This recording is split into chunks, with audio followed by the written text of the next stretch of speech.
so far away. Come on. And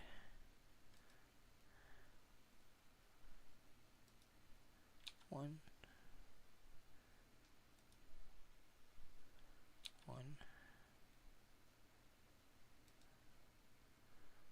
two.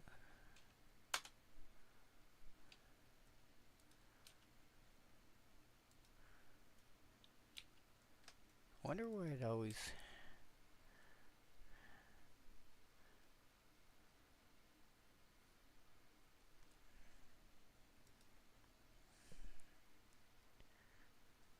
Never understand why it never shows up immediately enough. Immediately enough on the YouTube.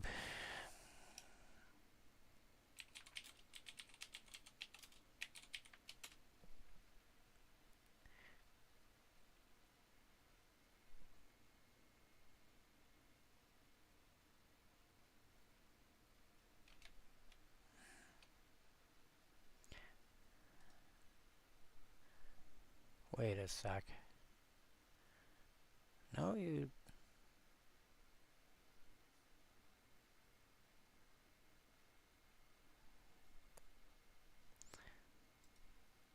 I show up as streaming on YouTube. Deluxikov! How you doing?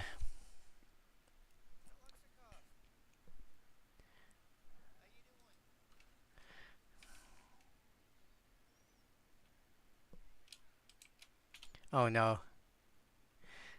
Yeah, I hear playing I hear playing with poison can get a little infectious sometimes.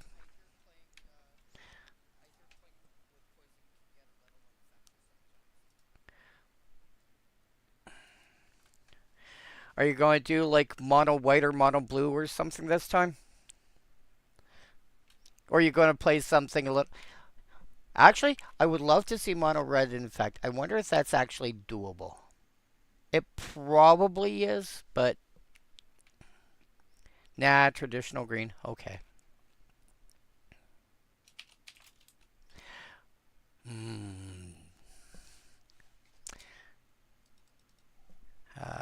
Format popper ID equal red. Oh. Does that work?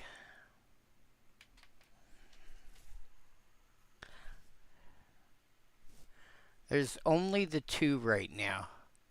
That being said, being able to hit like I've always liked Ogre Menial.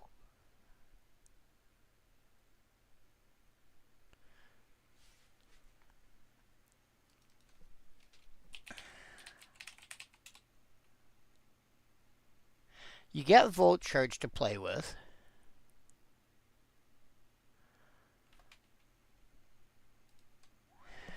Alright.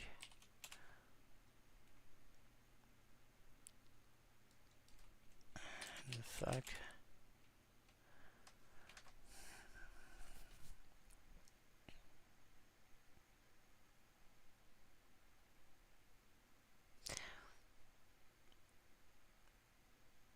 I feel like if you're going to build it in Pauper, you could do it, you'd want to do it a little slower. You wouldn't be able to like just like combo kill somebody out of nowhere.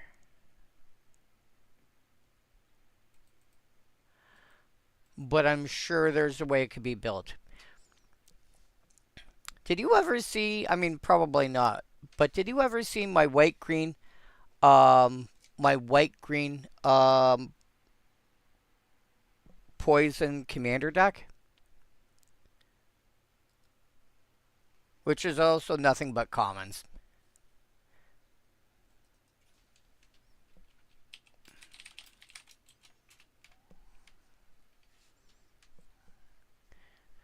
Uh,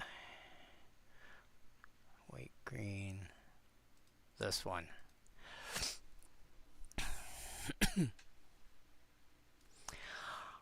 I did realize after doing stream last week or the week before that one of the cards that I don't want to say overlooked, but one of the cards I dismissed, there we go, um, was actually a lot better than I thought. Okay, enjoy. All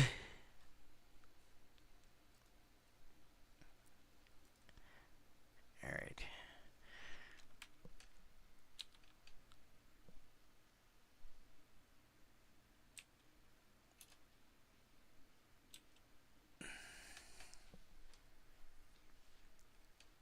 There we go. Now it listens.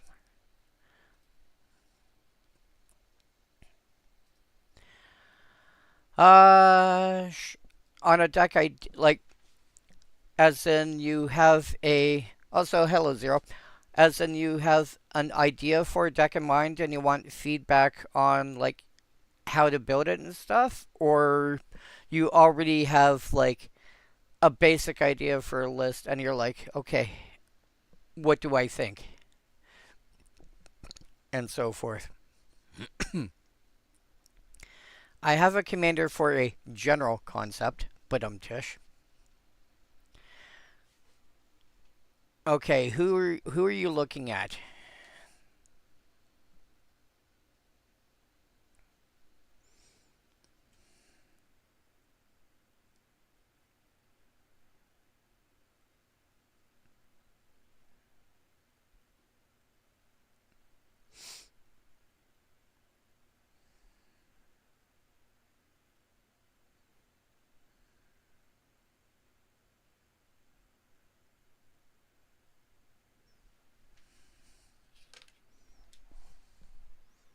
Where do I want to put you at?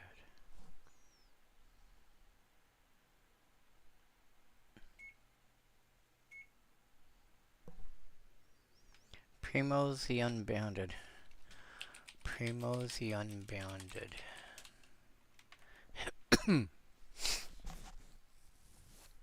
Enters with twice X plus one counters on it. Whenever one or more creatures you control base power 0 deal combat damage to a player. Oh, that's adorable. Hell. Stop! Stop! Oh my. I know what I forgot. I knew I forgot something because it's so bright out there currently right now. Okay, let me think here. Primo, okay, first things first, Slime Against Humanity as a Simic deck. Making more, not necessarily slimes. Okay.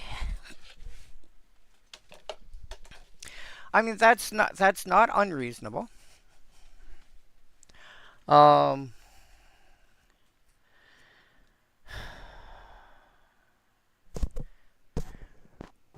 With base power 0. There's evolve, and then there's that Secrets of Strixhaven mechanic that's similar to evolve. Increment, I think it is.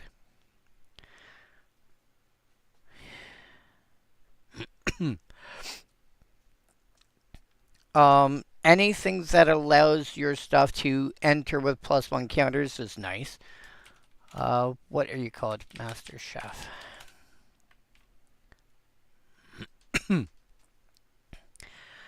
Master Chef, whether you use it as a background or just as an enchantment, having your creatures enter with a, an additional +1 counter is always nice. That allows you to play cards like Ornithopter and, I mean, you can play Walking Ballista for X equals 0 and have it enter with a +1 counter on it. Oh, you get most of the Hydras being, like, you get any X-Spell creature you want. I would run Birds of Paradise.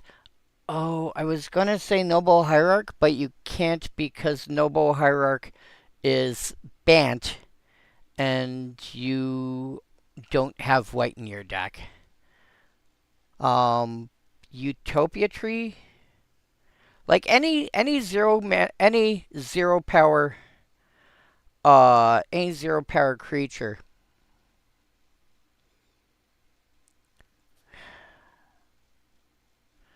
that can help you ramp. Tribute to the World Tree, maybe.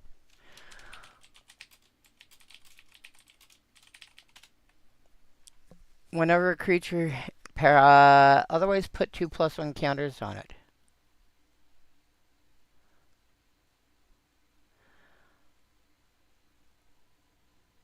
Yeah, because if you play, let's say, Birds of Paradise, it's going to come into play. If you've got Tribute out, it's going to come into play. It has base power 0, but it comes into play and gets 2/1 counters on it. So suddenly now it's a 2/3 flyer. Yeah? So, a Simic deck in general ends up doing like draw cards. That's weird. Ends up drawing cards and then putting extra lanes into play.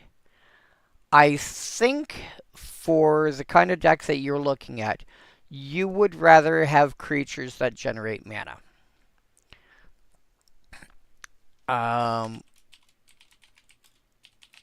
Power less than 1.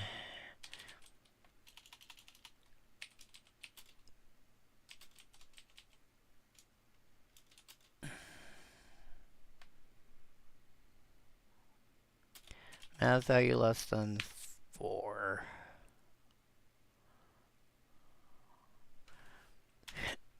Damn it.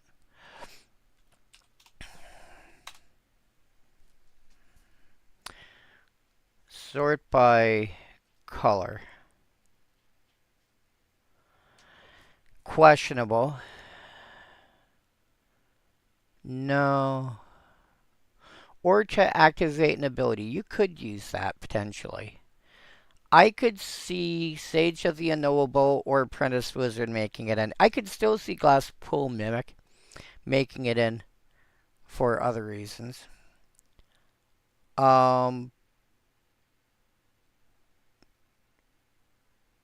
This has got base power 0. Yeah. But it could be a 2-mana 3/3. Cost reduction, then borrowing some storming pieces that draw you a card when you cast a sorcery.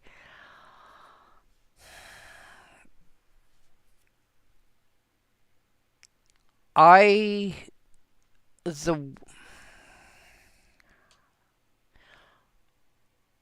prefer. I mean, cost reduction. Cost reduction is going to be good anyway. There's. I think there's one where you get to choose 2 colors and it can reduce both, but it's like 4 mana or something.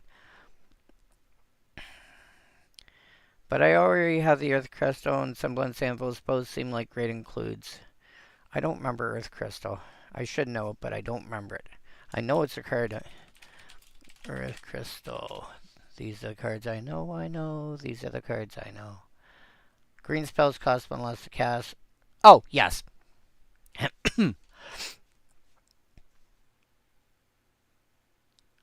Yeah, Earth Crystals would be really good for that. It reduces cost. Like this thing does. I know it's expensive, but just for lulz.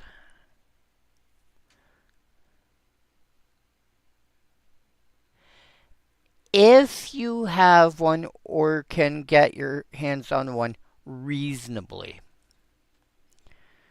Great Henge would not be bad.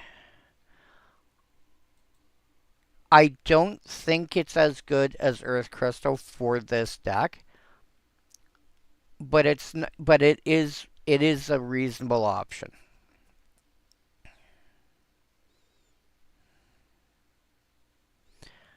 Um, yeah. That's what I was saying. Like, if you can get your hands on it reasonably. If you can't, like I said, I think the Earth Crystal is a better include for this deck.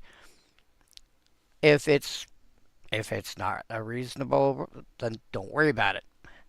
Uh, Incubation Druid.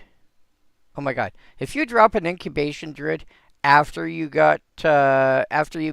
have Tribute to the World Tree out, you'll be tapping it for 3 right away.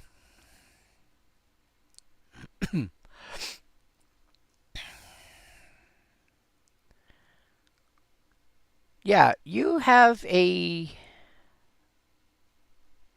Whenever you gain life. Weird. Prize Pig is weird.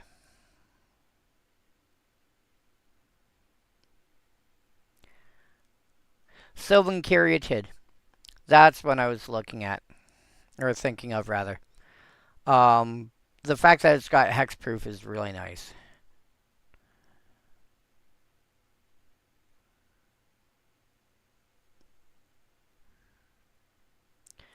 Yeah, so you have lots of options on mana creatures that you can run.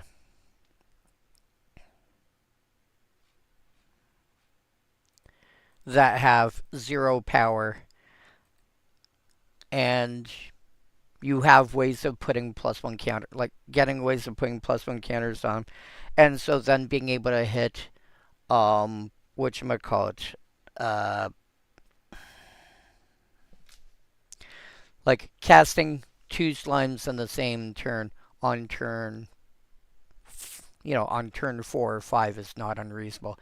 The one thing that I would want from the blue side of the deck is healthy card draw. And when I say healthy, I mean more than just draw a couple of cards. Stuff like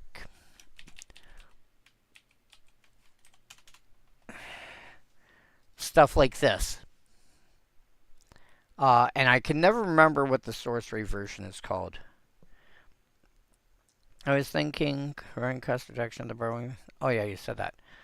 That being said, um, there's like blues also got cards that say draw a card for each, and stuff that's really easy, like for each tapped creature your opponents control, or something of that nature. Or draw a card for each attacking creature.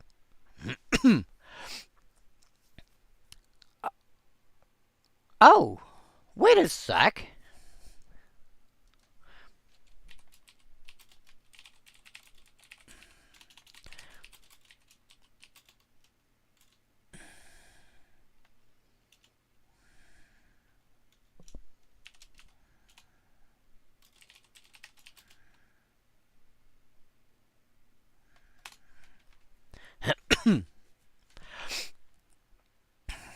Essence capture.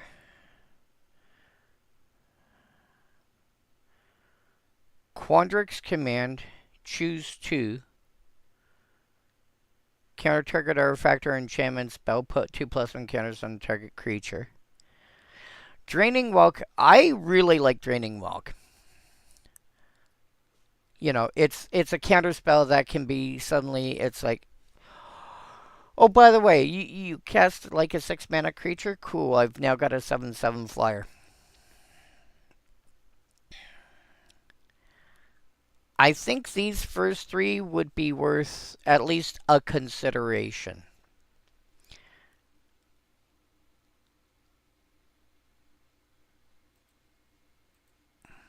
So, yeah, I can see Primo being like there's a few ways you can build Primo. You could just turn around and build it as like, on the skeleton of like a Hydra deck. Because Hydras usually are 0/0s and then have like I'm not saying you have to play Hydras specifically. I'm saying like take a look at Hydra decks that use Primo as their general. Use that as a conceptual starting point and largely replace your Hydras with slimes. Archmage of Runes. Archmage of Runes. Yep. Oh yeah. That's going to be very good in that deck. Especially because, oh, wow. So, your slimes are going to cost 2. And every time you cast a slime, you draw a card. Yeah, that's not silly. If you've got any way of gaining life with any sort of consistency,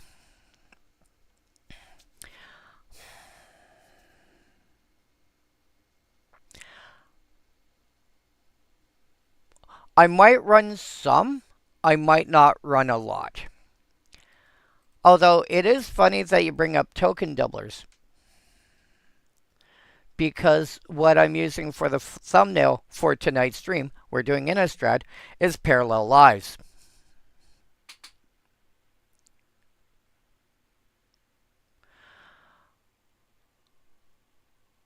I would probably put some amount of token, uh, extra token generation in. I don't think I'd go hog wild on it, but I could see some. I would really want to put doubling season in. I would really want to put doubling season in. I am curious, how much is doubling season nowadays? I got the base one out of Foundations. Okay. Not unreasonable. It's been printed enough and printed enough lately that it's a reasonable price. But yeah, doubling season because it cares about token generation and counters.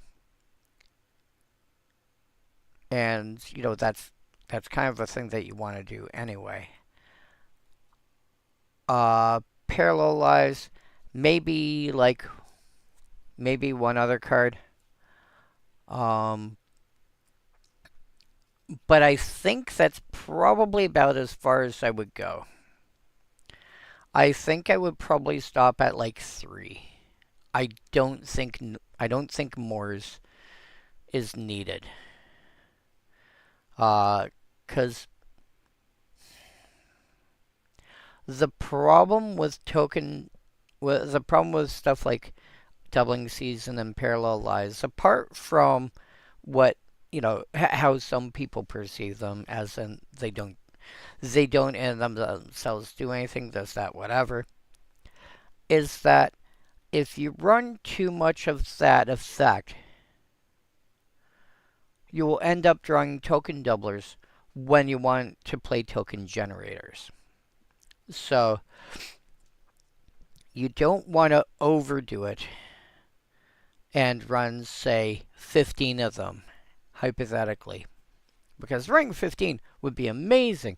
Because as soon as you play something that creates a token, you'd end up with 12 copies. Cool. But if you run a dozen of them, well, that's a dozen slots that are not token generators themselves. So, you've got to be careful about how much of that you put in. So, I wouldn't mind putting in some, but I wouldn't go, unless half of my deck creates tokens, sort of thing. Then I could see myself running that much extra token that much token doubling or tripling, because that's a thing nowadays too. But I'd again, some, but don't go too deep. Don't go too far.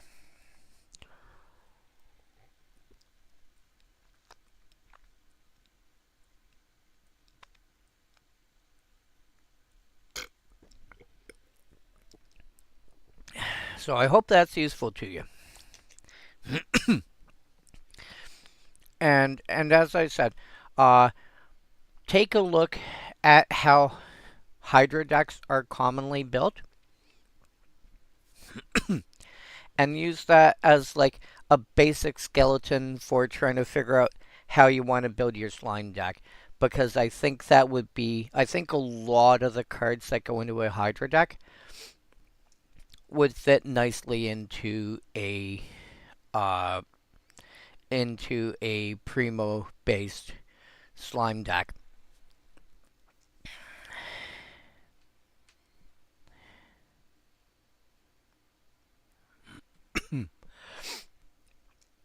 Meanwhile, back at the ranch salad dressing.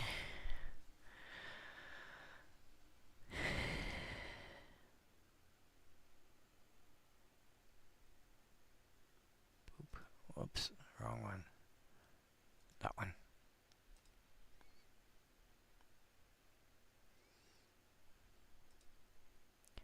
Yeah, you're good, and you are... Wait, what? Oh, okay. Sorry, checking my stream, and it's looking a little weird.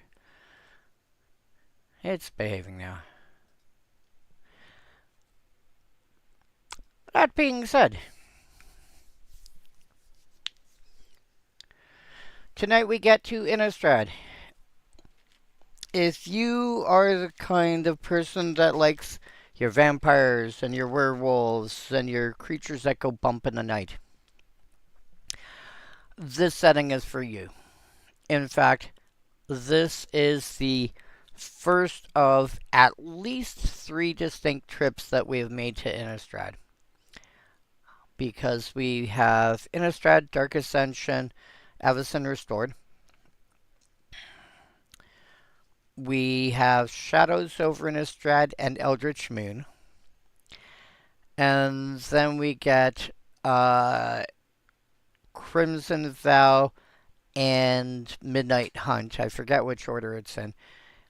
And double feature takes the 2 sets and merges them together. And then, of course, you get Innistrad Remastered. But Innistrad Remastered basically looks at all 3 times that we've been in Innistrad. It takes a selection of cards from each of the 3, 5,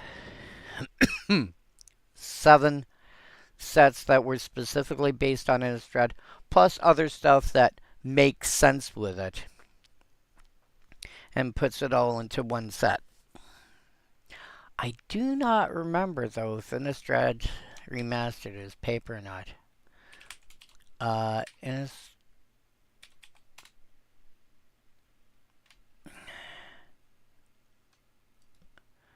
Yes, Innistrad Remastered is a paper set. Okay. So, we're going to start off with Innistrad. And as I said, if you like your vampires and werewolves and zombies and all that sort of jazz, this setting is for you. And again, we start off with a card that cares about cards of a specific creature type, which again is always going to find a home in Commander, because so it's a 4-mana 3/2, which sounds meh, but compare it to something like Ravenous Chupacabra,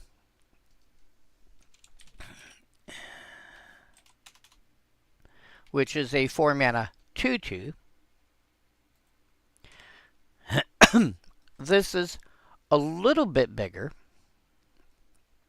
It's a 3/2 instead of a 2/2, but with a restriction on what kind of creatures it can hit. Well, that makes sense. But when this enters, you may destroy target vampire, werewolf, or zombie. Well, first of all, vampires and zombies are really well enjoyed creature types to build a deck around. Those two are like, you know, up here. Then you get werewolves, which are, probably down about here in terms of like individual, like in terms of popularity. But the people that like them really like them to the point where it feels more like up here.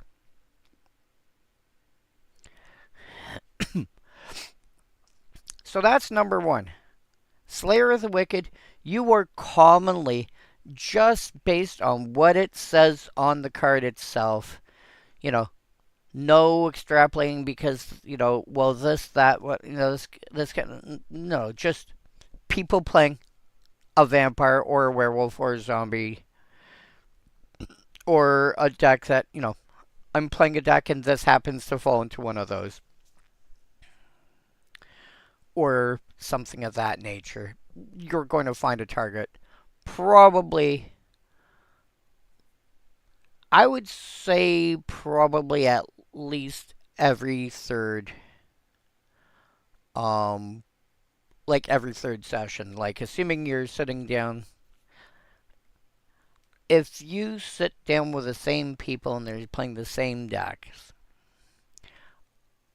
I would count that as like one session. But as soon as somebody digs out a new deck, that's a new session.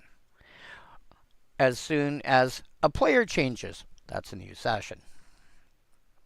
That's why I'm not saying every different game, because if if there's four people sitting down and one person is you know you're there for like 5 hours, you get in let's say 3 games.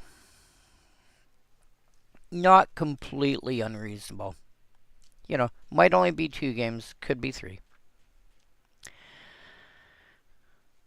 But if all three of, if all four of you are playing the same decks for each of those 3 games, then your odds of being able to hit something that's a vampire, a werewolf, or a zombie is going to be the same each time. But as soon as somebody pulls out a different deck, those odds change. Because you don't know what they're changing it to. And again, by the time I finish my current project, I'm going to have 43 commander decks. How many of these are going to have a random zombie or vampire or werewolf in them?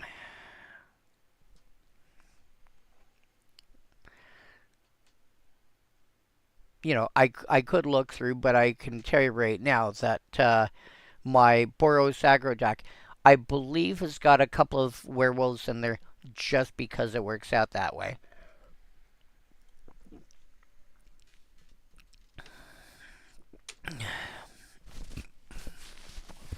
Damn it, I missed. Oh boy, did I miss.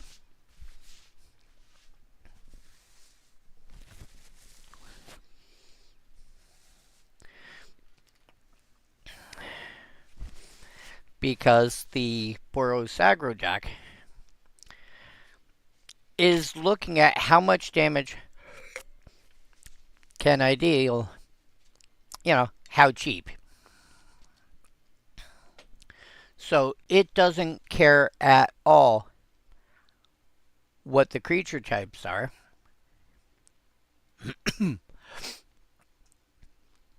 It just cares,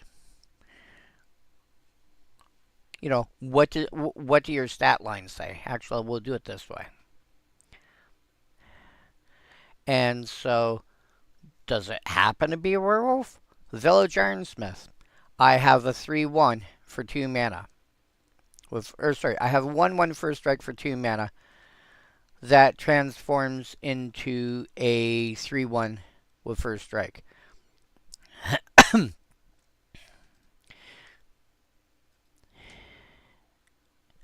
and it's a werewolf. It's incidentally a werewolf.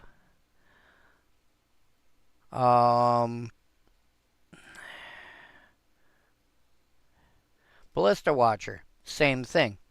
4 mana, it's a 4/3 that I can pay mana and ping a creature. Well, ping a target.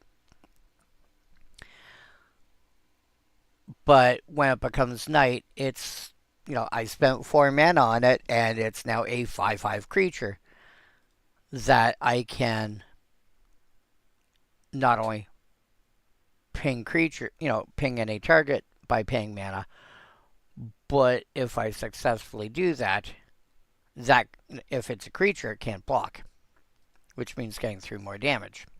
Instigator Gang. 2/3 for 4 mana, but attacking creatures I control get +1/+0.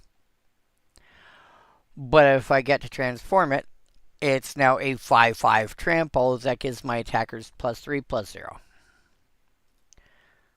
So just stuff that incidentally happens to fall into one of these things.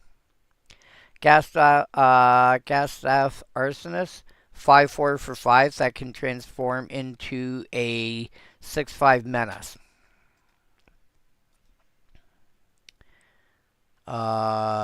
Anybody else I see? Not at the moment, but that's just going based on, like I said, that deck does not care about creature types, but it has some that randomly fall into that.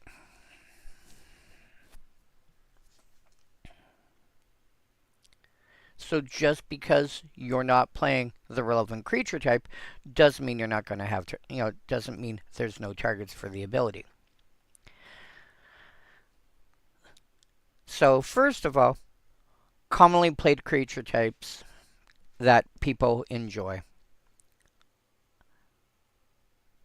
There's some really good cards that incidentally are vampires, werewolves, or zombies.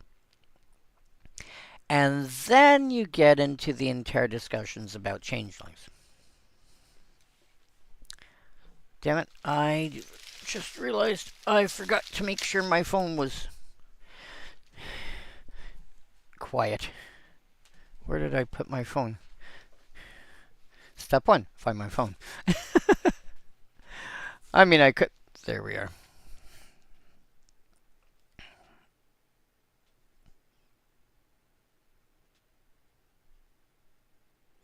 Boop. Noodle. Toaster. Strudel. There we go. So then you get into stuff that gets hit with splash damage.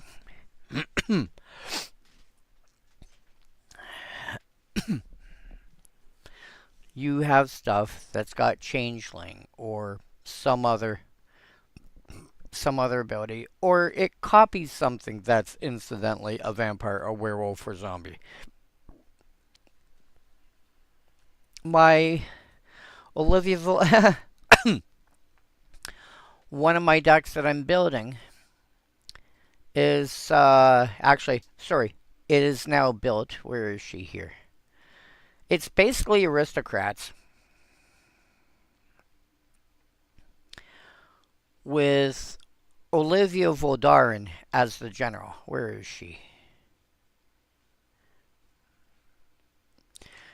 There she is. Olivia Voldaren as the general. 4 mana, 4 mana, 3/3 flyer. Pay 2, 1 damage to another creature. Put a +1 counter on Olivia, and the creature that you pinged is now also a vampire in addition to whatever it was before. And then for 5 mana, you can steal a vampire. So for 7 mana, you steal somebody else's creature for as long as you control Olivia, and she gets a +1 counter on her. Well, now, this is incidentally turning something into a vampire. It's a side effect of what her ability says.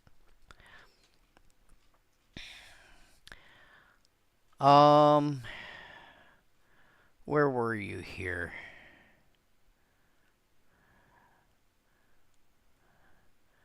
I think there was a version of Sorin that might be in here that says, nope, I don't see you. I think there was a version of Sorin that turns something into a vampire in addition to its other types. I'm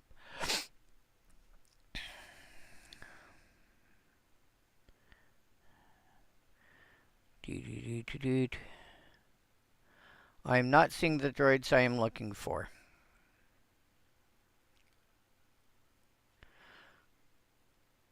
But yeah, like there are ways to, there are ways to incidentally end up drawing or end up creating more vampires.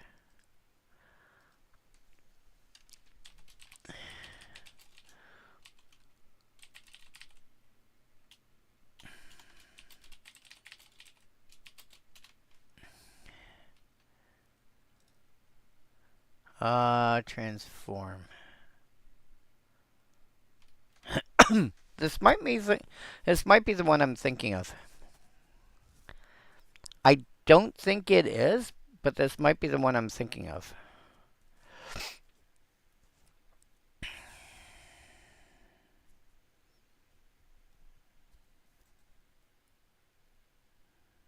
Oh, no, here you go. Well, this one also does it. This reanimates a creature from your graveyard and turns it into a vampire in addition to its other types. So there's stuff like that because realistically, well, vampires will do that. Zombies will occasionally do that. Werewolves, I don't really see that being a thing that happens.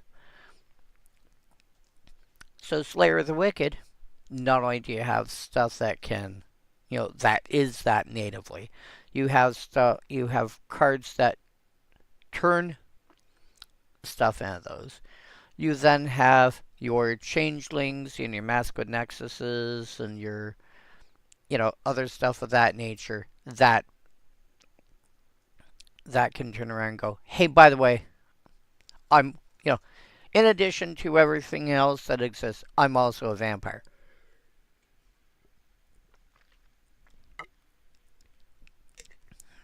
Or a werewolf or zombie or what have you.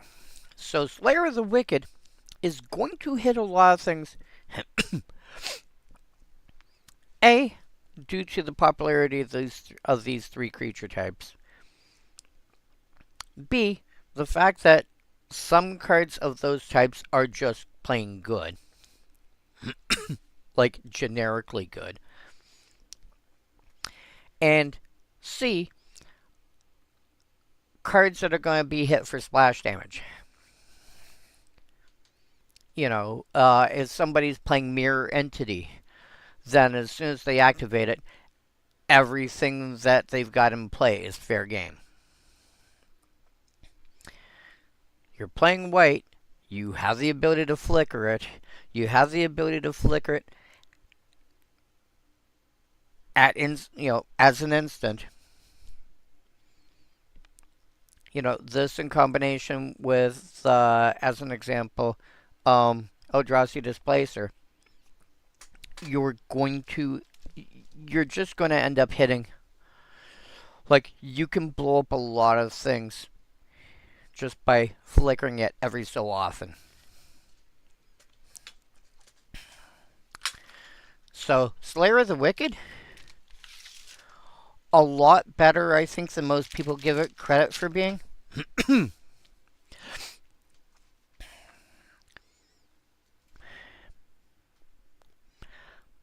At least consider it. Chapelgeist.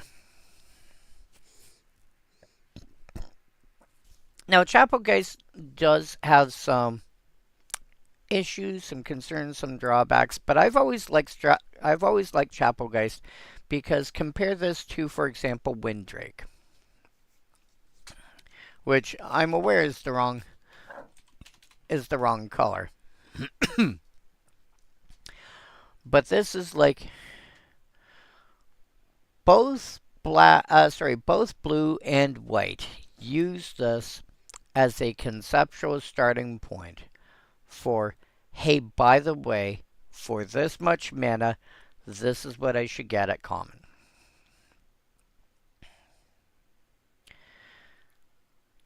It's been power crept over the last few years so that you should always get for this cost at common, you should get Windrake plus something.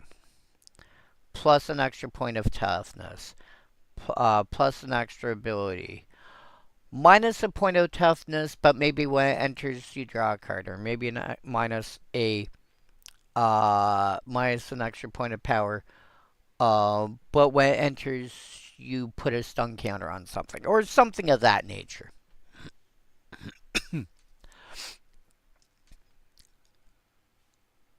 And it's always been like the conceptual starting point for what should blue and white get as like your basic flyer for 3 mana.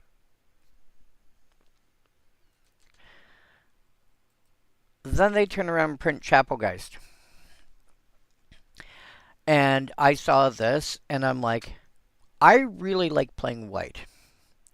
Historically, I thought white was the best color in the game. Everyone else says blue. I disagreed because, and keep in mind, I've been playing the game over 30 years. We're talking, I had been playing the game less than 10 years. I think I had been playing the game maybe 5 years by this point. So we're talking around 1990. Yeah, we're talking the very late 90s, like 98, 99, maybe 2000. I come to the decision that I thought white was the best color in the game. You had arguably the best spot removal for creatures in Swords to Plowshares.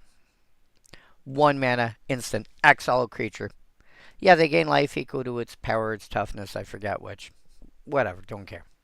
It's gone, it's not coming back. Red and black were the other top colors at, getting rid of a single creature. But blacks at that point had some kind of stipulation attached. So if you want to blow up a black creature, you couldn't do it. You'd be looking at Terror or Dark Banishing or Diabolic Edict, where if your opponent had more than one creature out, they would just sack their weakest creature.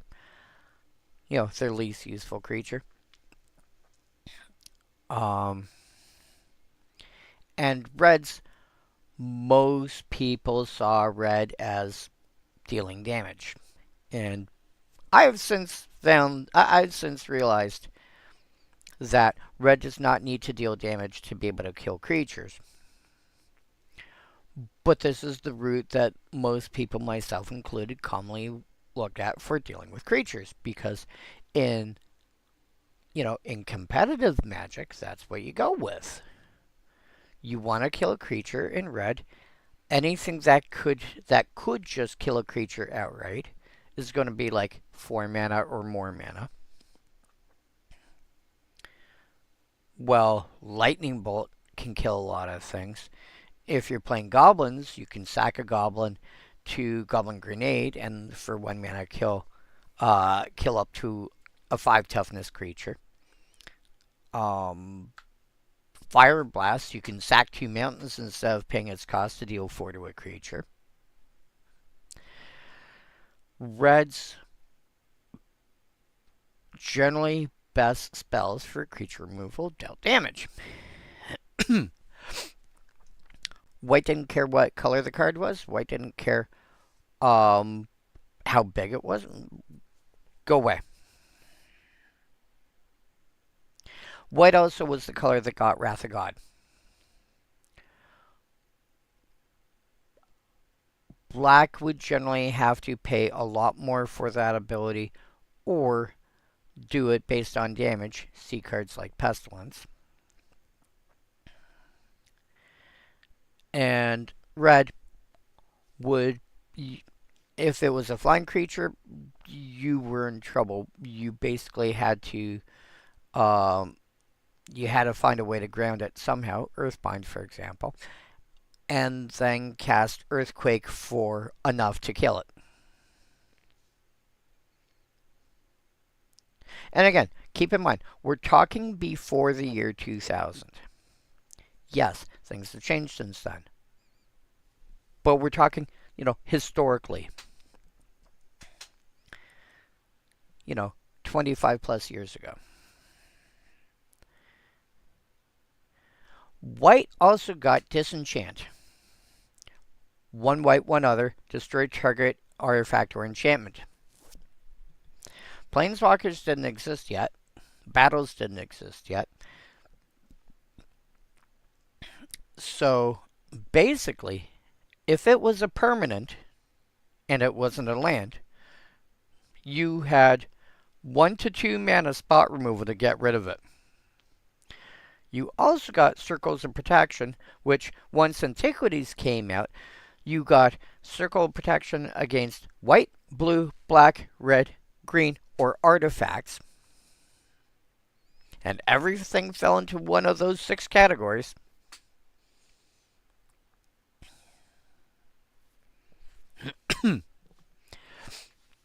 So, is something that, if there was something really big that was floating around, you know what? You're good. You can be protected against it. You also had cards like Reverse Damage, where instead, basically, the amount of damage that a source would deal to you this turn, instead of your life total going down that much, it goes up that much.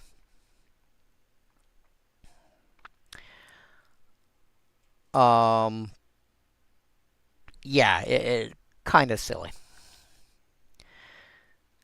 Or eye for an eye, where, okay, I'll take the damage, but guess what? You're also taking that same amount of damage back to the controller of whatever's dealing the damage.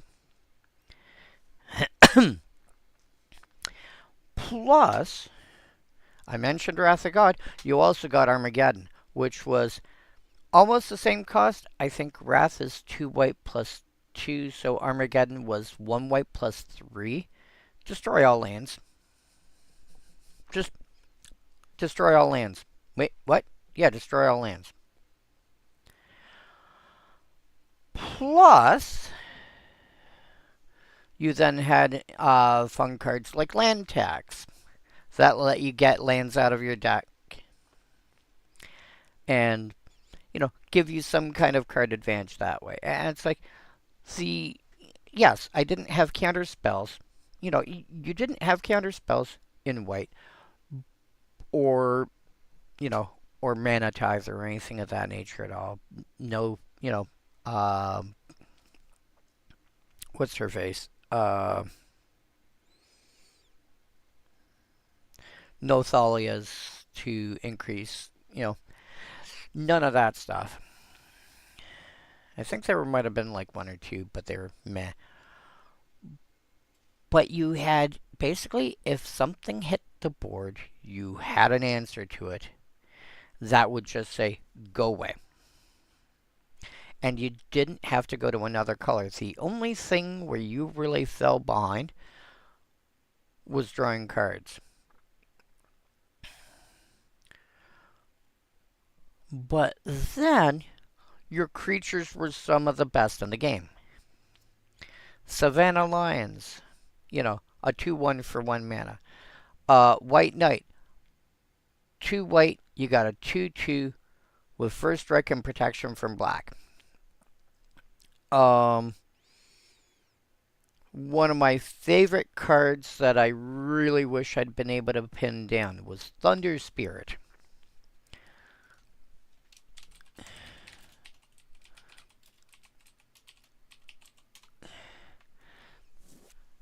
Two white, one other for 2/2 flying first strike. Really wish I had pinned down a couple of copies of that because that thing is phenomenal. Yes, it's been power crept. I think it took MH2 to properly power creep it.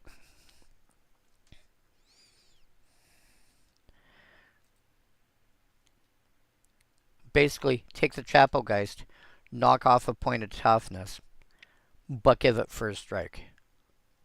Huge. And at 5 mana, you had Archangel, which was an uncommon that between it and Sungear Vampire were the two uncommons that I knew people traded as though they were rares because they were so good back before we had things that could turn around and say, hey, by the way, this is how much the card goes for. That wasn't really a thing. You had to go by what people told you the rarity was.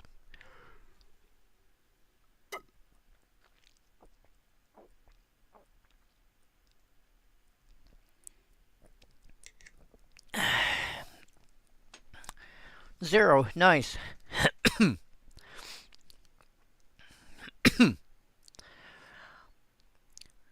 Before we worry about looking at it, just the only things I wanted to, and I know these are things that I have a tendency to forget myself, so this is why I bring them up. Have you got a way somehow of dealing with stuff that's in your opponent's graveyard? Have you got a way of dealing somehow with opponent's creatures that have flying?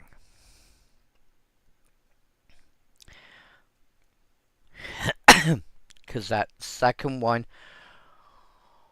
the number of times I have lost games.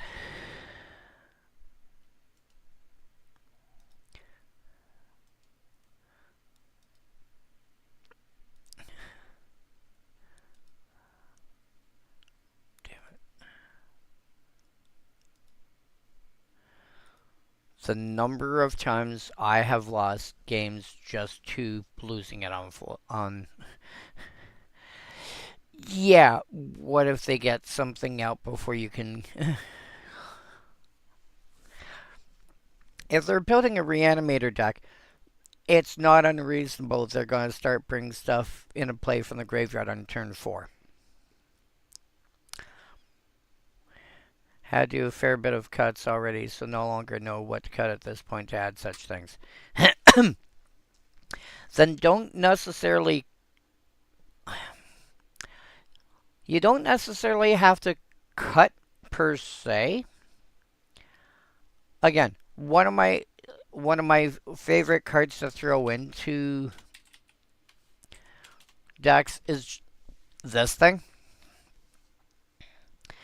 If you already have a mana rock that's, if you already have a mana rock and you don't know, like, this takes a slot of a mana rock, but it's also graveyard removal. If you have a card that's around this kind of, around this kind of cost-ish, and it doesn't do anything more than just produce mana, consider cutting one of those and throwing this in. Like if you're running, I don't know, Darksteel Ingot, let's say. Consider cutting Darksteel Ingot and running Honored Heirloom instead.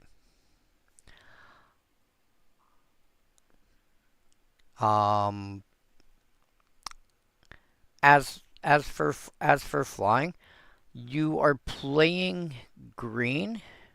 You have options. You have options in green specifically to deal with opposing flyers.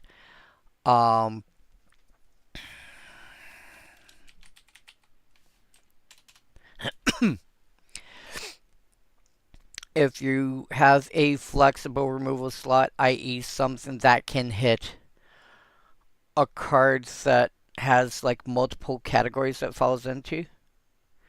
So think think like Vindicate sort of thing. If you've got a card that can hit, well, it's one of this list of stuff. Consider throwing a Traxxas Fall or a similar card in there.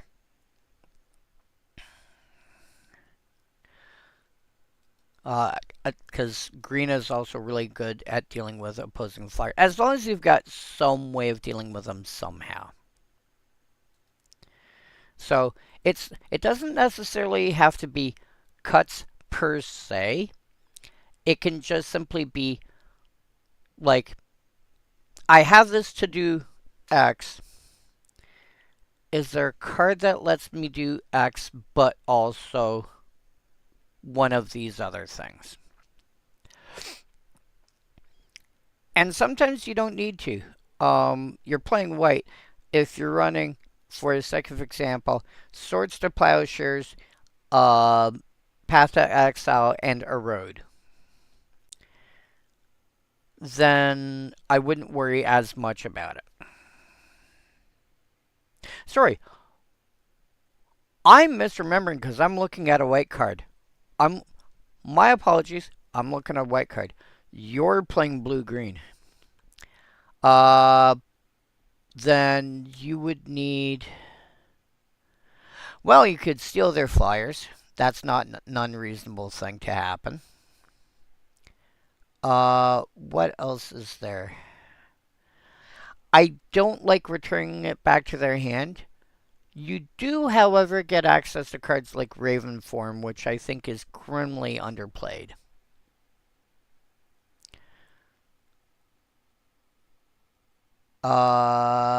Raven Form, what's the other one? Resculpt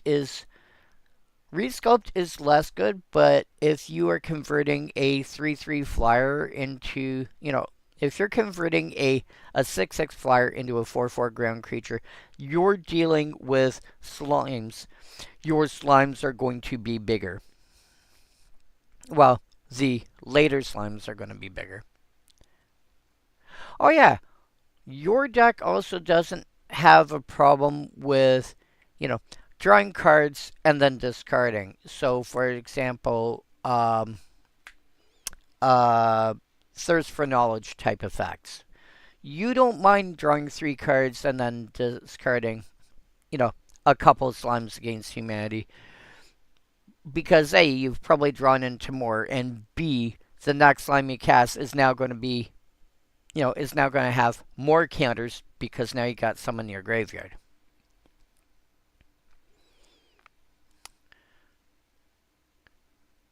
So, a card like Resculpt is going to be better in your deck than in some other decks.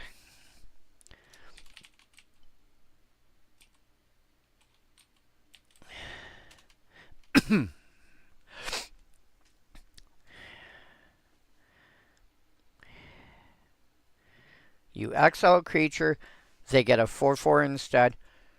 Sure. Also, if you've got any way of blowing up creatures that have got like 0 mana value,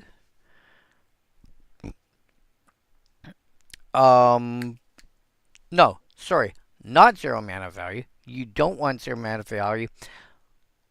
You want to protect against 0 mana value. You want. You could throw Blast Zone in your mana base. That'll help.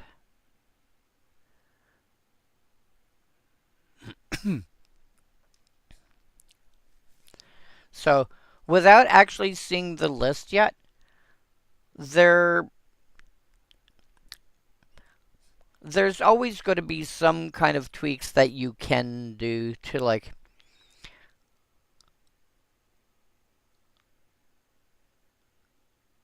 can I find a card that does what this card is trying to do, but also hedge against this other thing? You are playing green. Your ability to deal with graveyards is actually really good. You get one of the best graveyard eating creatures, actually a couple of the best graveyard eating creatures in the game, in Scavenging Ooze, which also deals with +1/+1 counters and gains you life in the process. And what's the Keen-Eyed Curator? I think is the other one I'm thinking of. but I would run Scavenging Ooze first between the two of them. So you have options.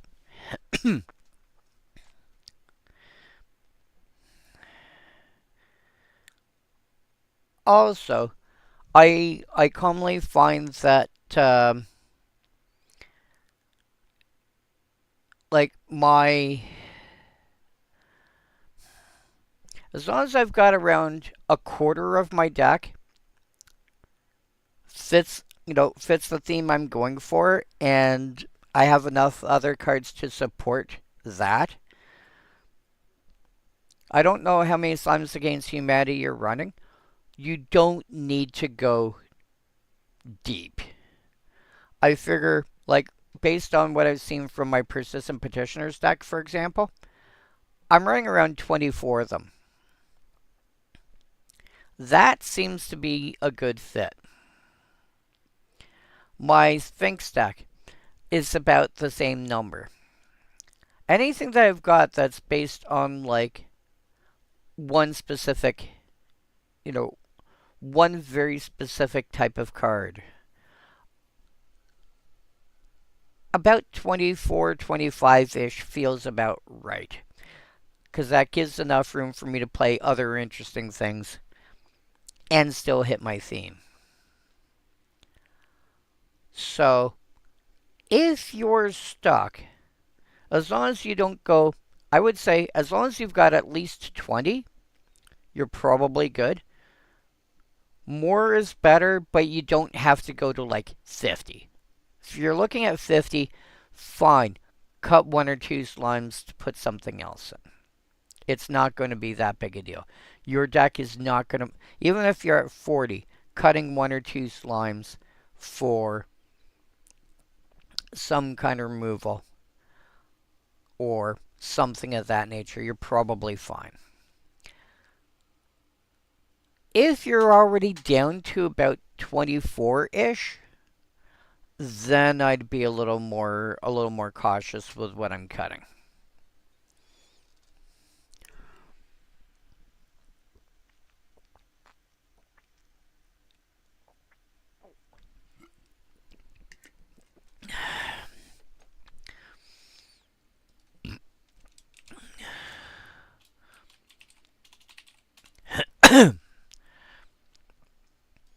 I will also point out you have access to a hilarious way of pulling things off.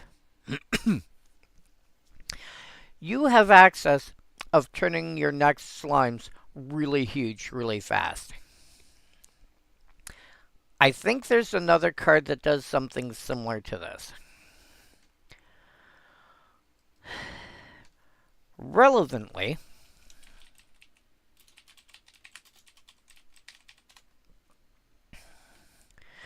Slime Against Humanity counts the number of cards you own in exile and in your graveyard that are oozes or cards named Slime Against Humanity.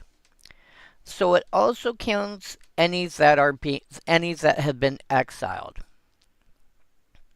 If you've got enough mana, Slime Against Humanity, counter it yourself, because it's a sorcery, with a card like Quash, which says, in addition,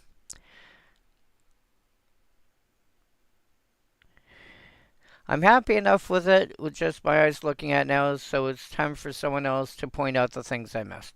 There. Search its controller's graveyard, hand, and library for all cards with the same name as that spell and exile them. Then that player shuffles. So, I cast one Slime Against Humanity. Before anybody else gets a chance to respond, I go, by the way, I'm casting this. By the way, I'm holding priority. Because you're the first person that gets the ability to respond to your own spells. But most people don't. But this is one of those times when you want to. In response, I'm going to quash my slime. Exile a dozen slimes. Cool. You've now got a dozen copies of Slime Against Humanity that have been exiled. The next slime that you cast is going to be bigger. Is going to get like an extra dozen +1/+1 counters.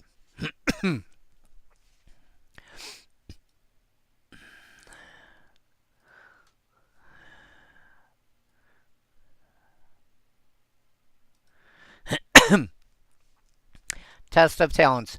That's the one I was thinking of.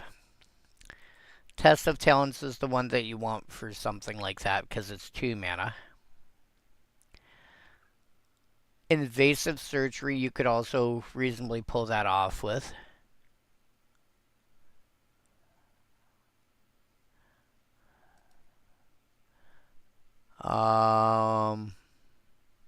Yep.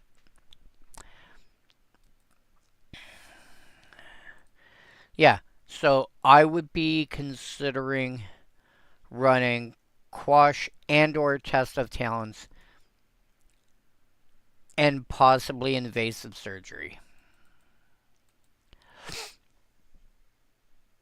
Let me just see if I can take a quick boo at this. Discord. Well, it's the Discord.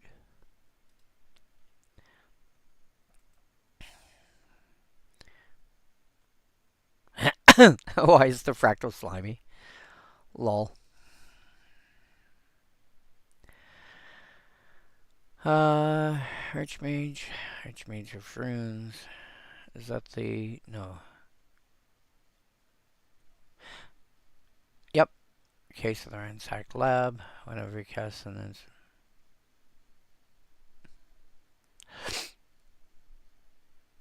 Whatever.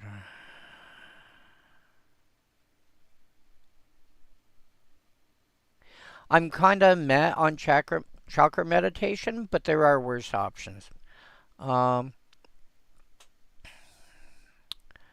Matisse looks cool. Where are you from?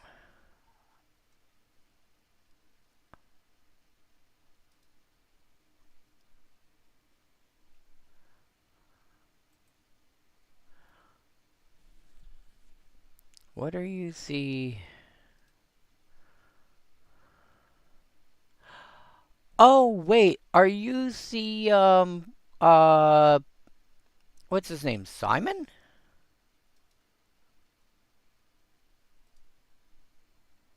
You're Simon. Okay. Arbor Elf.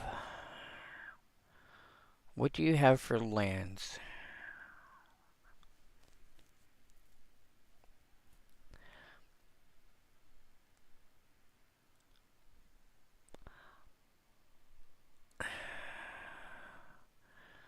You need...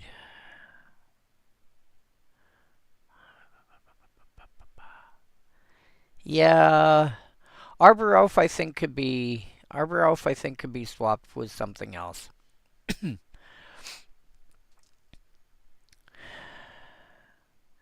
I think something like if you've got Birds of Paradise, that 0/3 hexproof that I mentioned earlier, I forget what it's called already.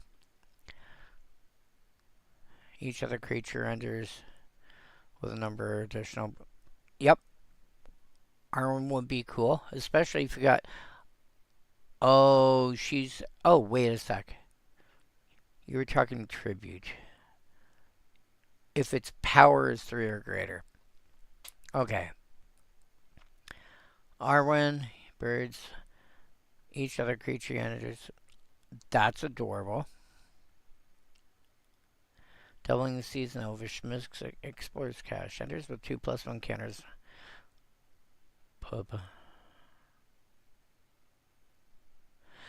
Explorer's Cache is cool. Forgotten Ancient? Yep. Finned Hornells, Hardened Scales, and Keeper's Talent. Oh, that's gonna get silly. Colonian Hydra enters with 4/+1 counters when it attacks. Yeah,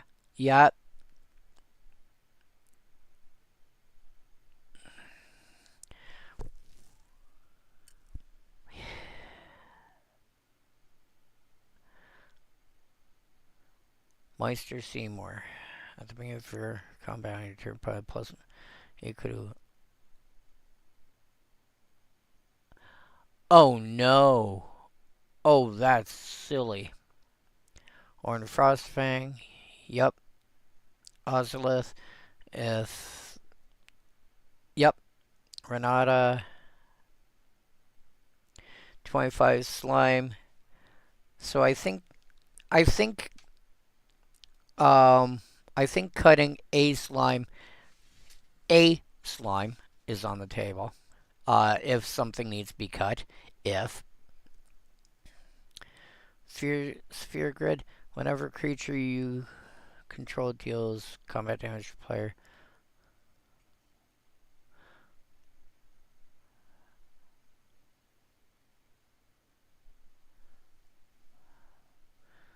Well, each another non-token creature you control enters with a.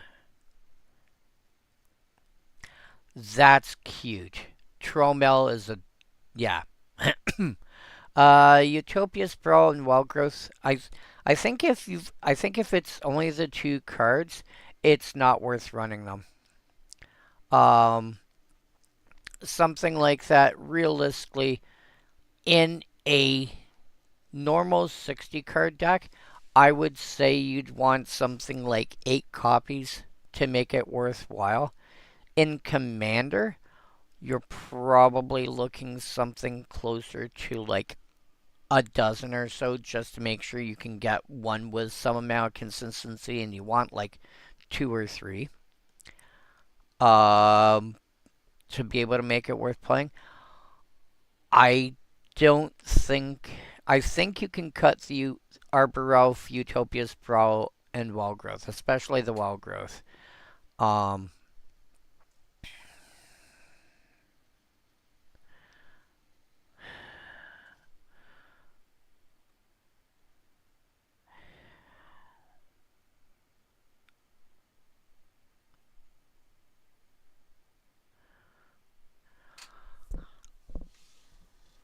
I think for the most part, though, I would be. So the only things that I see that I question here, and again, personal opinion,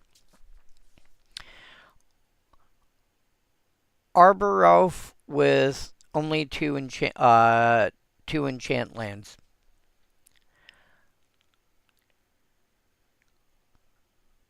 I think you'd be better off with again. I think you'd be better off with 0 power creatures that can tap for 1, 2, 3 mana, or even if they're not 0 power creatures. Um, you might be better off with something like Viridian Joiner. Um,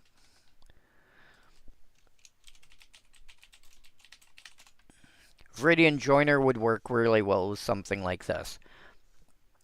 Yes, it costs 3 mana, but it's going to produce a lot of mana fairly quickly because as because all you have to do is like consider the fact that it can not unrealistically enter with a +1 counter on it, and often too, and suddenly now it's going to be tapping for 2 mana a turn or 3 mana a turn. I was prioritizing.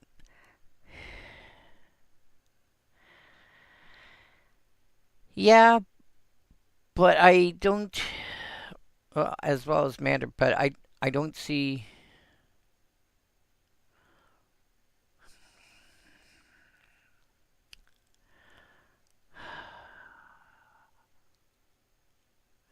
Like, I'm assuming you're talking about Terramander, and I don't see Terramander in here.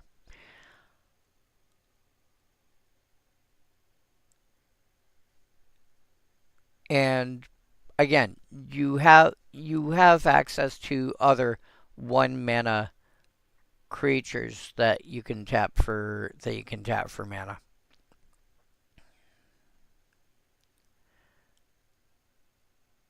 Also, dropping is oh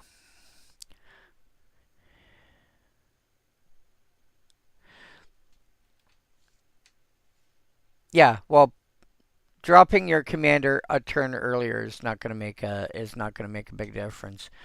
What would make more of a difference is a card like Viridian Joiner, which can get it out 2 or 3 turns earlier.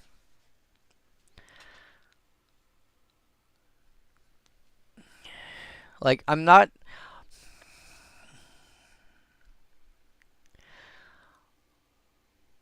I think if you want it to be able to come down earlier, you're going to want more than. Because I see what? 1, 2, 3, 4. Sorry. 1, 2, 3, 4, 5, 6, 7. Realistically, 8 cards. Primo's what? Yeah. Um, yeah, I see 8 cards that will affect it, and that means that you're looking at 1 in roughly 12. So half the time you might have 1 in your opening hand, on average.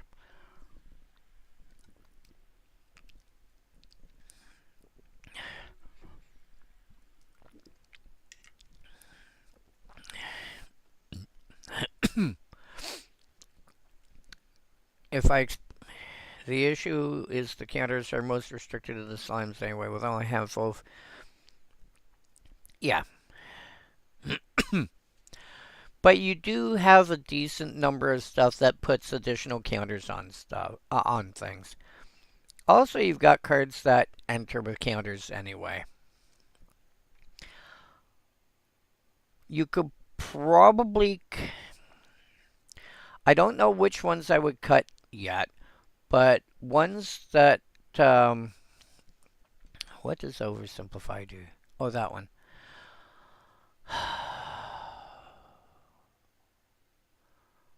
Ones that.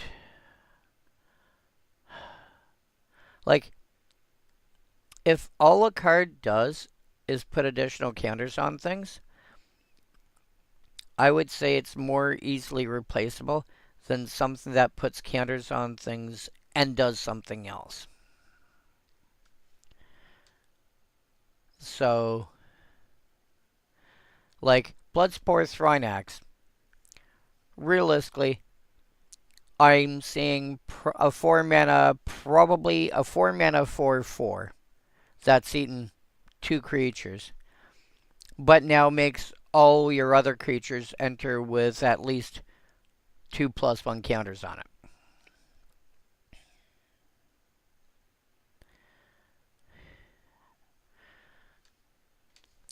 So it's a decent sized creature. Heck, if it eats, actually, what happens if it eats?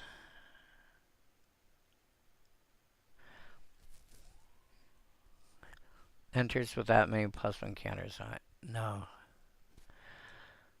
Do you have? Oh wait, you have? No, you don't.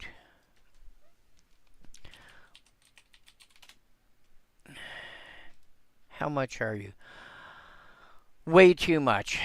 Holy cow. Do I still have it? Oh no, you are Zendikar Rising. You're not Ikoria.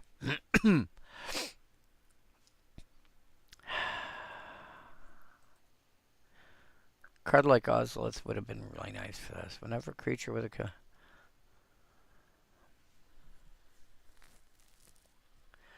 But you do have the use. That is a reasonable but more budget friendly replacement for um, the Ozolith. Yeah.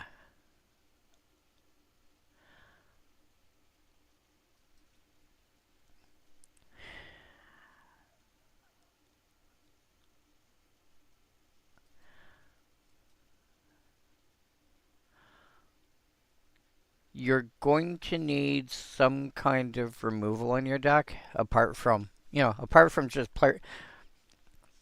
Explorer's Cache, where were you? Whenever creature you control with a +1 counter dies, but yeah.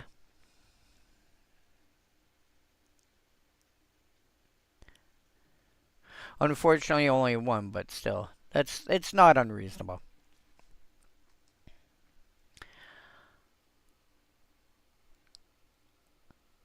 I think in general this would be fine. I'd probably find like I think at most realistically I'd end up cutting maybe 6 or 7 cards, putting in other things, but otherwise playing it pretty much the way you have it. This is close, I think, to a way I could see it's a sensible way to build a deck like this. Also, don't forget that Slime Against Humanity cares about anything else that is also in, like, anything else that's also in news. So, if you've got, if you need to, for example, you could throw, you could cut a card and put Acidic Slime in.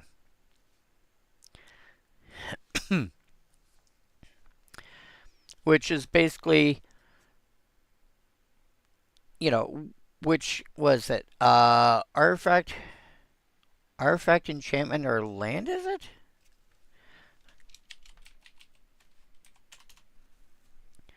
Yeah, artifact, enchantment, or land. And it's a 2/2 with Death Touch. If there's a card that you find that's not holding up its own weight, because I would suggest goldfishing this a few times before actually trying to build it. Seeing how it feels, and then once you got to that point, go, well, this doesn't feel like it's holding up its own weight. And if you're goldfishing, try and figure out, like, what people are likely to play when. If they see, for example, you're playing slimes, they might try and hit, you might see somebody try and hit a Wrath effect on turn 5. That is probably not unreasonable because slimes can get out of hand really fast.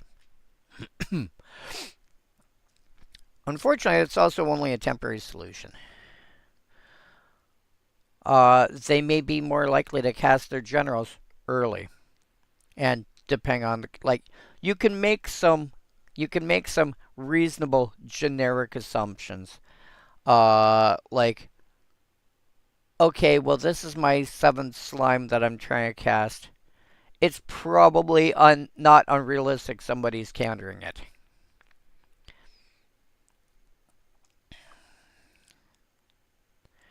So try and take that sort of thing into consideration, unless you've got a way that you can actually download it and play against people on cockatrice or something of that nature. See how it feels, and and then go from there. And if there's cards that you don't find are holding their own weight, a few more oozes that do stuff that you're looking for. Some kind of removal, because I mean you got to remember your first slime is generally going to be a 3-mana 2/2 trample. Your second is going to be a 3/3 trample. Those are cards that aren't really going to scare anyone. It's when they realize how many slimes you've got access to. It's like, oh.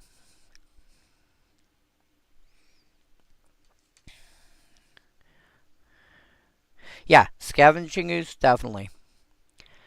And personal opinion, if you need to cut a slime against humanity for Scavenging Ooze, I would do it. I don't think I would go much lower than 24 slimes, but 24 25 seems like a good starting point.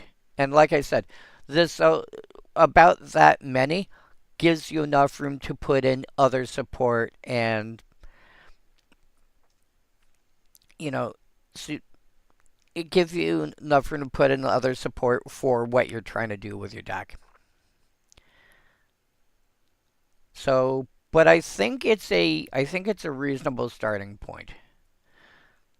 I don't think there's much that I don't think there's much in here that like nothing in here really stands out as this needs to be changed. No, no, you need to cut this.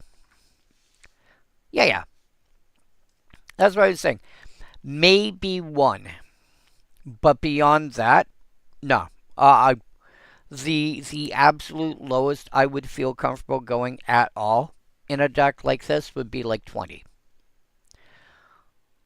That's like my absolute four. My but 20 the difference between 24 and 25 is not that big, but once you start going like every additional one you cut, the percentage goes up higher on how much it means. So 24 25 is good. It's reasonable.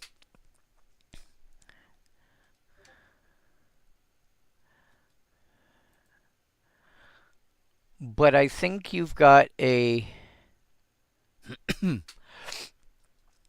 I think you've got a reasonable starting point.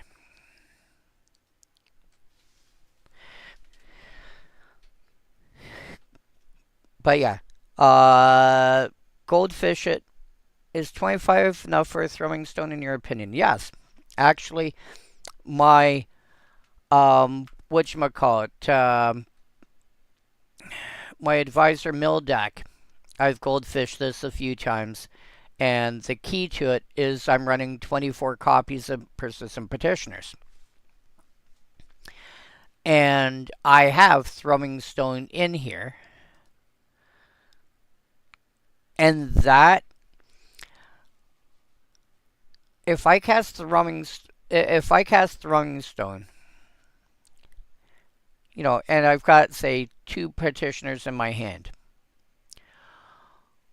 The first one, I might get a few. The second one is almost always enough to get the rest of them out of my deck because one ripple can actually end up hitting 2 copies of Persistent Petitioners. Or potentially as many as 4. But, 2 is not unreasonable occasionally.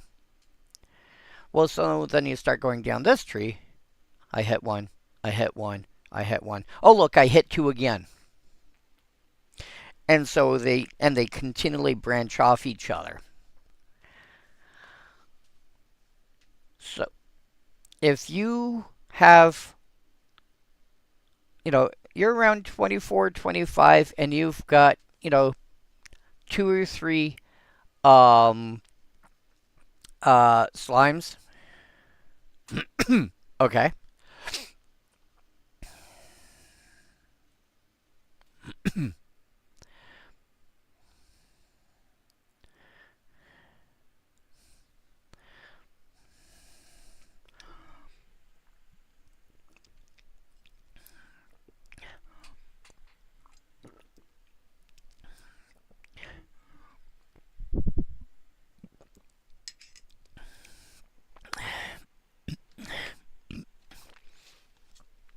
P.S. If you're familiar with how Cascade works, Ripple works very similar to Cascade.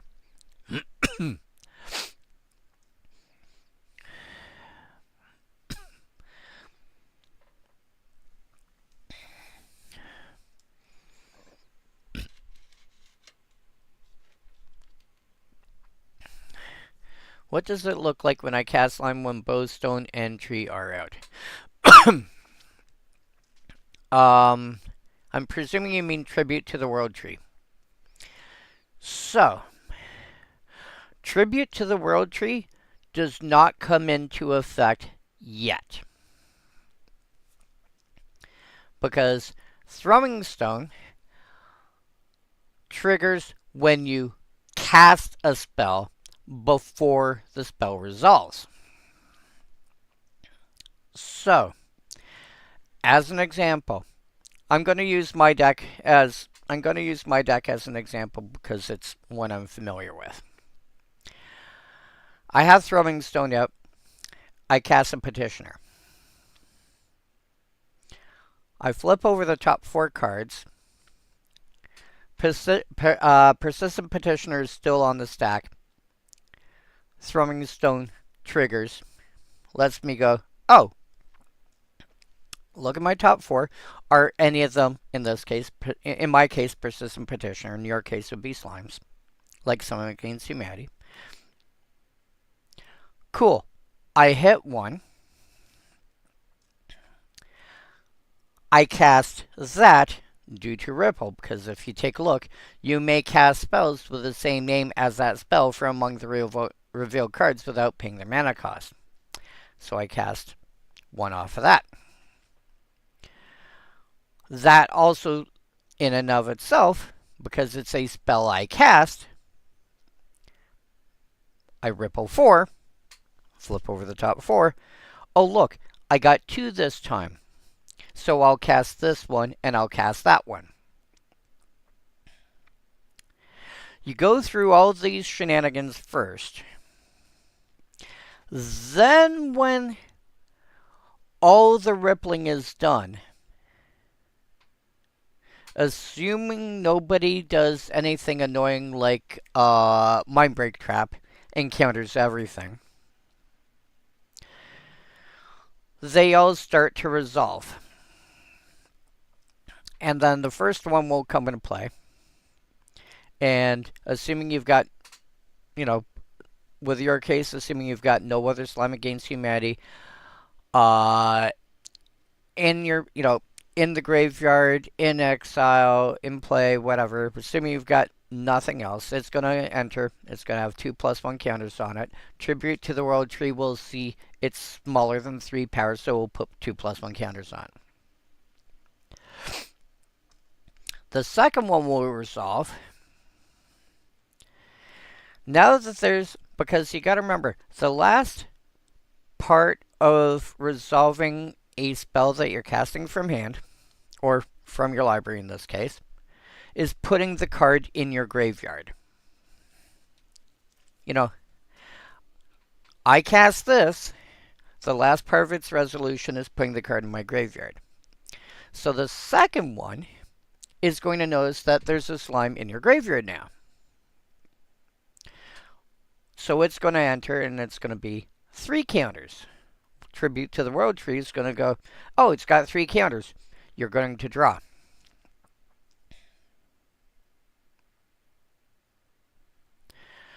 And so every slime after that one is going to draw your cards.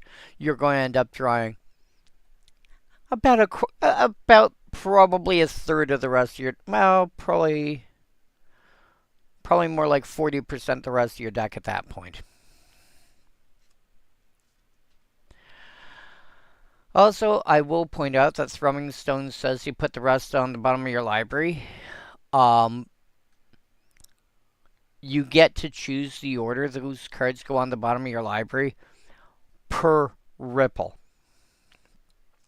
So I flip over, one slime. The remaining 3 cards are like, I'm going to put them on the bottom in this order.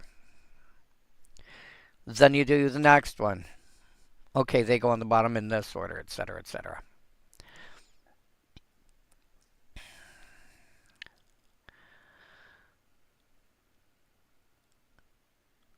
Yeah, well, it's unusual to not hit any slimes off the first one.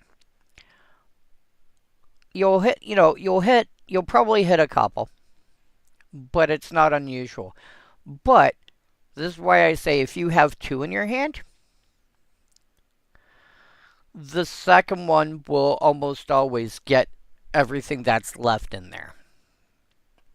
Because I've goldfished this myself a few times. Make sure I shuffle the deck properly before trying it out and seeing what happens. And it's like, yeah, most of the time with my deck, two persistent petitioners is all I need. And I don't think I have any cost reducers in here.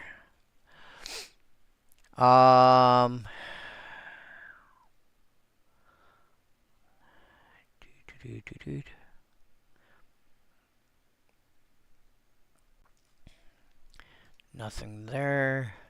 Removal. No, I have no cost reducers. I have some stuff to generate mana, but that's it.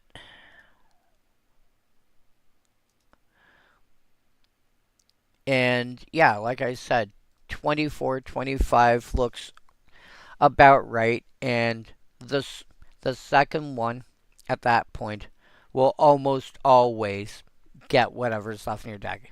Occasionally, you might have to hit a third, but realistically,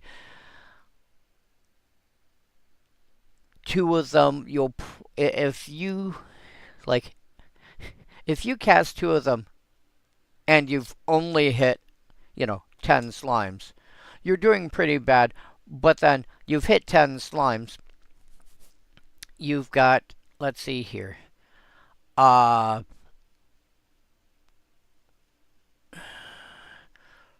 20, no, 10 times, so 55. You've also got at least 65 power on the board for 65 power of trample and that's assuming you have none of your, stuff that gives extra counters or whatever. 65 power worth of trample for 6 mana, assuming no cost reducers, no bonus +1 counter stuff, no, nothing fancy.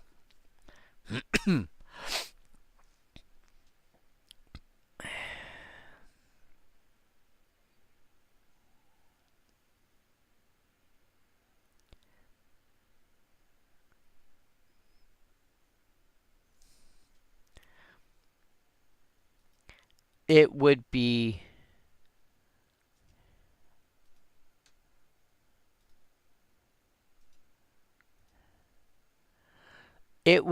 unusual, I think, for you to hit that few with casting two slimes after your throwing stone. I think you probably hit one or two beforehand, then cast throwings. You take a look at your hand, you're like, I've got a couple more in my hand. I've got a throwing stone.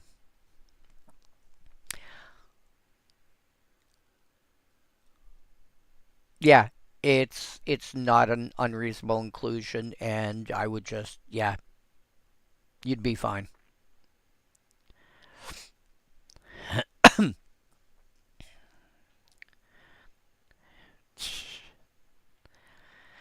Anyway, before I get way too distracted, which can happen way too easily. Yeah, Chapelgeist. Honestly, just a simple plain 2/3 flyer for 3 mana is still good. I think it's still good enough if you're looking at I want a cheap budget deck, but I want to be able to make sure I can win games. Chapelgeist is a reasonable starting point.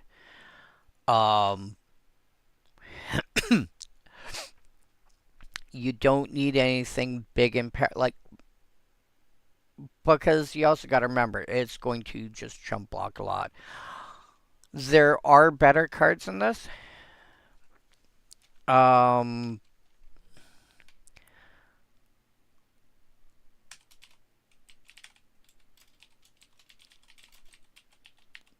what do you call it? Aerial Responder is, much better. But again, now you're looking at an uncommon. And again, you're looking at 3 mana for a 2/3 flyer. Because this is uncommon, you upgrade and get Vigilance and Lifelink. But if you're looking at budgets, you're paying an extra, you know, 7 cents or thereabouts. And I would feel no shame in running both. 3 Purebloods. 4 mana for a 3/5. Eh?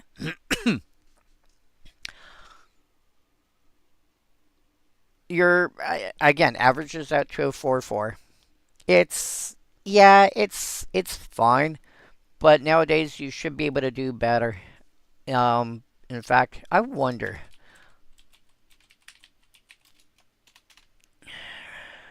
Rambunctious Mutt. For 1 less toughness, same size, 1 less toughness, or sorry, same cost, 1 less toughness, same creature type. When it enters, disenchant something an opponent has. Yeah, play the Rambunctious Mutt over Thraben Purebloods, unless that 5th point of toughness actually makes a difference too. Otherwise, yeah.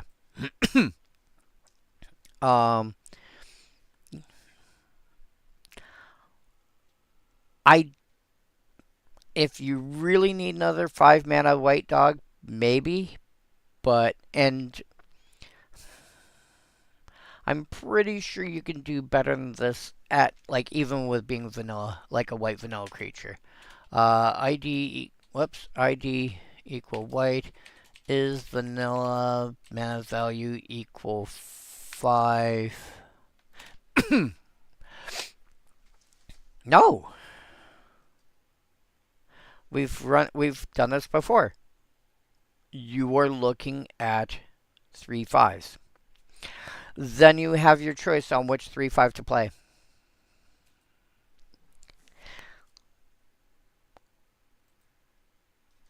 Actually, Silent Artisan is the worst because it requires double white. Because if you're playing vanillas, you're probably not playing mono white. And so you probably want the fact that it costs a single white. I'm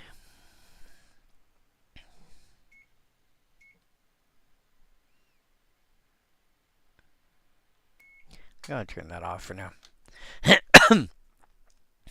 You probably want the fact that it costs a single white over double white instead. But, yeah. Okay, I could see that. Urgent Exorcism. Destroy target spirit or enchantment. This is Commander. Enchantments see a lot more play than most people realize. Enchantment creatures, enchantment lands, enchantment artifacts. Just plain enchantments. Hey, by the way, nice nice Versic study you got. Okay, I'll pay the 1 to make sure that gets blown up. Destroy target spirit or enchantment. Again, spirits, there's a decent number of spirits that get played. Either the same discussion we were having earlier about Slayer the Wicked. That either people are playing spirits because I don't think it's as big as, and I could very well be wrong. I have nothing to I have no data to support this apart from what my gut tells me. It doesn't feel like it's as strongly supported in terms of how the community feels about it compared to compared to the threes that we were talking about with the Slayer, the vampires, the werewolves, the zombies. Um, it's probably, I would say spirits is probably about the same level as werewolves, but a less vocal group, if that makes sense. But I think there's probably a lot more cards that are just incidentally spirits, especially when you start looking at settings like Duskmourn. Um, where spirits is kind of a big deal. And, a lot of stuff just gets incidentally, by the way, I'm also a spirit. If it's anything ghost-ish at all, it's not unreasonable to be, by the way, it's a spirit. Human spirit, angel spirit, whatever. Um, and so this will end up incidentally hitting a lot more than it first appears. So Urgent Exorcism and Slayer of the Wicked, I think people really got to pay more attention to. Chapelgeist and Thraben Purebloods are fine, but I would be paying a lot more attention to these two cards than it first appears. Voice of Spirit. Remember what I was saying before about, you may or may not, but what I was saying before about Windrake being like how they would balance cards? And Thunder Spirit, like this is one toughness away from being Thunder Spirit. And this is a 5-cent common. It has, it's got 2 power, it has flying, it has first strike. Yes, it dies to a stiff breeze, but 2 power with first strike eats a lot of things. The fact that it's got flying means it is a lot harder to block. You have any sort of global pump at all, something along the lines of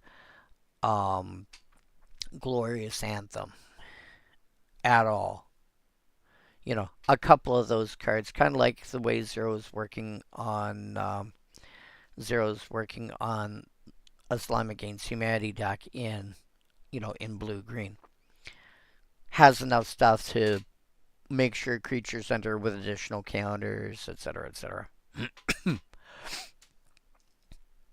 If you go for a similar take at all, this ends up being a very big beast. And it's it's not an unreasonable starting point. If you give this thing Insect, it's going to, it will end up shrinking down a lot of creatures before they can hit back. This does a lot more heavy lifting. TLDR does a lot more heavy lifting than it first appears. Thraben Sentry. Our first card that can transform. Well, what's transforming? So, a card that has transform looks like this. It's a normal magic card on one side. But the back does not look like this. Instead, the back looks like another magic card. It looks like they've taken 2 cards and put them, back to back, and they're completely different cards. And they can turn from one into another.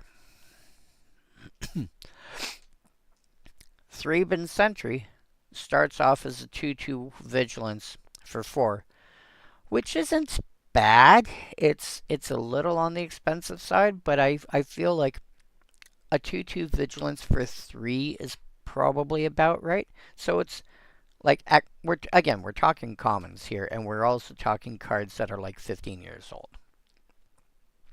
But I feel like a 2/2 Vigilance for 3 is like for 1 white plus 2 is about right-ish.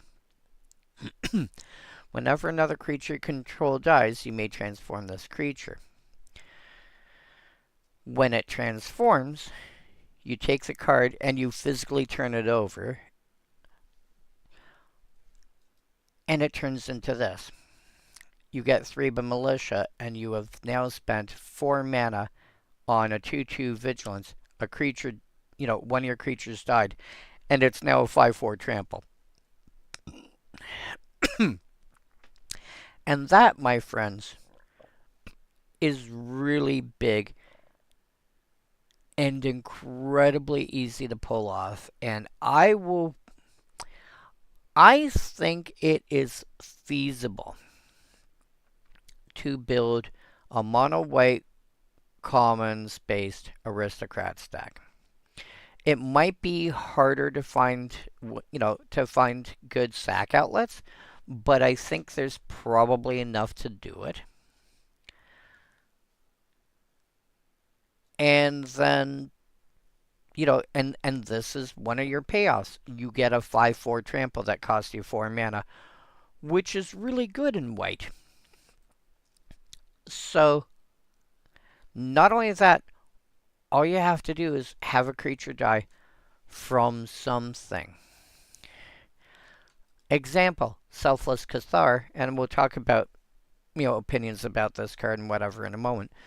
It can sacrifice itself for an effect.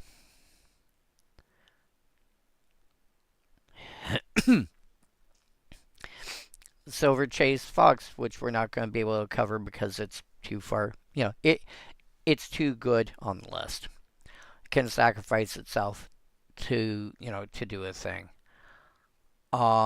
Creatures die in combat, etc., etc., etc.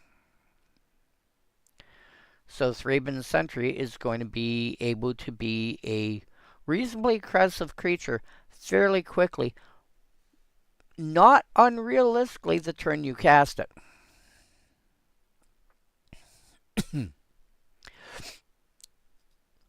Selfless Cathar. We'll talk about this card now. 1 white for 1/1 human cleric. Pay a white and 1 and sack it. Creatures you control get +1/+1 till end of turn. This is charge. Slightly more expensive, but it's a 1/1 creature that you can just attack and attack and attack and attack. And when you suddenly need to be able to get that extra couple of points of damage in, you can sack it, give up itself, and pump up your entire team. It doesn't look like a lot. It's not meant to look like a lot. But depending on the kind of deck that you're playing, like I will tell you right now, when I was building my mono white commons deck,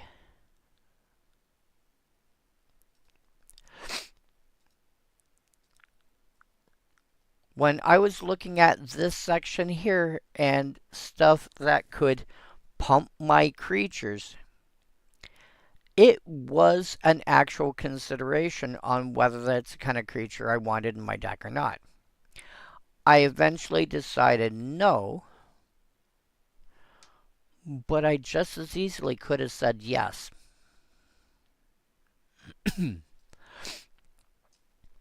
And again, this has got different kinds of decks it can be put into.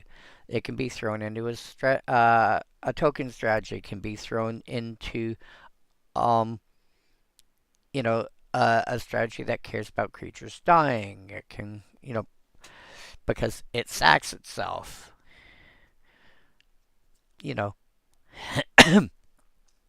It's also a cleric, which, again, it feels like a piece of random throwaway text, but creature type for some things is relevant. If you were looking at party. What? Party was Azorius? Yes, party was Azorius. I have a commons only commander deck that's based around, well, I mean, I put here as, blue-white D&D deck. How did I actually have you list? Oh yeah, Dungeons and Parties and Changelings, oh my. And the premise is, is twofold. One, Let's see if I can find you here. Cards like Seagate Colossus. If you have a full party, as in you have at least one cleric in play, at least one rogue in play, at least one warrior in play, and one wizard in play.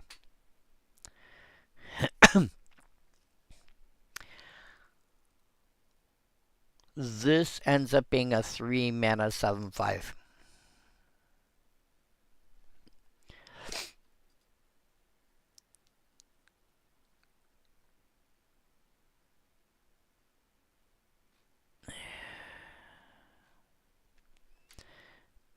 So I have, I've got a dozen changelings in here to make sure that I can hit the various creature types. I have initiative and I have venture into the dungeon, which are different but related mechanics. I've got some clerics, I've got some rogues, I've got some warriors, and I've got some wizards. And the wizards and clerics are these are miscategorized. This should be wizards, and this should be clerics, but I wrote them down backwards.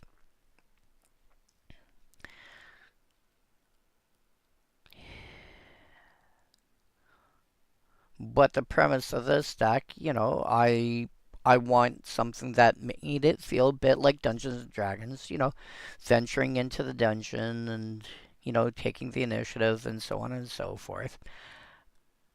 And but it had to be just commons. So I need enough clerics. And this was an option. And again, depending on how I built the deck, I could have just as easily said, yes, I'm going to put this in my deck. I decided not to because I wanted my creatures to be the kind that would that would stay around. But if I've got enough creatures of each, for each category, I don't need to worry about, I can have a couple that sack themselves and get through a few extra points of damage.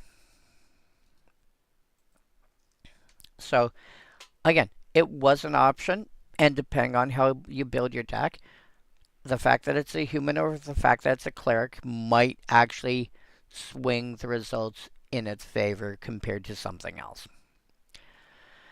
Spectral Rider.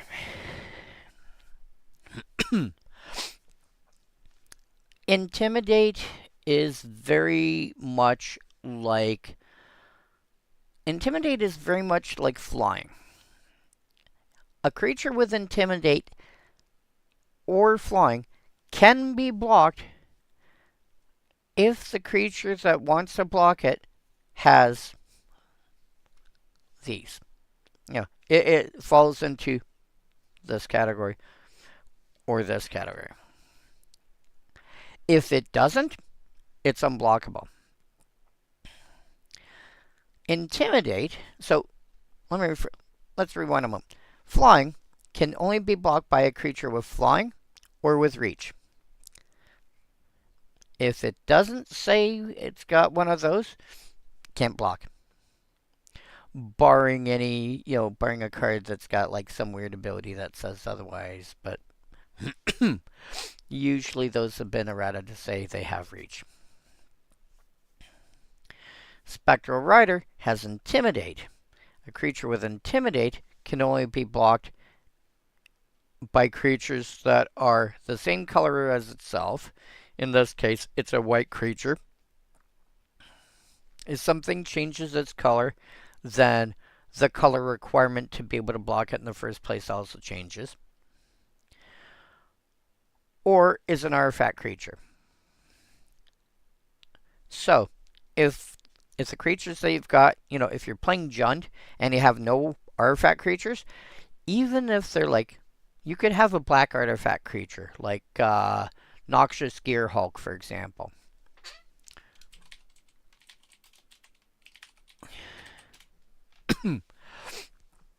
Which is a very reasonable creature to play in a Reanimator style strategy. It's an artifact creature. The fact that it has a color attached to it doesn't matter. It's an artifact creature. Spectral Rider can't be blocked except by artifact creatures and or creatures that share color with it. So, Noxious Gearhulk can block this. Ravenous Chupacabra can't because it's not white and it's not an artifact.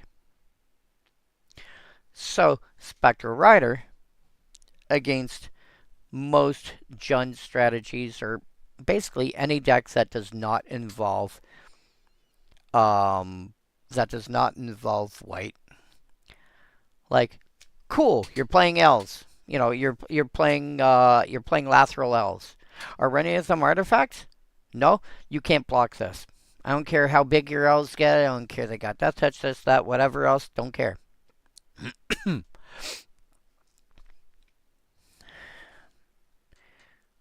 which suddenly means this is unblockable against a lot of commonly played strategies. And it's unblockable because it's not flying. People have ways to deal with flyers. People often, though not always, play with creatures with flying or reach themselves, sometimes just incidentally, sometimes completely overlooked. I've never done that, as I take a look at my list and go, oh crap, I don't have any defense against flying in that deck. I would not be upset if somebody went Spectral Rider in their mono white deck, or, you know, an Azorius or Selesnya or Bant deck or whatever that's based around stuff being unblockable. Throw a white card with Intimidate and go, well, crap.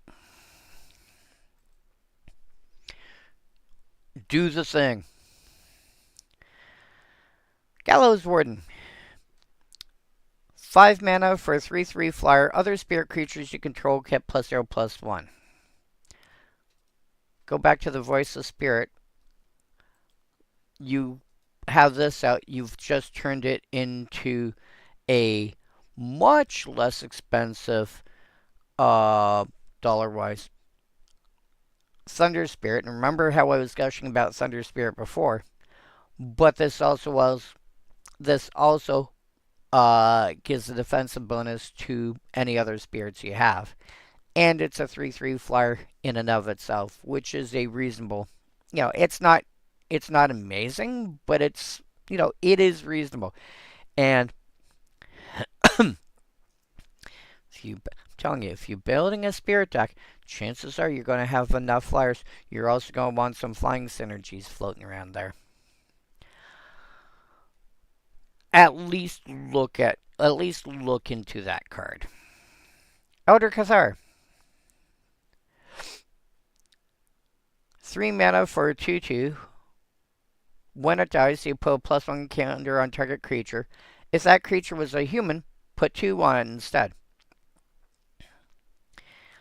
Doesn't sound like it sounds okay, but again, if that creature is a human, there are a lot of, even without, the funny thing about human as a type was even before it got any sort of tribal synergy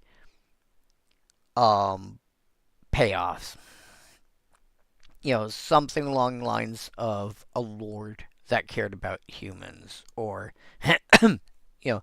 do a whatever for each, draw a card for each human you control, or whatever. So anything of that line at all.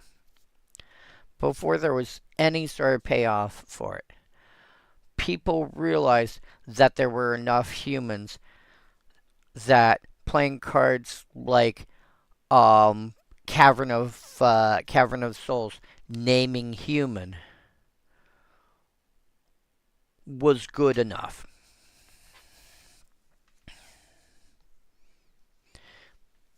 You didn't need to have something that specifically said, it cared about humans on the card to play it.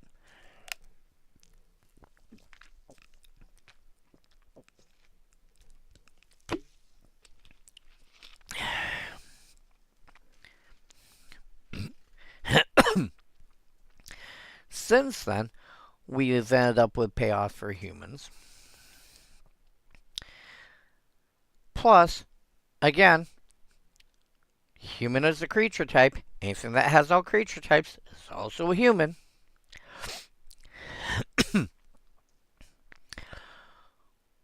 It is really easy for this to be, when this dies, put 2+1 counters on target creature.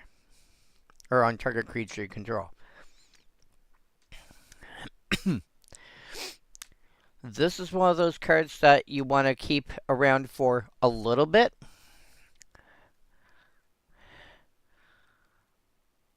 But don't worry about, oh my god, it's going to die. Okay, fine.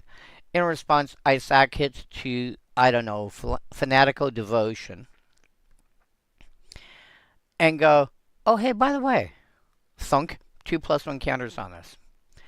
I really gotta build mono white aristocrats. Rebuke. Destroy target attacking creature. This has been power crept by now.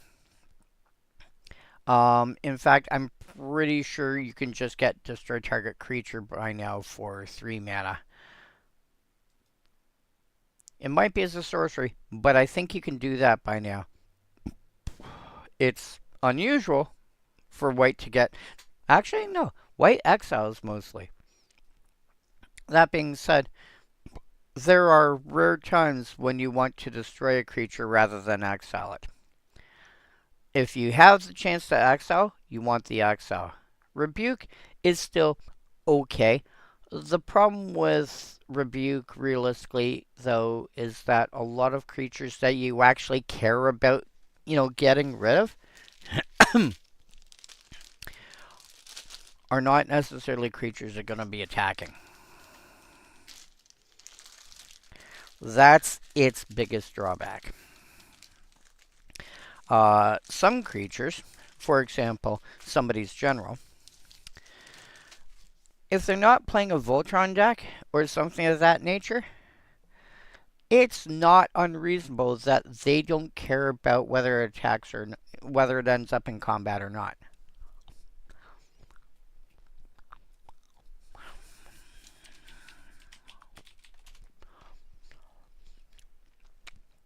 Muldrotha is a great example.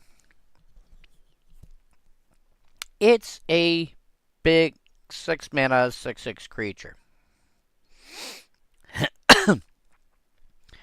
Pacifism. Okay. During each of your turns, you may play a land and cast a permanent spell of each permanent type from your graveyard. I can cast an artifact from my graveyard. I can play land from my graveyard. I can cast an enchantment from my graveyard. The only things I cannot cast from my graveyard, with Muldrotha's ability specifically, are instants and sorceries.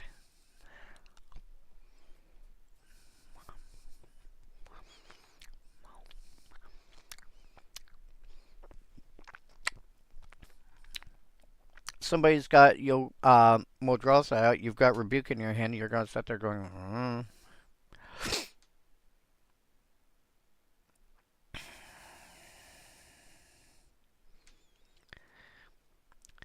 Abby Griffin, 4 mana for 2/2 Flying Vigilance Griffin. Again, you're playing Griffins, you're probably playing this.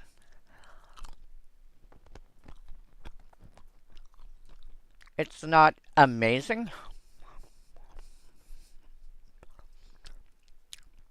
but it's okay. Apart from that, I probably wouldn't bother.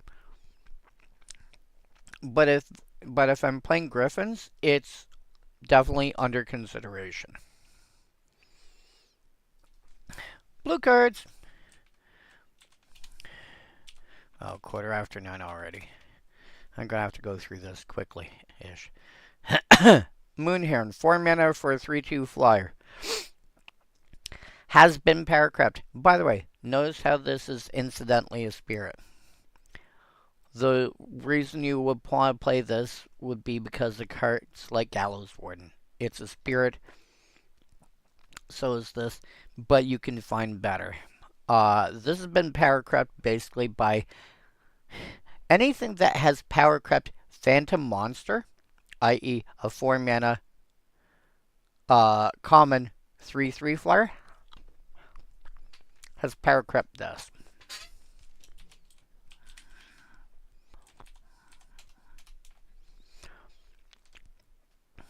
Same mana cost, same size, different creature type.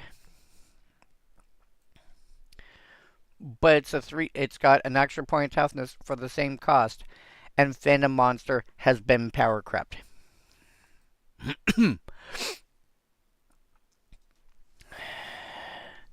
Rarity, common. Let's get that out of here. Mana value equal 4. ID equal blue. Mana 3. Keyword flying. Oh yeah.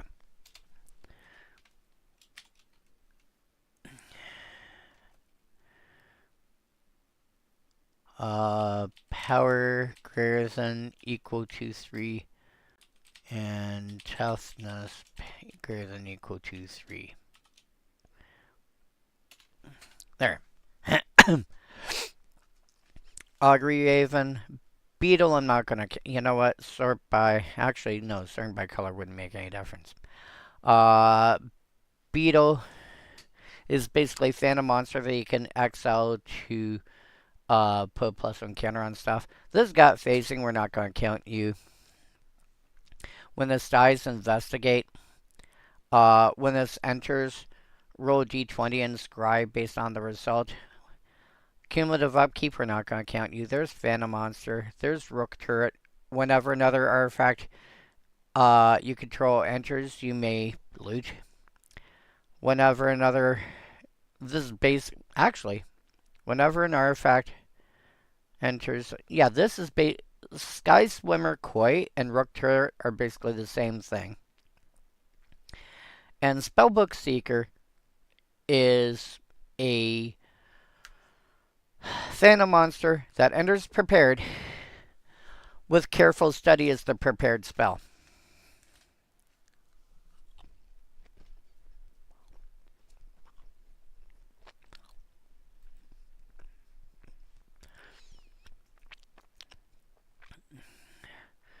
Bird, Spirit,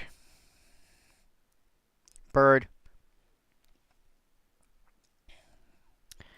So there's at least 2 birds and 1 spirit that have strictly power crept this card. Just based on stats. Like just based on this. Never mind anything that's a 3/2 that might have more abilities. By the way, these guys are also commons. I'm pretty sure. You are. Yeah. Did I restrict it to yeah, I restricted to commons. That was the first thing I plugged in. Lantern Spirit. 3 mana for 2/1. Pay a blue to return it to its owner's hand.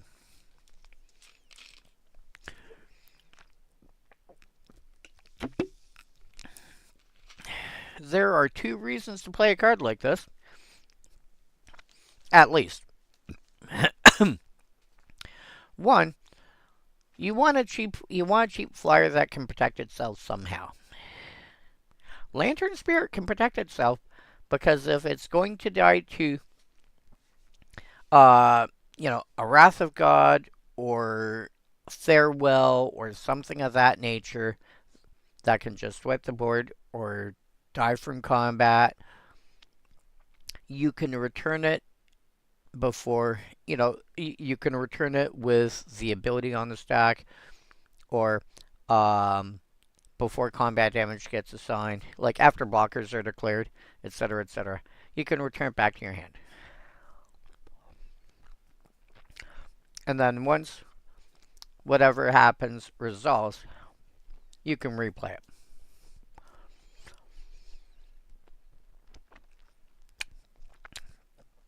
The second is if you have a reason to want to cast the same spell multiple times a turn. And that's not an impossible ask. If you're playing a deck that's vaguely along lines of Storm at all.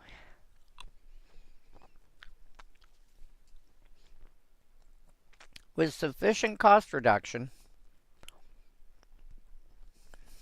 all you need is blue mana.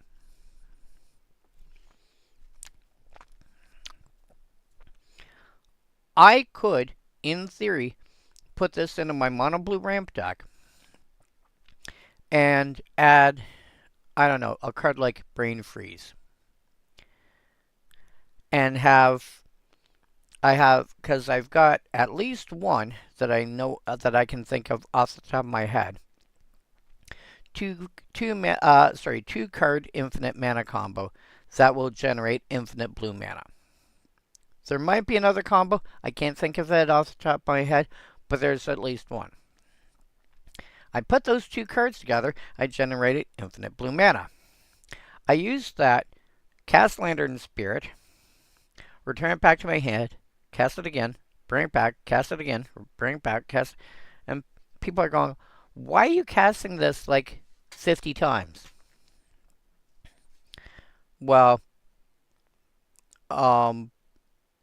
as an example, the deck that Zero was talking about earlier,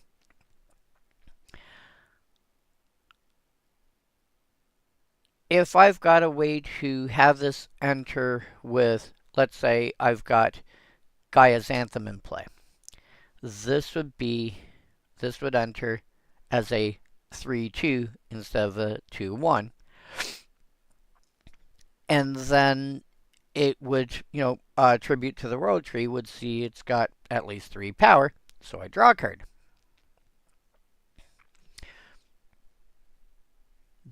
Generating all this mana lets me draw my entire deck if I want to.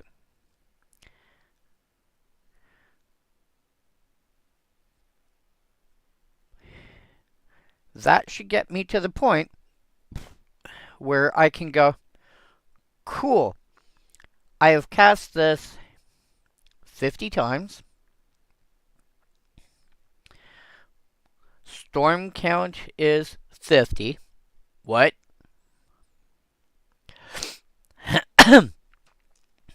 Let's do this a few more times. Storm count 70.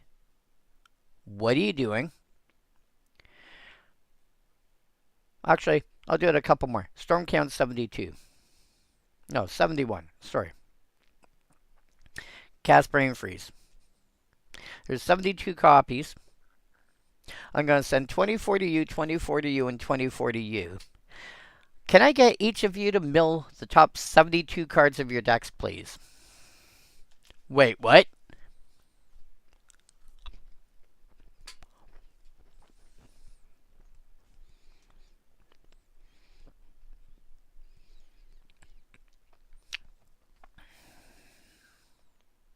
Yeah, you could oops, I win somebody that way.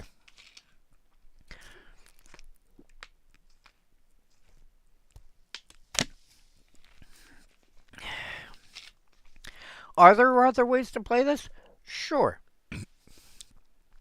But that would be an entertaining way to win. And by the way,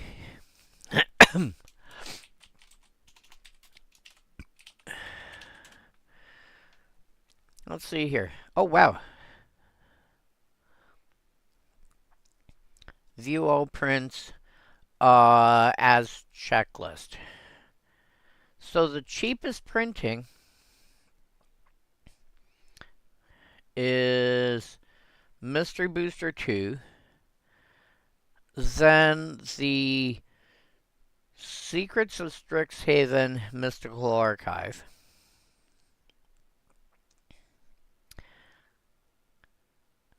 We're going to skip the Japanese promos. We're going to skip the secret layers. The Scourge one is over $11.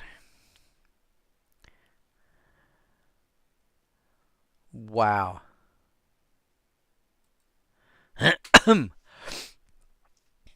Yeah. If you've got a copy and you go, hey, by the way, yeah,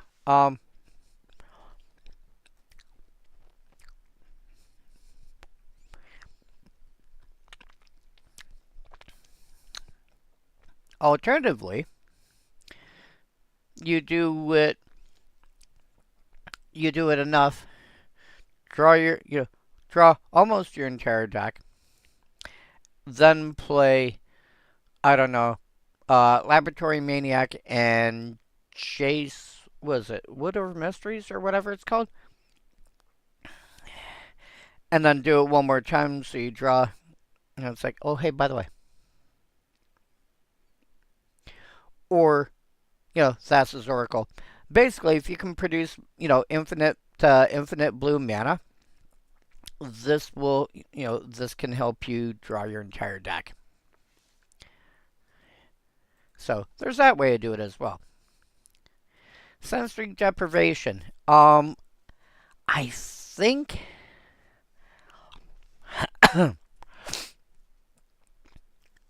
oh, I think there's a more powerful version of this card.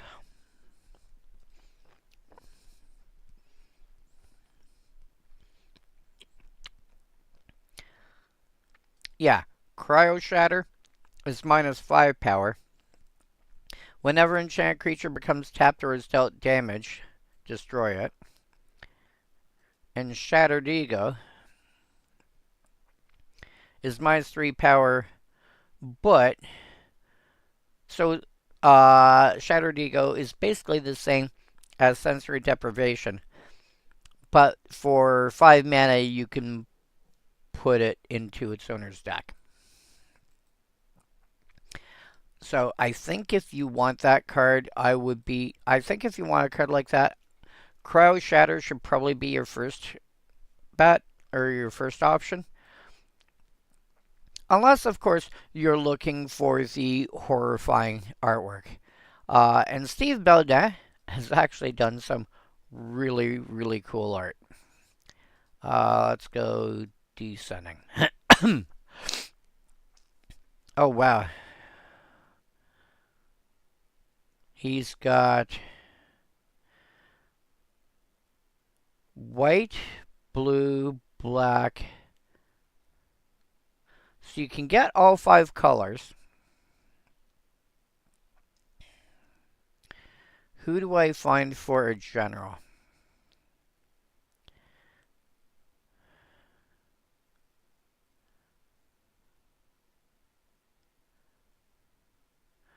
There are a lot of 3-color options.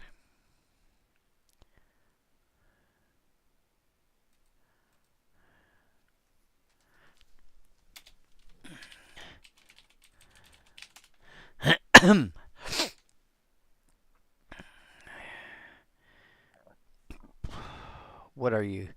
Jeskai, Bant, Jund. Yeah, Jeskai, Bant, and Jund are your top 3. Oh my god, you get Kiki? Oh no. Do you get anything that can tap or untap a creature? Oh, you get Grand Architect in that deck. If he's also done Pillapala, you've got at least one infinite mana combo.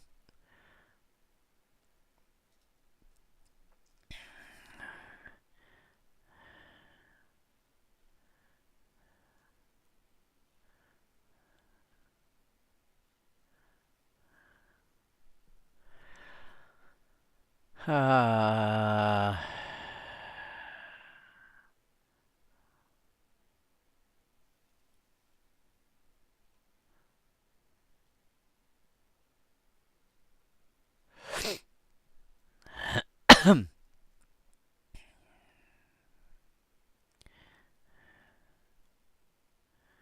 okay. You might be safe and not end up with a.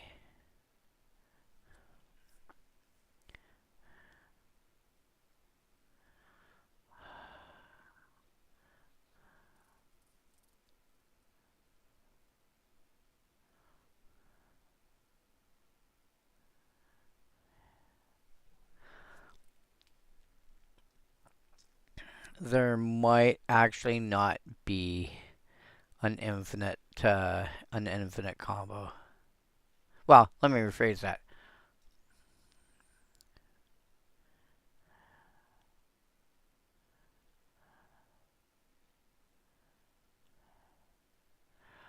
I think we are quote unquote safe. I don't believe there's a.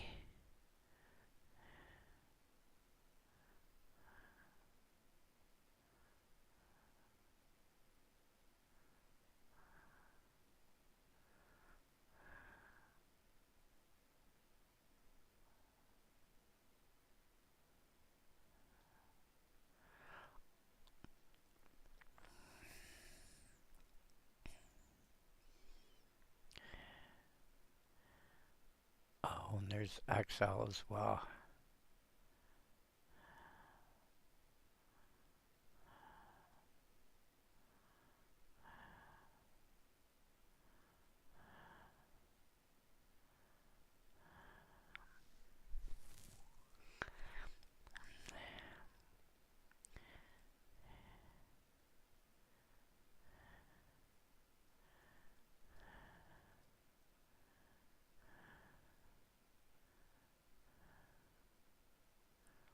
Tap. No, I want untap. Okay. I do not see any infinite combos immediately.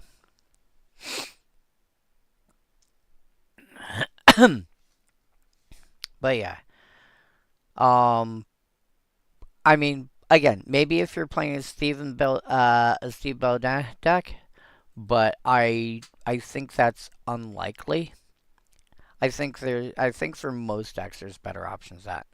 That being said, Hysterical Blindness, the next card on this list, I said before and I'll say it again. I think this is Blue's effort at creating fog.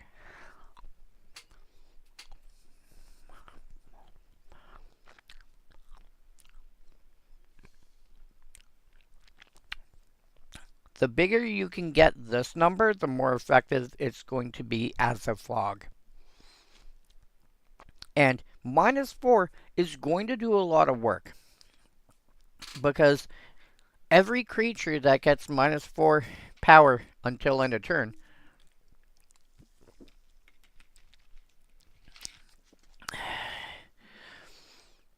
Think about it. A 6/6 creature now is going to only deal 2 damage.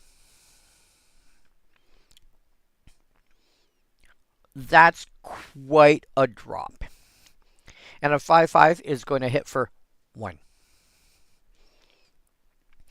So if you're in blue and you're looking for an effect along the lines of fog at all, look at cards like Hysterical Blindness. Get these numbers as high as you can. Let me see what's Mass Shrink.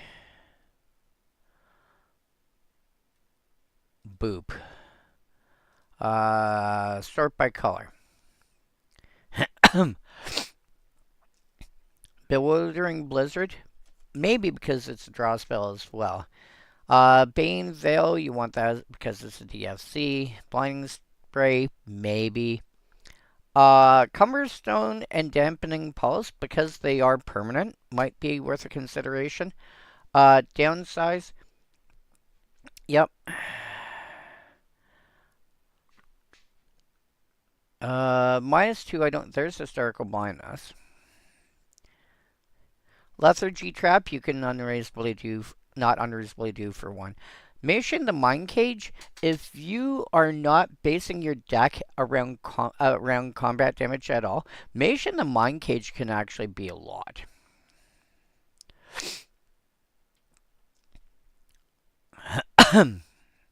Creatures your opponents control where X is number of... Oh, converge. Questionable. Sea Hag I could see. Because, you know, enters -4 power till end of turn. Yeah, if it's smaller than... I think for... I think there's enough that do around 4 that it's worth a that I would... I think the furthest down the rabbit hole I would go might be 3. That being said, if you're, you know, if you only want to do, if you only want to hit 1, I think you can get -7. But yeah, historical blindness, again, you are looking for something vaguely along lines of fog in a blue deck. Looking at cards like that. Grasp of Phantoms. Nah. If I want this, if I want this, I want to be an instant.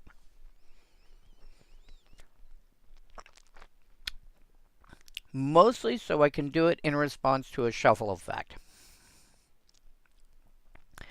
Do this in response to, I don't know,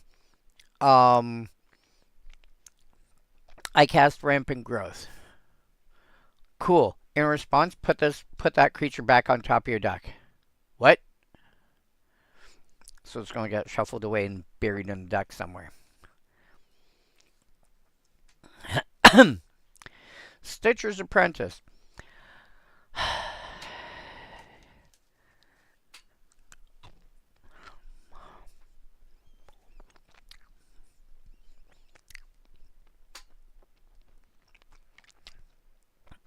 If you can find a way to have that create more than 1 token.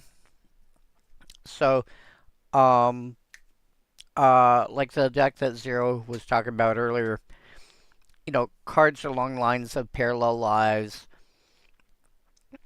good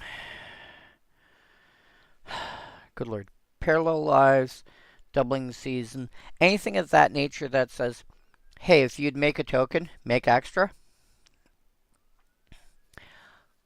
If you can get that to happen, then this can end up becoming a, you know, a creature generating combo.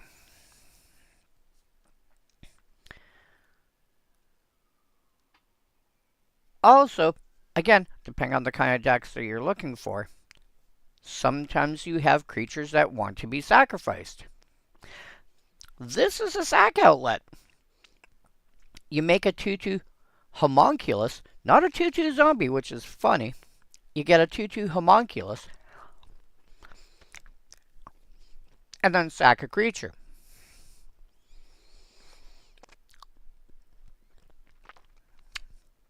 Have you got creatures that when they die give you some kind of payoff?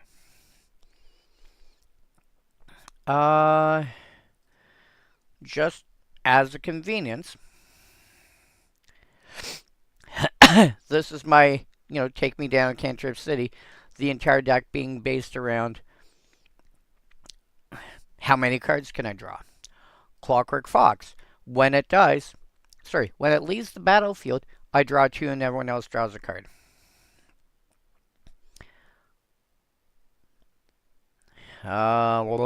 Where did it go? Enters Thalco Seer. When it leaves play, draw a card. And I thought there was another one. There might be another one somewhere else. I'm not seeing it at the moment. But they're, you know, blue, it's not unheard of for some of its creatures to say, hey, when I leave the battlefield, usually it's draw a card. well, you run some of those and you get to dig deeper through your deck. And in the meantime, you're putting extra bodies on the board.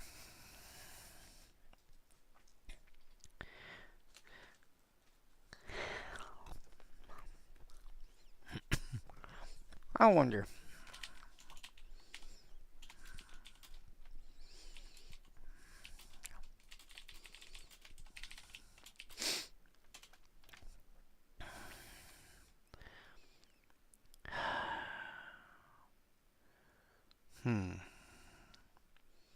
Oh! That's hilarious. Roadwaker Helm. Roadwalker Helm. Pay 2 and tap. Create a token that's a copy of target artifact token. This is not an artifact.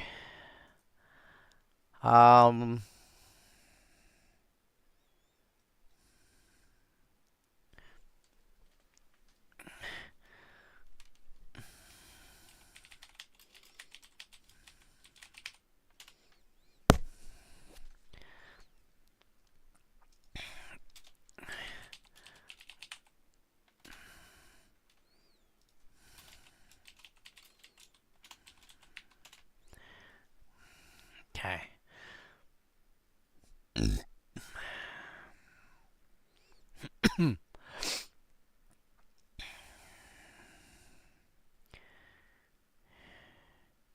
Create a token that's a copy of target creature you control. That's another. I want extra tokens.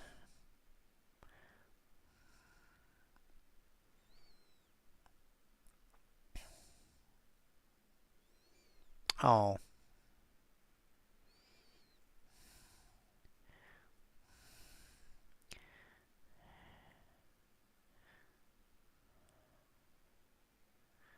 Huh. Dutiful replicator. Oh. That's hilarious. Dutiful replicator.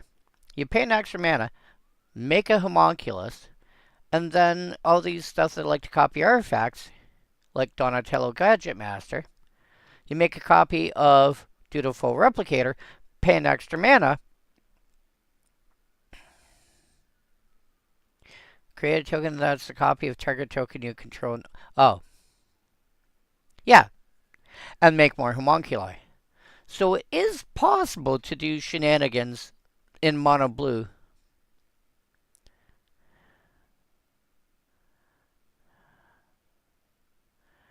Oh, that's funny.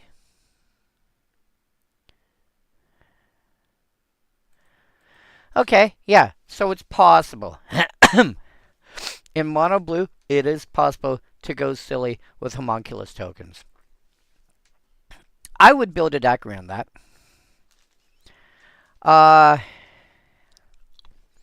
Frightful Delusion. Oh.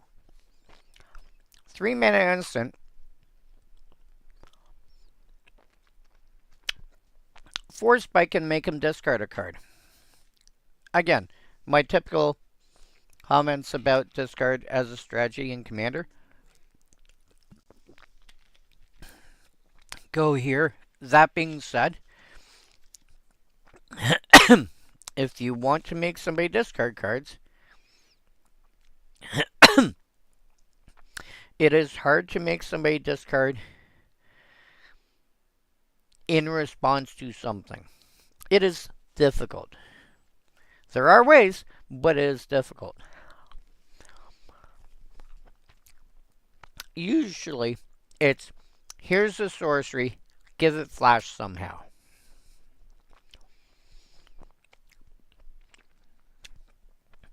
This will not only try and stop their spell from resolving, which may or may not succeed, but also make them discard another card in addition. Good timing can make this a 2-for-1. That's adorable.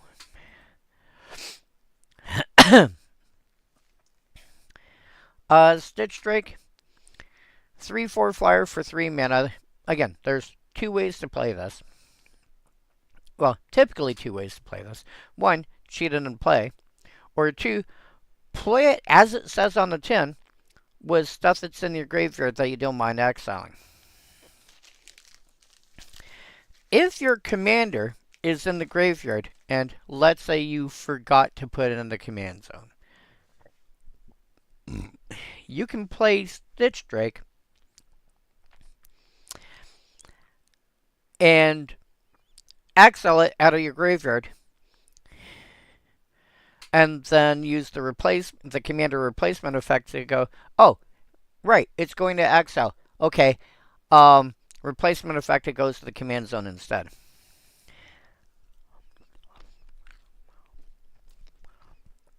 There are, rarely, but there are cards that do not mind being exiled.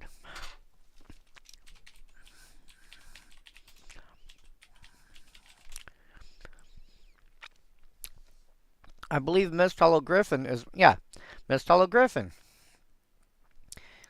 which will appear a couple weeks from now. 4 mana for a 3/3 flyer, you may cast this card from exile. Well, if Mist Hollow Griffin is in your graveyard, you can exile it with the Stitch Drake and then recast it from exile.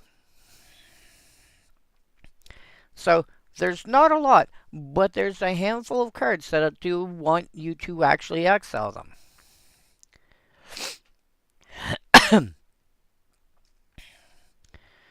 So again, you can cheat it and play with a card like oh wow. I was gonna say Ether Vial when I finally remembered what it was called. But Recommission, if you reanimate it from your graveyard with Recommission, you get a 4/5 flyer. That costs you 2 mana. Wow.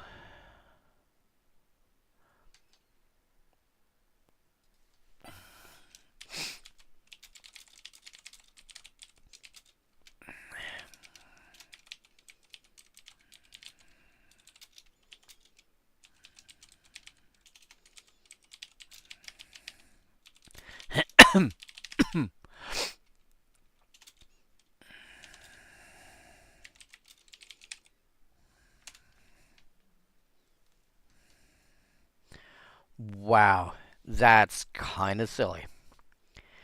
And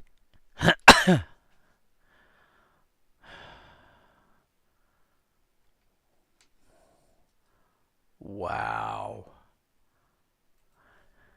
Okay. Makeshift Mauler.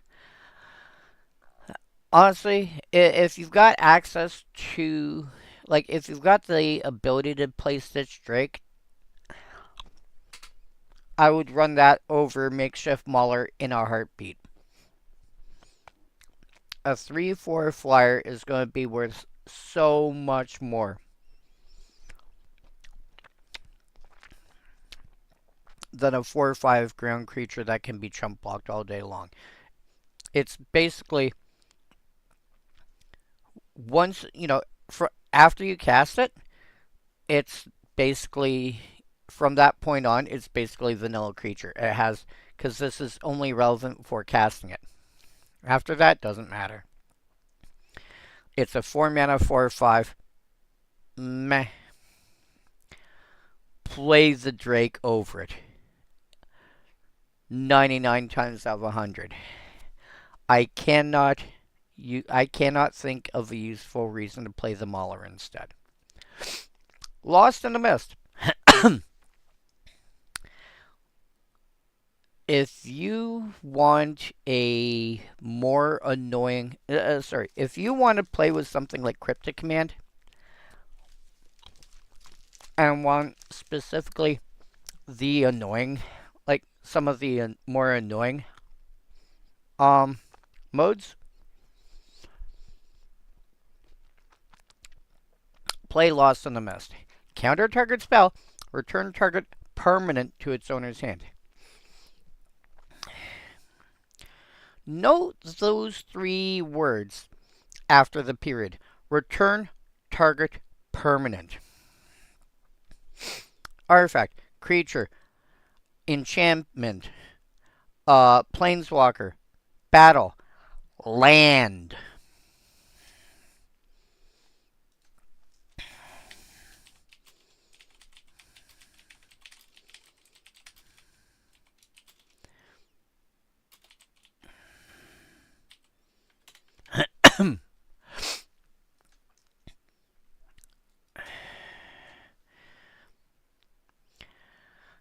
Skip Baron's Unmaking. Boomerang, capsize.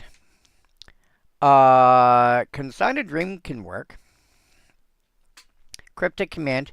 Dematerialize, I wouldn't bother because it's 4 mana to do as a sorcery to do something that Capsize does as a 3 mana instant. And Boomerang's the better version. And then 7 to flash it back, forget about it.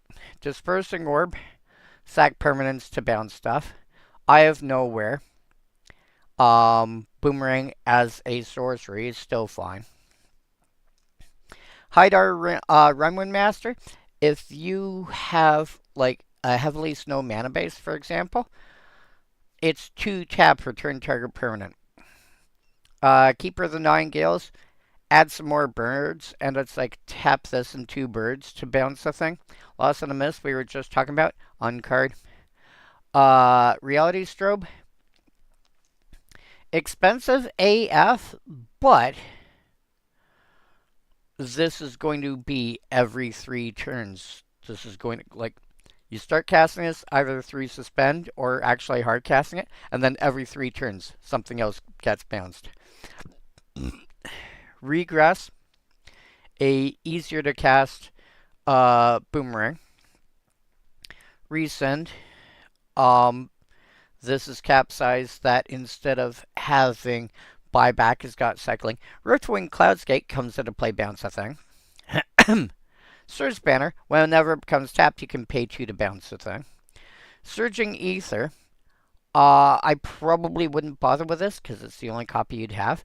Temporal Adept can bounce a thing every turn. Temporal Fisher, bounce return target permanent, storm. Tidespout Tyrant, whenever you cast a spell, bounce a thing. Tradewind Rider, basically Keeper of the Nine Gales with slightly higher cost, a bigger butt, and doesn't care about what creatures you tap. And Wipe Away, Boomerang with Split Second for an extra mana. You want to be annoying? You can build a deck around return target permanent to its owner's hand. Probably play what's his name? Rymar? Hydar, sorry. Run Hydar as your general and go from there and just annoy so many people. I think I might have a deck for people. That's another story. Scab Goliath. I might consider this as a reanimation target.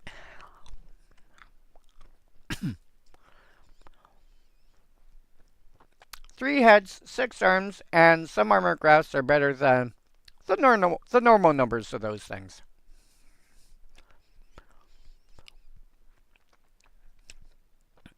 I 6 mana, you get a 6/9 trample. Nice.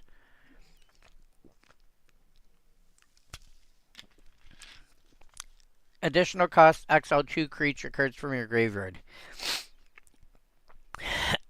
It's okay because it's a really freaking big zombie slash giant. Probably more relevant because it's a blue giant. Blues, to be fair, you know what? Type zombie, power greater than 5.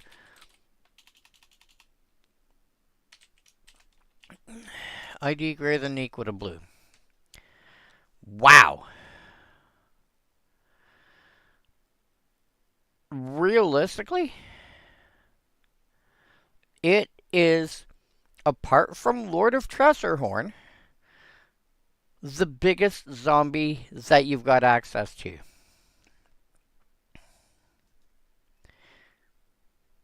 Lord of Tressorhorn is depending on your perspective, smaller because 10-4 averages to 7-7. Scab Goliath averages to a 7-8.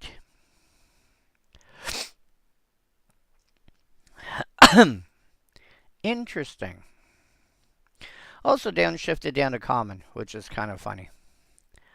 Yeah. Probably more realistically reanimation target and just have a giant FU zombie. Actually, what if I take out the restriction to be blue? Power descending. Gold tree, Lord of Horn. No. Reanimated instead, probably rotting red store. You know what? It doesn't take long. I think if you want just a giant zombie to beat down with, it's a reasonable option. That's kind of hilarious. Battleground Geist. What we were saying earlier about the funny thing is, Gallows Warden is a 5 mana 3/3 flyer that gives an extra point of toughness. Battleground Geist is a 5 mana 3/3 flyer that gives you spirits +1/+0. So, the other one pumps toughness, this one pumps power, which I think is weird. I think, if anything, they should be the other way around. This is going to be more useful, in my opinion, in general, in a typical spirit deck, because hitting for 5 makes a lot more difference than, like, hitting for 5 versus hitting for 4 makes a lot more difference than, 2 toughness versus 3 toughness. This is, in general, the better card. So, if you have to decide between the Battleground Geist and the Gallows Warden, play the Geist. 1, 2, 3. I'll just take a quick look at this. Oh yeah, Armored Scob.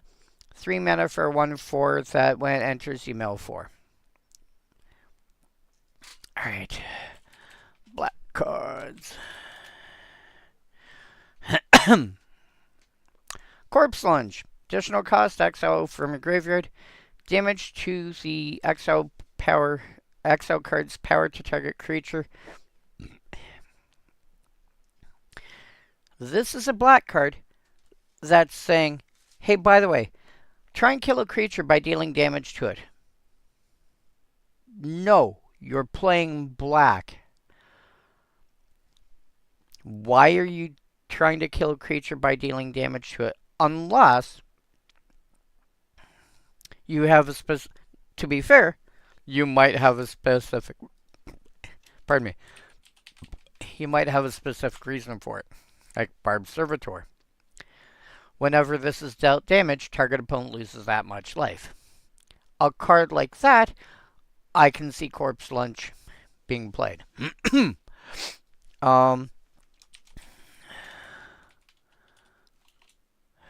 Let's see here.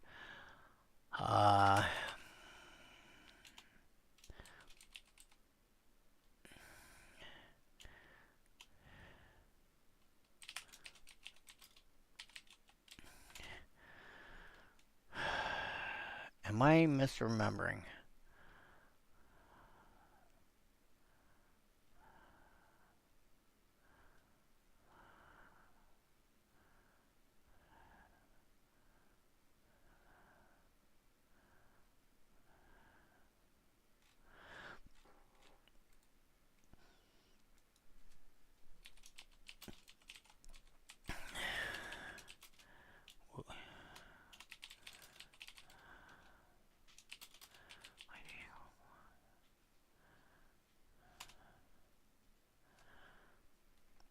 Really?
There we go. Angel of Suffering. No, that deals damage to you. What am I trying to find?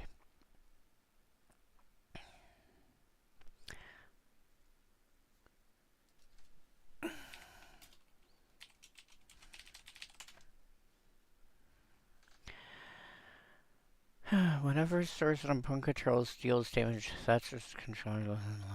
No, probably not. Whenever it deals damage to a creature.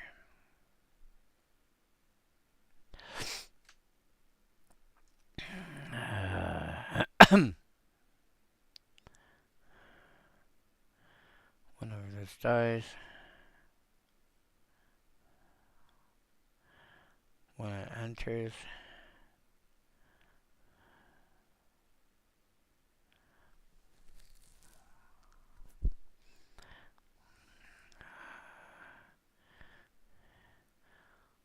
Whenever it deals damage, combat damage to a creature.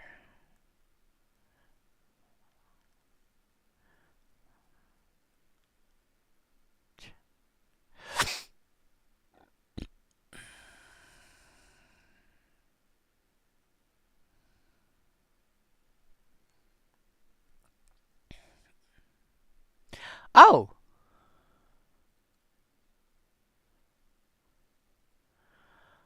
Black has got a not unreasonable amount of cards that say destroy target creature and opponent controls that was dealt damage this turn.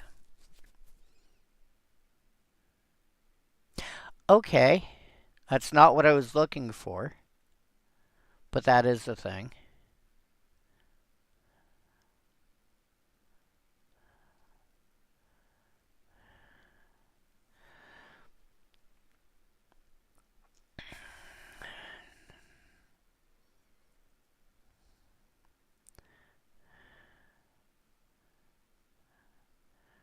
Well, if combat damage should be dealt, Gloom Surge and feels like a combo piece.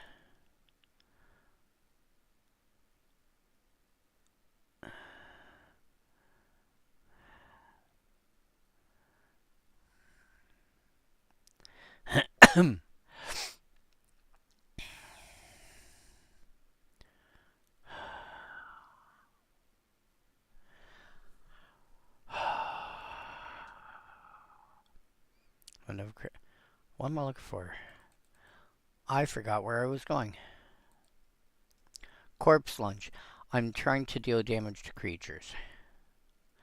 I want a reason to deal damage to a creature. I'm not going to bother looking at the invasions because those are just a pain to deal with right now.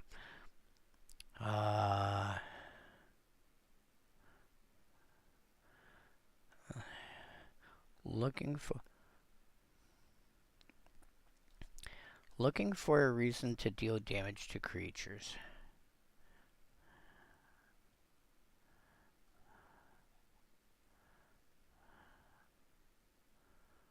Whenever this creature deals damage.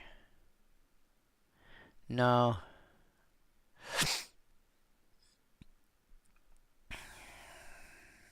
By the way, how much are you? A couple of bucks, alright.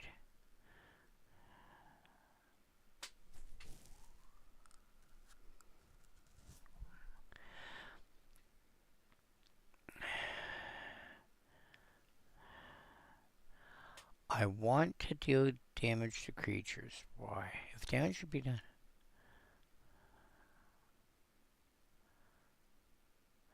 Oathsworn Knight would be hilarious if you've got a way to keep it alive beyond the number of +1 counters it's got on it.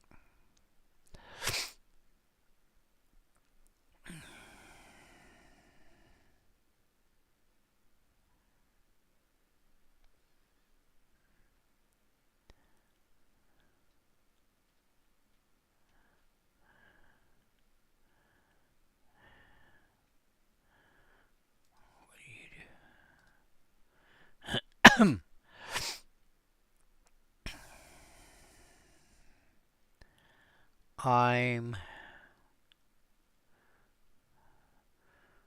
not really seeing, apart from the, hey, by the way, blow up a thing that was dealt damage.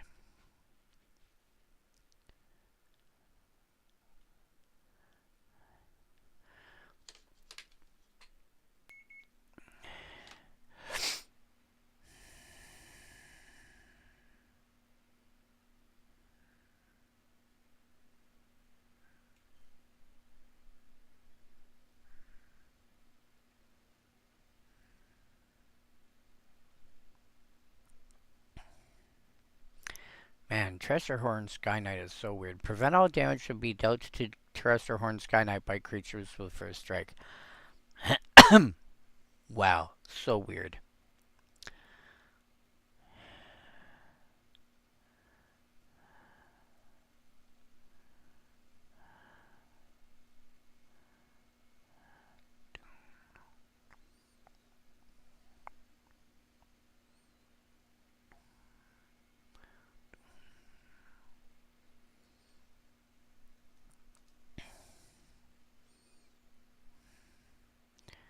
Yeah, whatever. Yeah, I'm not seeing anything. I am not really seeing, like, apart from an effect like Barbed Servitor, I'm not really seeing any reason to play Corpse Lunge. You really should just be playing cards that, like, Murder, Fell, Hero's Downfall, stuff of that nature instead.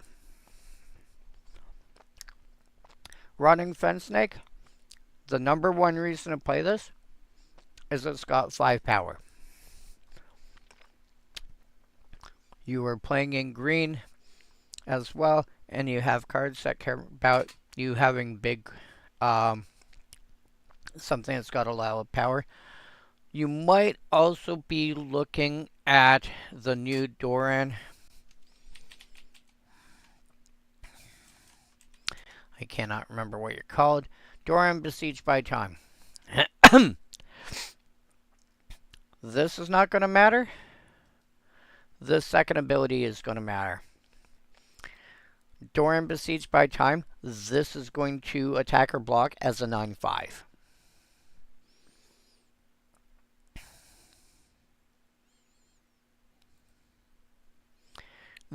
That is why you play a card like this. Strongkirk Patrol, 5 mana for a 4/3.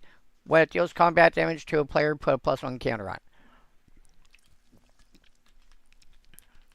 This is trying to be Sengir Vampire downshifted to common.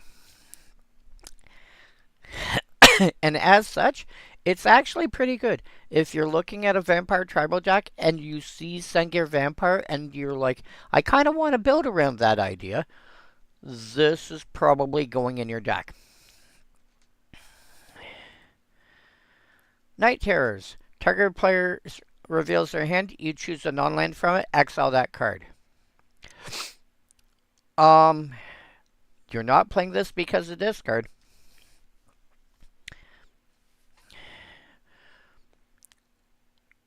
You are playing this because you want to make sure you don't have to deal with card X. Whatever X is.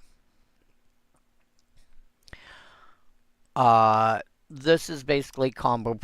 I have a combo deck. I want protection for my combo. And you're not in blue. You're not in blue, and you're probably also not in white.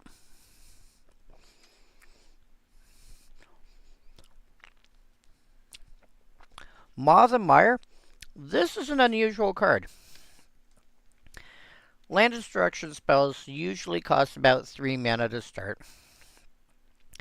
I've generally come to the understanding over the years that, and I've mentioned this before,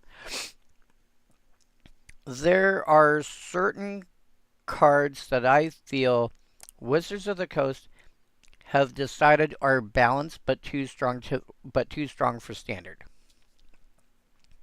Sinkhole, double black, sorcery, destroy target land. Stone Rain, 1 red plus 2. Sorcery, destroy target land. They do not want cheap land destruction. So they will print it at like 4 mana, or more realistically these days, 5 mana. But add something onto it to make sure it's worth 5 mana. And again, 1 colored mana can occasionally be equated to 2 colorless mana. So Stone Rain and Sinkhole are approximately equal to each other in terms of mana cost. 2 mana of a single color versus 1 mana and 2 colorless are about the same cost.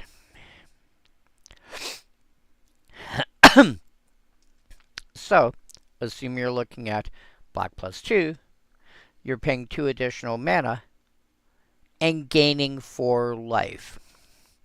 The third card, by the way, that I really think they decided was about right but too powerful was Counter Spell. Does what it says on the tin. 2 blue, instant, counter target spell. You pretty much never see that exact effect. You generally see 2 blue plus 1, counter target spell, do something else. Or 2 blue plus 2, counter target spell, do something else. And if it is double blue, it has an additional cost attached to it. Or it counters a certain category of spell, but gives you a bonus for doing so. Stuff of that nature. But Maw of the Mire, destroy target land, you gain 4 life. If your deck cares about gaining life, and an Avacyn life deck is not unreasonable, I think a card like this would be fine in a deck like that. Partly because, gaining 4 life, in addition to, again, life gain for the sake of life gain is generally bad.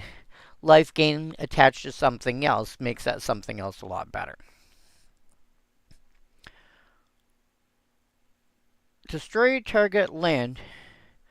Usually you care, when you're talking Commander, about lands that do something specific. That do something a little too powerful.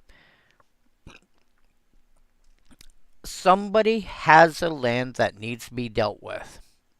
And so having a couple cards in your deck to handle that, you have a pretty inexpensive deck, and your opponent is running Urborg, Tome of Yawgmoth, and Cabal Coffers, and running away the game because of the mana they're generating.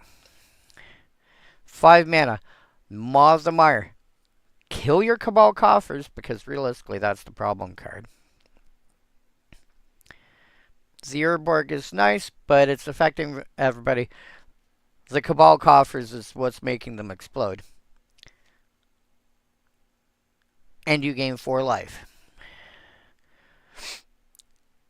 Can I do it in a more cost-efficient way? Sure. Could run Sinkhole. You could run Befoul, would be a good option, because it can also potentially hit a creature instead. I would generally prefer Befoul. But if your deck cares about you gaining life, especially since decks that do care, they tend to care about, did you gain 3 or more life? Did you, or something of that nature.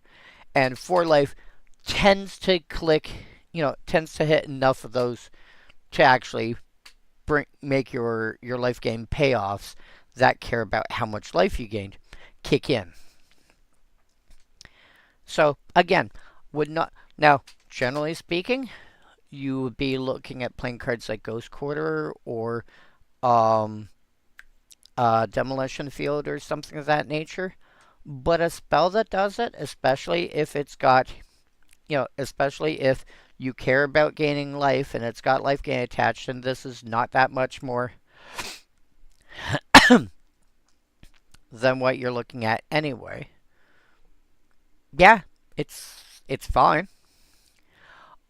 If you can find a less expensive version of this that gains, maybe you gain 2 life instead. I would probably play that, but that might not necessarily, like, if you can, you know, if this is like black +3, destroy target land, gain 2 life. But then for stuff that cares about did you gain 3 or more life, you're going to have to find another way to gain life that turn. But that being said, it's fine. Village Cannibals. 3 mana for a 2/2. Whenever another human creature dies, does not have to be yours. Put +1 counter on this creature. Again, anything that cares about, anything that has all creature types is also a human.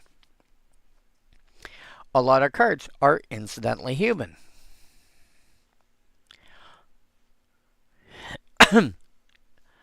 You could build an aristocrat style deck and use this as one of your payoffs. You could just simply throw this into a deck and assume that enough creatures that happen to be human are going to die along the course of the game, and this cannot unrealistically, by the time it's relevant, be a 6/6 or so. A 6/6, an 8/8, a 12/12 that costs you like 3 mana to cast.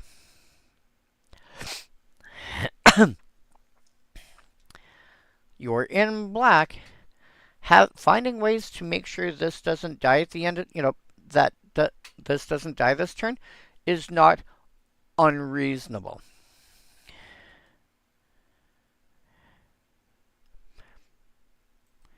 So, yeah, there's a few homes available for that. Morcrit Banshee. 5 mana for 4/4. When it enters, if a creature dies this turn, target creature gets -4/-4 till end of turn. So basically, as big it is as it is, that's how much it's going to tear apart another creature for. This is trying to be like a flying version of, like this is a cross between like Sengir Vampire in terms of like mana cost and size, and whatchamacallit, Ravenous Chupacabra. For 1 more mana, you're getting +2/+2. But you're not necessarily going to kill the creature. I think I would generally play the Ravenous Chupacabra instead.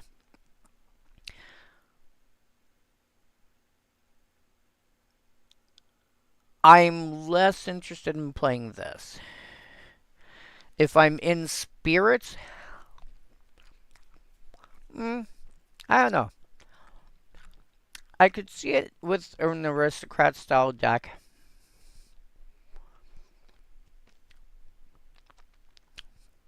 Also, the Banshee could be, the Banshee you can expect to, go into combat. Something dies in combat. The person who you attacked is like, okay, cool. This one survived. Well, what's it effectively at now? It's got like 3 toughness left. Oh, okay. Banshee, finish it off. Really? And leave a 4/4 body behind. I mean, it's okay to like help finish off a creature, but in general, I would prefer to have I would prefer to have Ravenous Chupacabra or a similar creature. That Necrotal, something that just says kill a creature, comes into play, kill a creature. Screeching Bat. I am amused by this card. Again, cards that transform. Blue, we did not come across any transform cards. You got Ludicrous, Ludovic's test subject down here, Delver's Secrets, and that's it. But they are too good for what we're talking about. Screeching Bat. Dun, dun, dun, dun, dun. It's a 2/2 flyer for 3, which is A little better than you normally expect out of black, but it is an uncommon, which is what's compensating a bit there for it. Because realistically, for 3 mana at this point in time, so 15 years ago, you're looking realistically at a 2/1 flyer. You're at uncommon, so 2/2 flyer with another ability thrown on. Not unreasonable.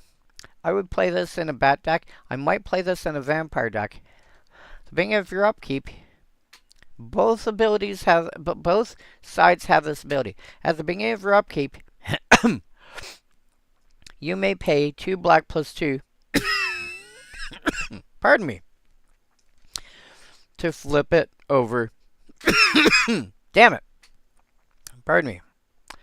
You can flip it over to its other side on your upkeep. That's its drawback.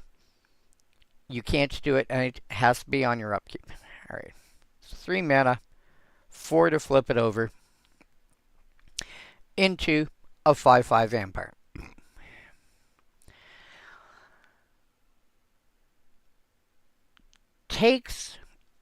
It takes a fair amount of effort to transform from one form into the other.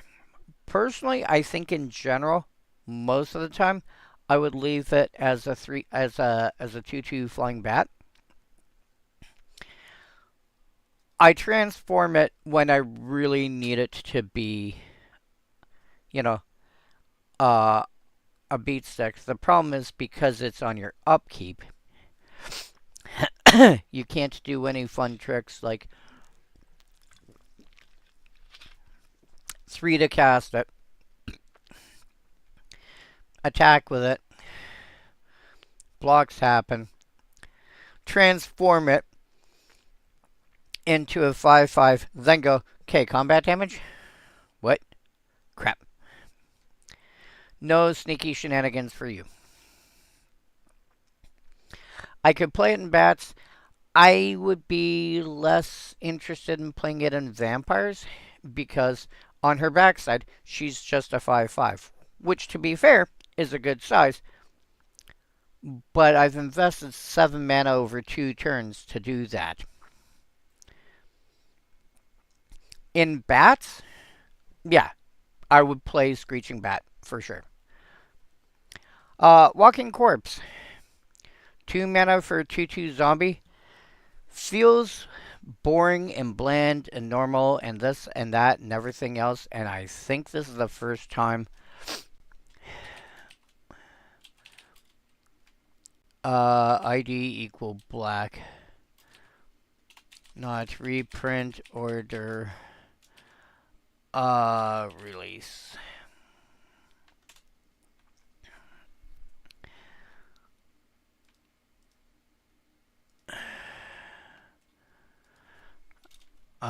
Is vanilla. Yep.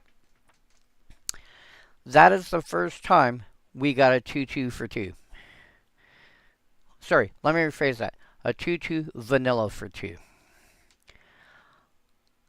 Going quickly through this. Every other time that we've had a 2/2 for 2, the first time that we had a 2/2 for 2 that didn't have a drawback, like apart from being something like Black Knight, which is really, really powerful. Everything after Black Knight either couldn't block or had some life payment or something. Then you hit Withered Wretch, Wicked Akiba, which were double black to cast them. Hand of Cruelty, same thing.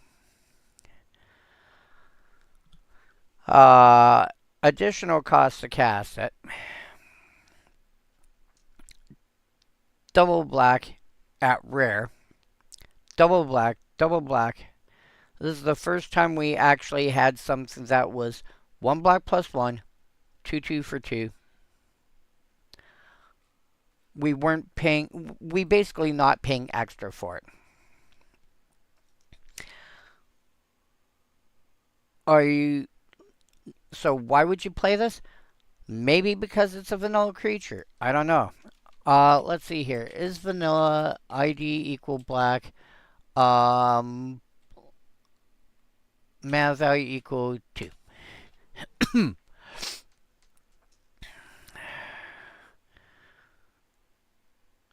You are seeing, I'm seeing 2 1s and 2 2s. There's a 1 3 and a 1 4. Your Doom Beetle would be your best overall because it's a 1 4 for 2, which is really good. After that, you're looking at 1 3s and 2 2s. Sorry, 1 1 3, and then your selection of 2 2s. So if you're playing vanillas and you're in black, you might be looking at it. I probably wouldn't. Uh, here's a who's that?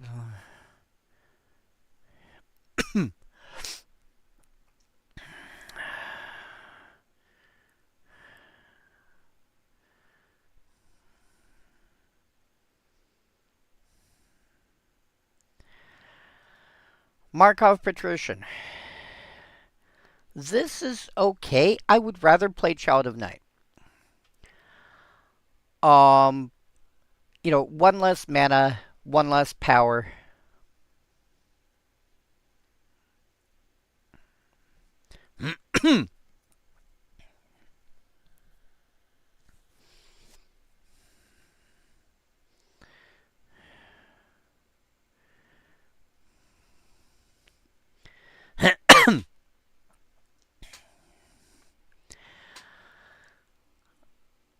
um, yeah, I don't know. I see Markov Patrician, and to me, this is just filler for a limited deck. It's. I'll be honest. If this was a 2-2 instead of a 3-1, I'd be much more interested. The fact that you're paying 3 mana and getting, a creature that still has 1 toughness bothers me. And I kind of give a bit of a pass to the Rotting Fen Snake because it's got 5 power, which is relevant for some decks, and you can get that cost reduction down. I think Markov Patrician is just. It's like too little too late. I would play. I would play almost any card on this list before I played Markov Patrician in almost any deck. Brainweevil. If you're into this card, the reason I would play this is it's because it's a creature, you can reanimate it and do loops, and as a result, actually get everybody else down enough cards. Also, because it's target player discards, you can sacrifice it to make yourself discard cards so that if creatures that you want to reanimate, as an example, are stuck in your hand, you can pitch them and then reanimate them from there. So, be like, turn 4, play this. Turn 5, attack somebody that will have trouble blocking it. Get a point of damage in. Sacrifice this. Reanimate, sacrifice this, reanimate something. Go from there.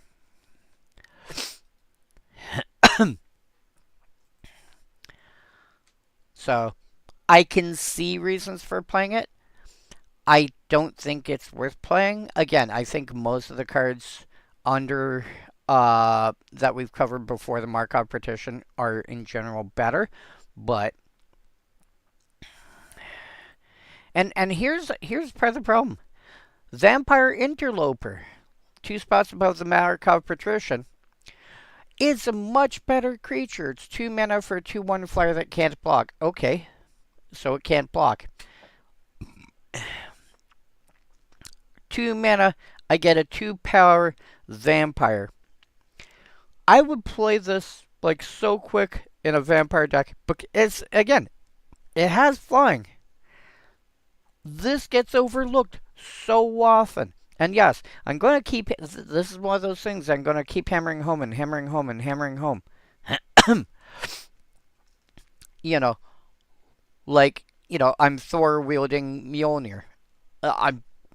No, but do not overlook flying. Can't block? That's fine. I'm going to have other creatures that can block. Plus, I'm in black. If I need removal, I have removal.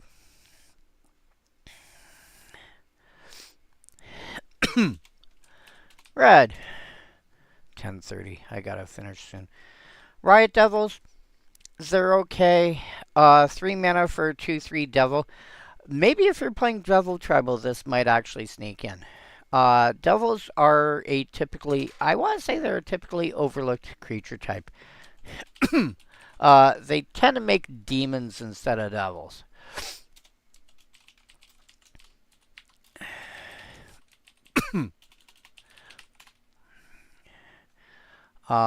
Sort by color. Yeah, there's 54, and then compare how many demons there are. That being said,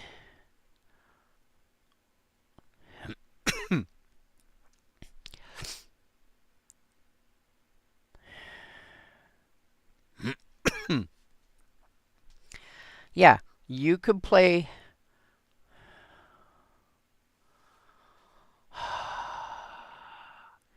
If you went strict Rakdos, you wouldn't be playing Hensi or Beamtown Bullies, but you'd play everything else.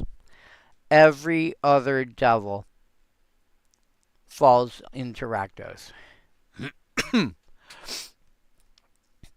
And it's a, it's a reasonable deck type. And then you get Raphael, Fiendish Savior as your general to give your devils +1/+1 and have lifelink, which is hilarious.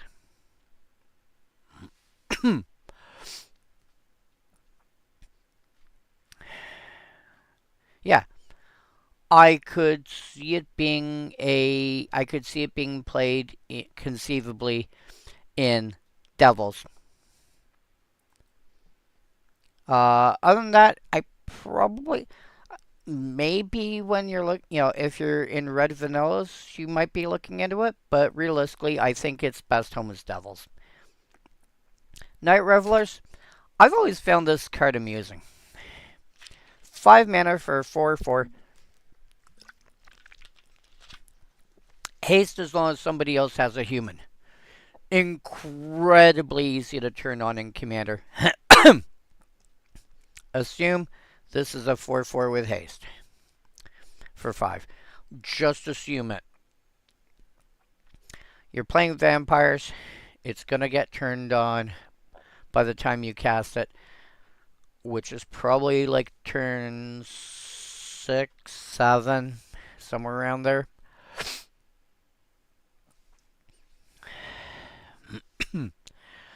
The only problem is that it doesn't do anything else. But it's a vampire, and if you're looking for a 4/4 with haste, it's still fine. Skursdag Cultist. 4 mana for 2/2. Pay a red, tap it, and sack a creature. 2 damage to any target. Again, when we're looking at aristocrats effects and other colors, not unreasonable that this can end up killing 2 things.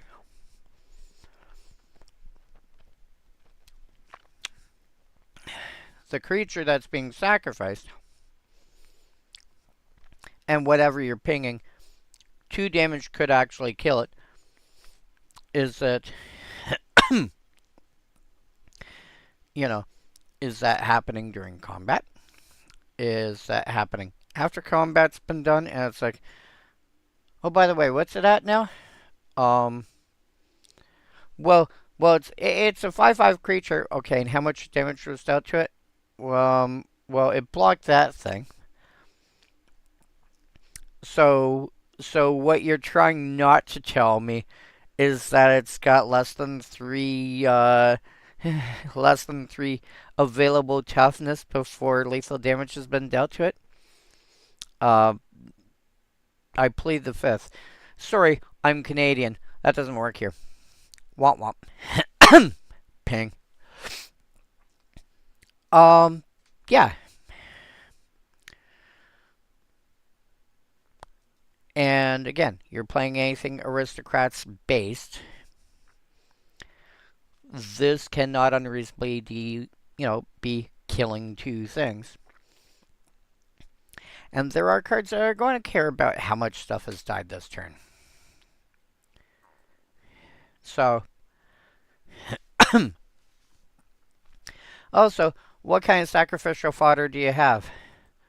Oh, by the way, did we mention the devils? And, I think Raphael, was it Raph that said something about when a creature dies or something, or is put in a graveyard from anywhere at the end of turn, you make a devil token or something like that? I think that's what he said. Tormented Pariah. 4 mana for a 3/2, which seems pretty pretty meh. Till you get him to transform into a 6/4. Yeah. He's literally doubled in size.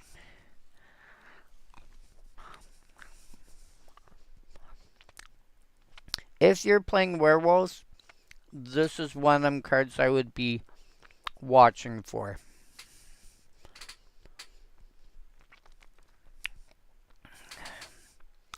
Because if you're playing werewolves, you probably have ways to transform it fairly easily.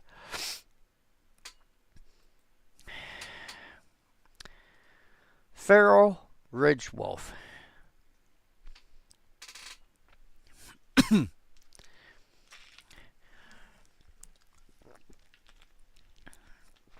Three mana for 1/2 trample. And I'm going to stop there for a moment.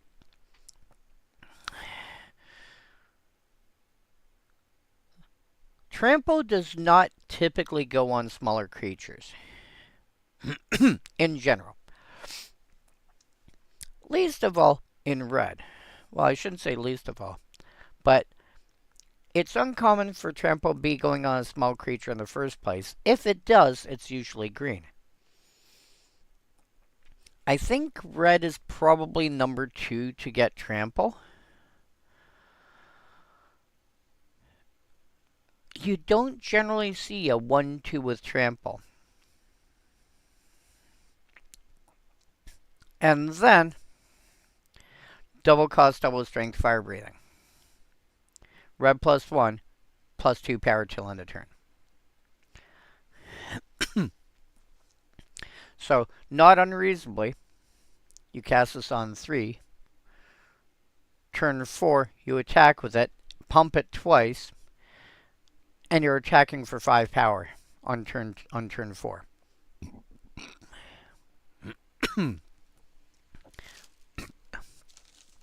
And that's nothing more than just hitting your land drops every turn. For the first 4 turns. Not difficult. Also, because it's red +1, you don't have to do this in mono red. Red +2 to cast, red +1 to activate. Okay. You can throw this in a deck that's, you can throw this in Jund. And as long as you've got a reasonable amount of red to it,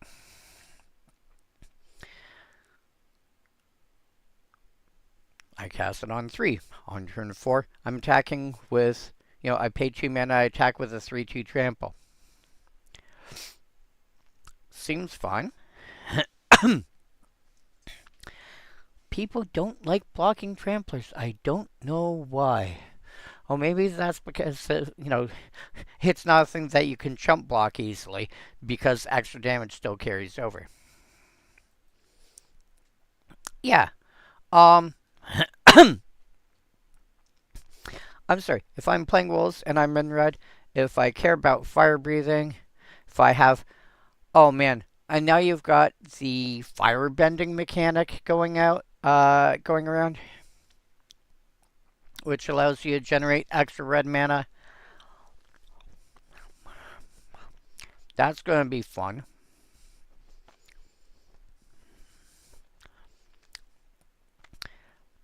Cassid Wolf. This, I'll tell you right now, I like this better than the Markov Patrician. I think it was Patrician, wasn't it? Yeah. I like it more than the Markov Patrician. Same analogous cost, same size, but a 3/1 lifelink versus a 3/1 with activated first strike is a completely different animal. Not even counting its creature type here. Because that first strike can do so much.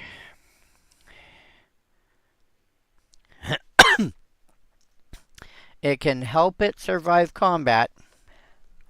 See, a 3/1 lifelink.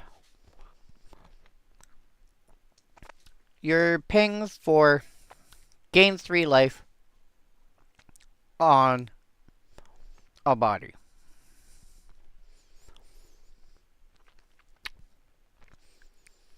Activated first strike means this can end up in combat with stuff. Kill kill stuff turn after turn after turn and survive until something actually gets through the fact, until something else with first strike or double strike or something that's got 4 toughness or more shows up. So, like, I don't know, the Night Revelers.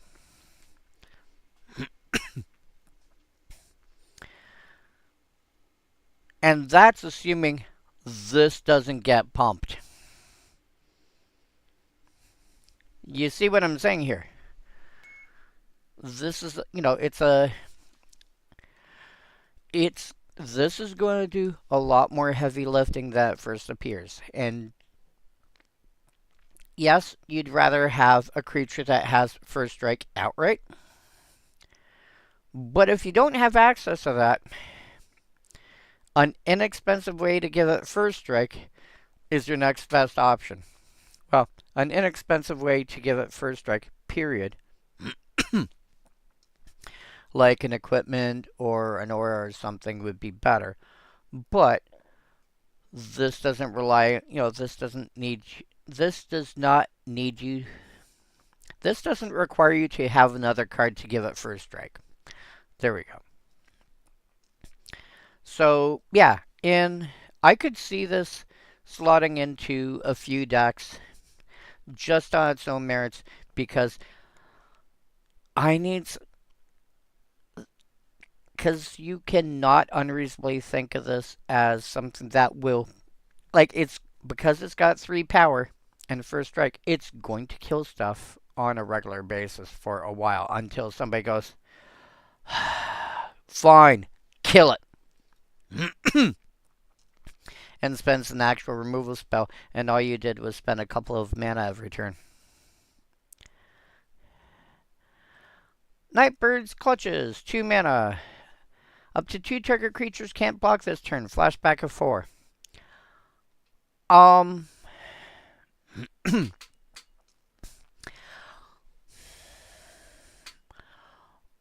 not fond of this card. It's okay. Well, let me rephrase that. I'm not fond of the mechanic in a format like Commander. In Limited, this thing is great. You know, making sure you push through that last few points of damage. A card that does something like this in Limited is great.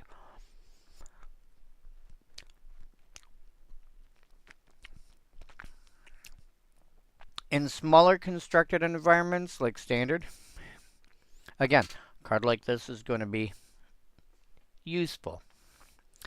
I won't so far as to call it great, but useful.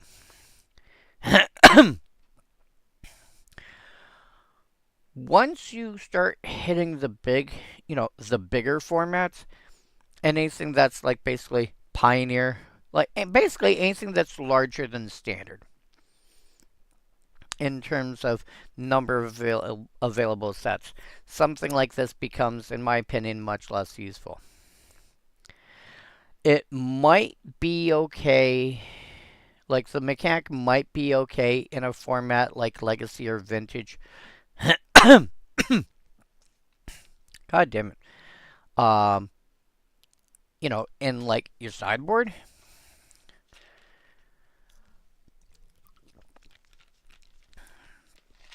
Because that largely depends on the kind of decks you're playing against.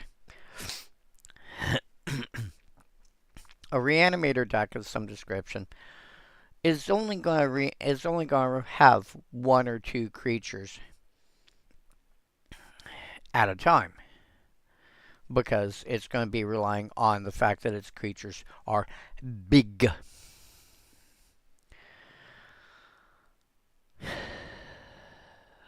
But looking at a format like Commander, where it's not unreasonable for any given person that you're, because saying can't block this turn. One, it's a sorcery, so barring shenanigans, you have to be casting it on your own turn, which means you're going to be attacking.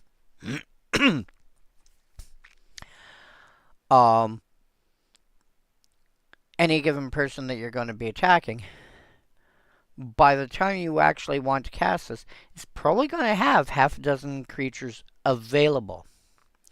Turn around and saying two of them can't block this turn, and it's like, okay, I still have all these. Not really worth it for something this limited in scope. What you really want for an effect like this is something that can hit a bunch of creatures. Like X target creatures.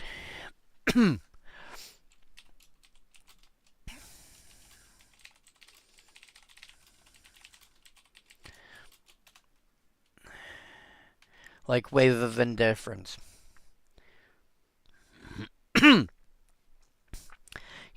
X equals 6. 6 target creatures can't block this turn. Something like that. Much more useful. And yes, it has Flashback for 4. Okay, 4 creatures. You spend 6 mana and exile this card. 4 creatures can't block this turn. I don't think this is generally worth it. You would be further ahead with something that gives your stuff menace or protection from a color or or trample or any of like a dozen different abilities that make it hard, that make your opponent's ability to usefully block difficult. In a format like Commander, I do not see this being useful. Crossway Vampire. 3 mana for 3/2. When it enters, target creature can't block this turn.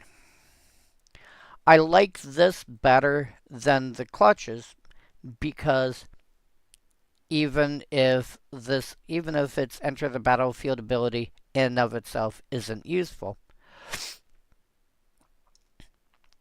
which incidentally it can be. You could if you're playing Izzet or Boros or Jeskai or any of those or larger, you have the ability to flicker it, and so you could end up going, flicker it say flicker it say 4 times, well, we'll say 3 times. You can't block, you can't block, you can't block. Now I can attack.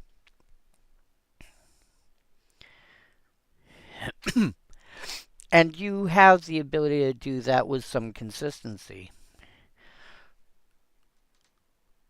Plus, you're in red. It's a vampire. If you're in vampires and you're not mono black, there's a strong chance you're in black red. You might be in black red something like black red blue, Grixis. You could be in black blue. You could be in black. Like, I think green might be the only color that doesn't have vampires. I wonder. ID greater than equal to green. Oh!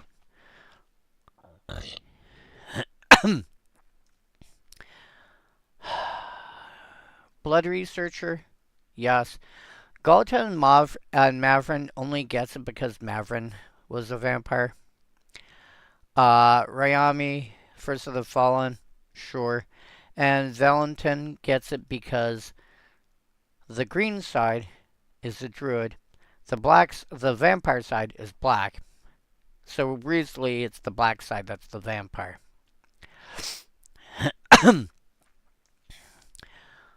But yeah, like realistically, you're probably playing Rakdos.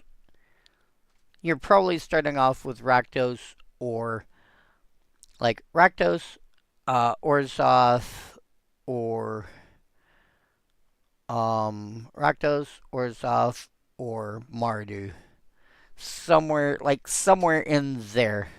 Basically, somewhere in the Mardu triangle with at least black in it. Anyway. And, at which point, it's not unreasonable. And you're in red. The number of cards, like I've mentioned multiple times, the many ways that you can get your hands on to blow up creatures in mono red without having to worry about dealing damage to them.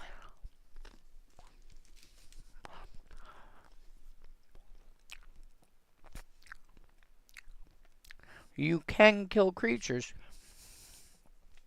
Then drop the Crossway Vampire and go, oh, by the way, you've got that one left? Yeah, that's not blocking.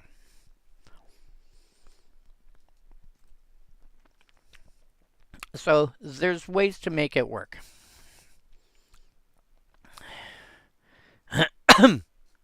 Heretic's Punishment. This is a build-around card. If you're playing Heretic's Punishment, first of all, you want more cards that do something similar to this. You care about what's the top of your deck. You're going to be dealing damage based on that. You're probably hitting a player.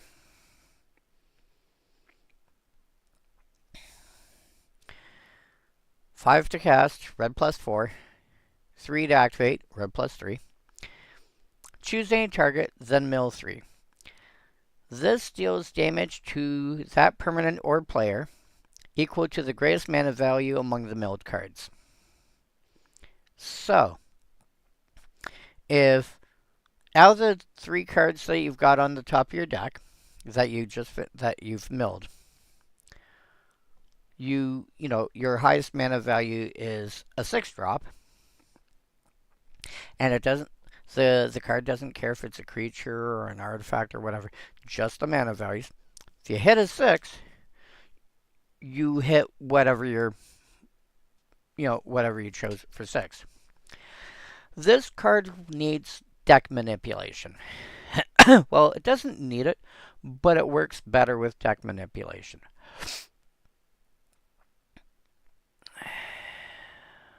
Oh. I just had a silly idea.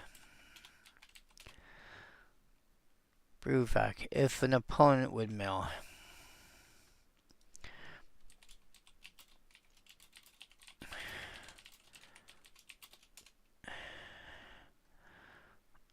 If you... Nope. Damn.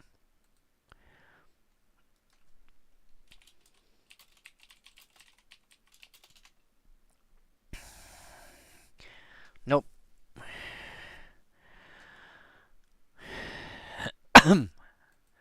Literally. Oh, that's sad.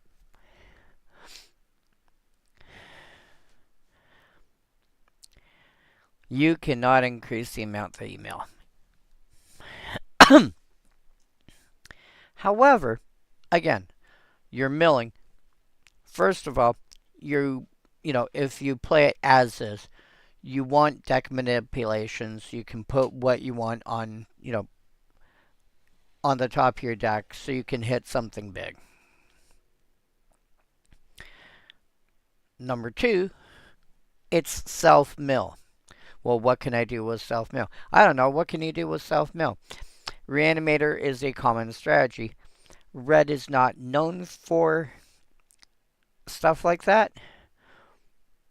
But, I mean, self-mill. And, oh, hey, by the way, while I'm at it, I'm going to ping you for X.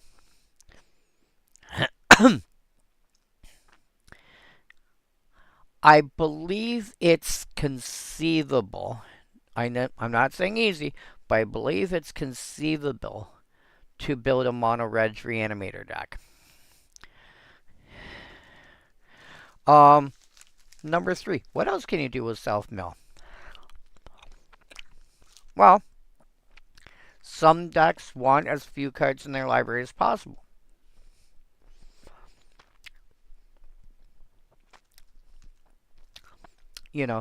Are you running cards like Laboratory Maniac or Laboratory Maniac or Thassa's Oracle? If you are, then a card like this is useful because it progresses the game and helps you get to what you're trying to get to.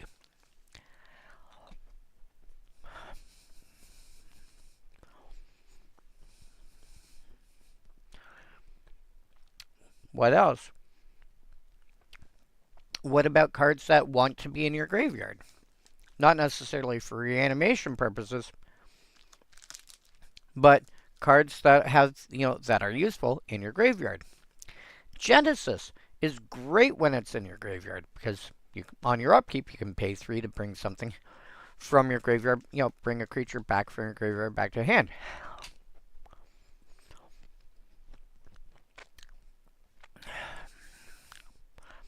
There are options on how to play this card, more than just what it says on the tin.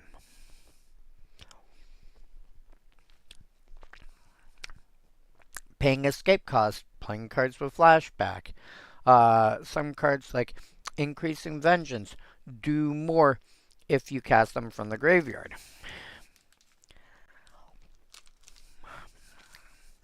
If you're playing phoenixes, you don't mind a card like this because sure, you might only hit for like 3, but now you've got another phoenix in your graveyard.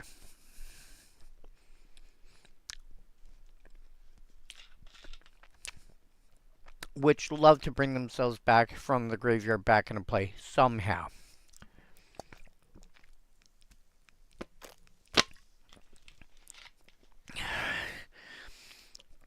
So,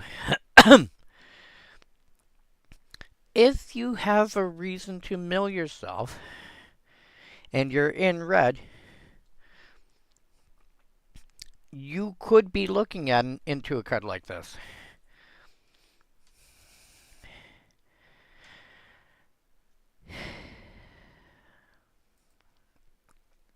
And then, of course, what you do is you run a card like Kozilek or Ulamog or something like that that says, hey, by the way, if I get milled, shuffle your graveyard back in.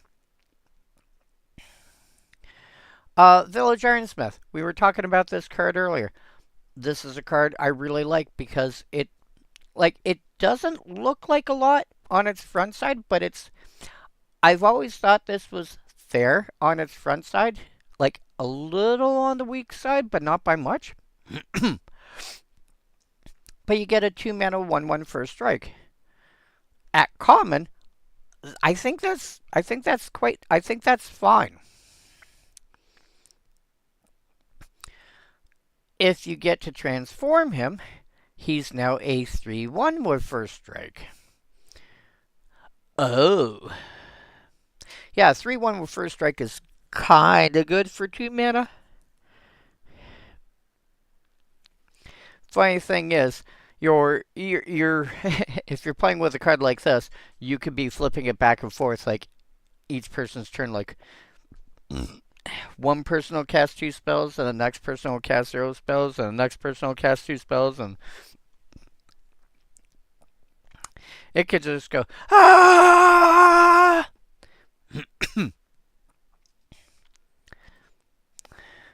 But yeah.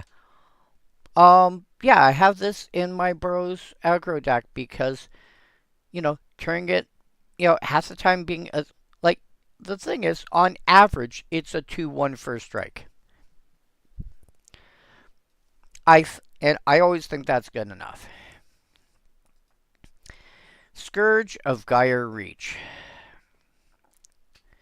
5 mana for a 3/3, +1/+1 for each creature your opponents control.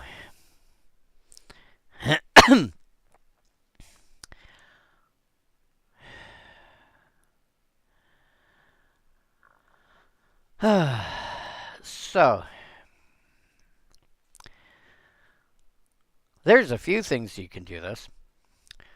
One, how do you have the idea of having creatures that are as big as you could ever want them to be?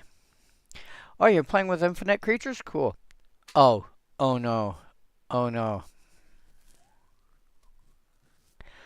Give this thing the ability to block, to block as many creatures as you want.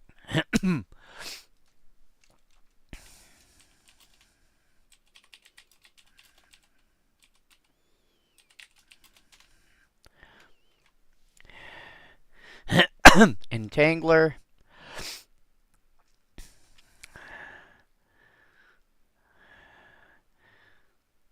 Possibly give no ground. That would be funny.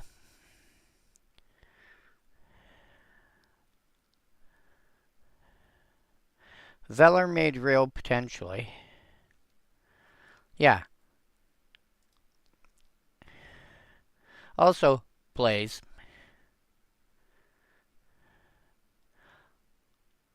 The least expensive proper version is like $100. Damn. But yeah. Entangler? Yeah. Entangler, enchanting Scourge of Gyre Reach. Cool. Big creature. I attack with all these. Blocks them all. How? Can block any number of creatures. And it's... Oh no. For each creature your opponents control. Oh no. If you do that...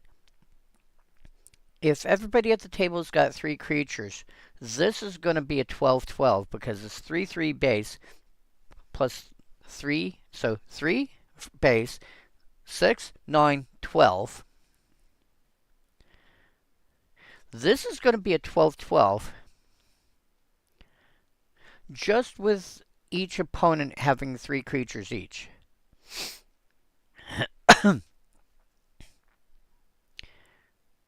This is going to get out of hand really fast, and if you've got a card like Entangler on it, your opponent's attacking with 3 creatures. they have to, on average, be 5/5 or 4/4 or greater to kill this thing. Oof. If they don't average 4/4, this thing wins. Well, sorry, if they don't average at least 4 power, this thing wins. Oof. Yeah. You. There you are. Scourge of Gyre Reach. Innistrad.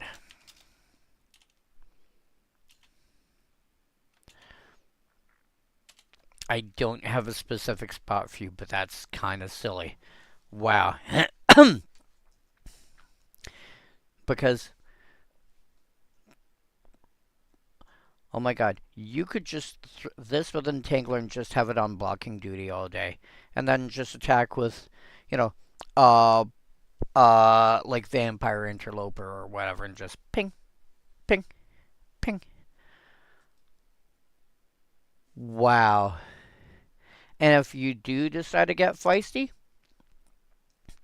anything that gives it first strike, trample, death touch, anything along that lines at all. Oh man. In fact, anything like that at all, just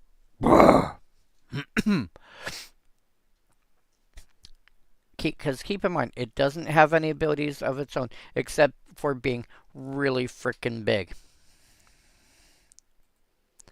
Wow. Have fun with that one. Pitchburn Devils. This is going to be in that devil deck I was talking about. It's 5 mana, 3/3. When it dies, 3 damage to any target. Also, you are looking at something that could conceivably go into like a mono red aristocrats kind of deck because when it dies, 3 damage.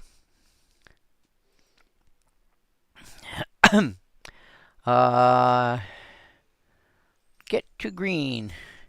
These greens go on when I close my eyes. Woodland Sleuth. When it enters, if a creature died this turn, return a creature card at random from your graveyard to hand. 4 mana for a 2/3 with a maybe raised dead. I don't think that's enough. I mean, maybe because you're only paying like 1 mana for it.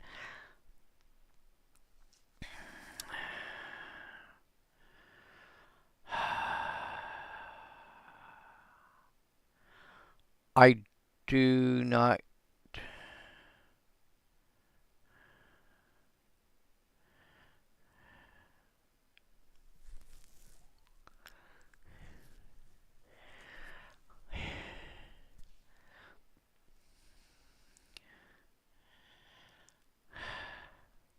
I don't think this is enough. And again, if you're playing a card like this, I would prefer a card like Genesis that lets you bring stuff back every turn. Also because the creature that you're getting back is random. You don't know what you're getting back unless you've got a way to mitigate that. But if you're doing that, now you're also doing that, you're eating your graveyard somehow to make sure you get a specific creature back, plus paying. Nah, just don't. Unless you're playing like Scout Tribal, you might have to. Even then, I would end up splashing. If I wanted something like that, I'd end up splashing a couple of non-scouts, which I don't have a problem doing something like that. My advisor mill deck, for example. Come back here. Here's my petitioners, here's my advisors. Stuff that's neither. I have a couple of random sphinxes, for example, because they do something that's they do something that's actually, they do something useful. you know, my Sphinx tribal deck, which is, here you are, boop. You know, here's my Sphinxes with, I've got a Phyrexian human wizard here, and I have a vampire demon, and I have an angel, and I have a construct and a golem, and another angel, and a fox monk, and a, what are you now? Human spell shaper.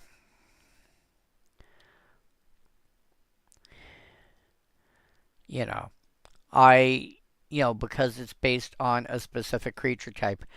I don't mind having a few cards that don't fall into that creature type if they do something my deck needs. Don't be afraid to splash something that's not the relevant creature type to do something your deck needs. Orchard Spirit. Again, you want a card that's hard to block? Orchard Spirit. Can't be blocked except by creatures with flying or reach. This basically says I have flying without saying I have flying.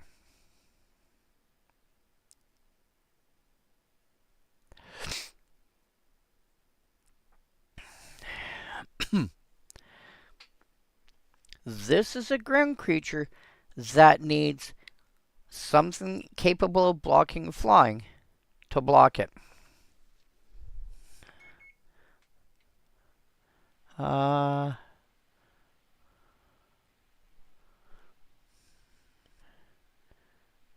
know what I want. That.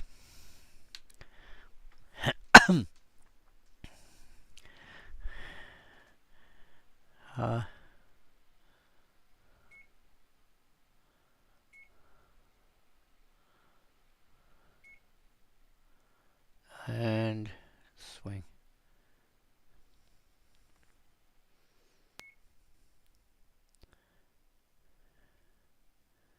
There we go.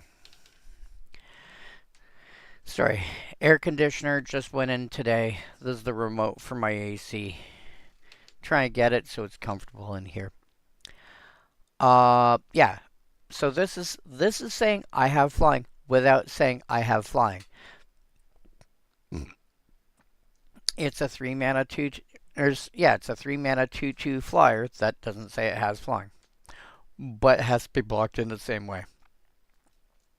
This is as close as green historically would get to Windrake without actually having green Windrake. You want something that's hard to block? Actually, you know what? Because I have not figured that deck out yet.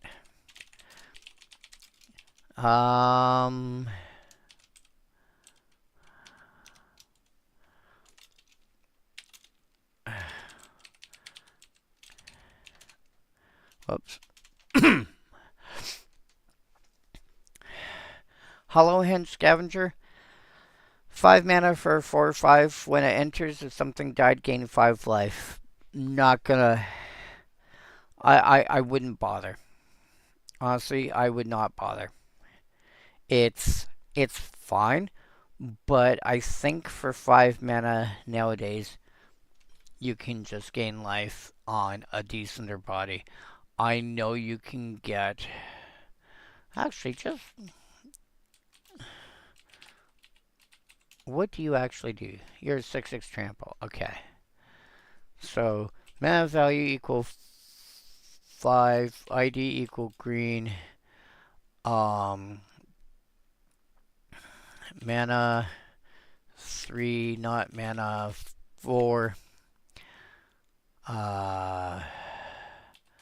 Power grid on 3. Toughness grid on 4. Oh, gain O life.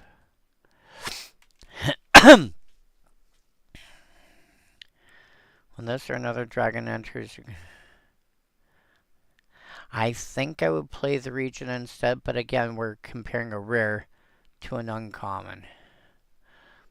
What if I go greater than a 3/3? There we go. Oh, Arborback Stomper. 5/4 trample. When it enters, gain 5. Stats are swapped, but it has trample and just gains you 5 life. So if you're trying to decide between the two of them, play the Stomper. That's an elemental. This is a beast. If the creature type is not relevant. Hey, Roar. Nearly finishing Innistrad for the night. I'm on green.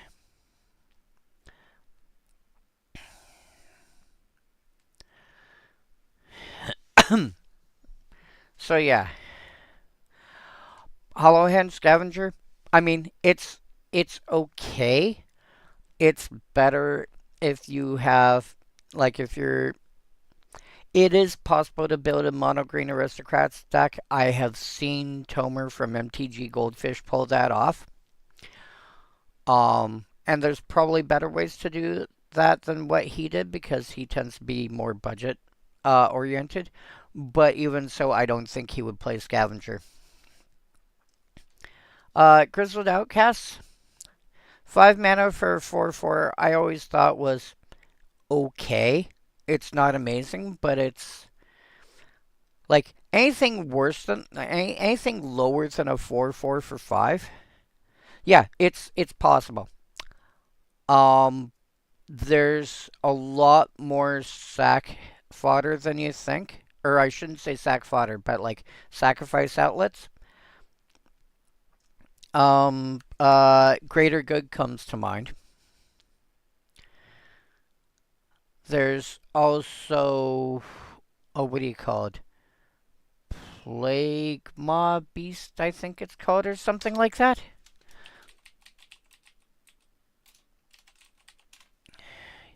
Yeah, Plague Maw Beast, stuff of that nature. There's plus, of course, you've also got artifacts and whatever that you can sack to, like damn it, why can I not remember the name of it? Ashnod's Altar. Yep. Yeah, Birthing Pod. There's enough ways that you can consistently. Yep. And now your brain's starting to click and go, oh yeah, there's also this. Oh yeah, there's also this. Oh yeah, this has also got a similar ability. This has also got a similar ability. Plus, there's creatures that when they come into play or when they die, you make tokens. Think about, as an example, Symbiotic Worm. It's an 8 mana 7/7 creature, but when it dies, you get 7 1/1 tokens. I wouldn't go this high up the chain.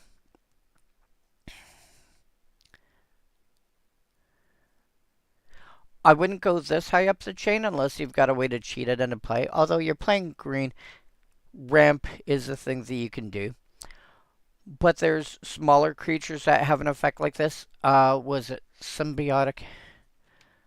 Yep, not Wormcoil Engine. World Spined Worm.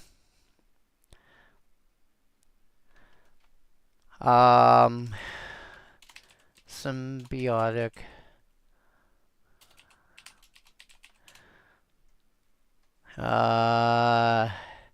Yeah, this is probably as high up that chain as I would go, would be the Symbiotic Beast, which is a 4/4. And when it dies, you get 4 insects. The Symbiotic Elf is probably what I would normally think of. When it dies, you get 2 insects. There's also the Penumbras, which when they die, you get a black token that's basically a copy of what the original card was. So Penumbra Bobcat, 3 mana for 2/1. When it dies, you get a black 2/1. The Kavu's a 5 mana 3/3. When it dies, you get a black 3/3, etc., etc. The spider is really good because it's basically giant spider for a slightly harder cast, but when it dies, you get a black version of itself, which is really good. So yeah, if you're going along the concepts of an aristocrat stack, and you're going green, there's a lot of sacrificial fodder that you can give. Yeah, it's it's fine. Don't worry about it. Don't even worry about it. um, but yeah, like I was saying, Grizzled Outcast. Anything smaller than a 4/4 for 5, I'd be unimpressed with. A 4/4 is like the bottom of what I would consider generally playable. If you do manage to transform it, though, it becomes a 7/7. The problem is nowadays you can get some pretty big creatures for 5 mana in mono green. So, no. But again, you are looking at something that's just a common. For 5 mana these days, though, I mean, I know for 5 green you've got. I wonder.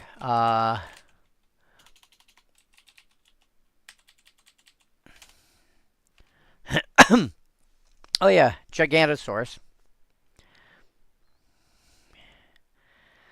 And Rushwood Elemental, which I've always thought was fun. Each tooth is the length of a horse, and new ones grow in every 16 days. Let's get a closer look. Yes, Vivian, doing her best. What was it? Even that time you got Terror Stompers. Yeah, I know where. Yeah, it's just a matter of like what cards, like, even if you're like, what cards make sense to play at that point. Or or now.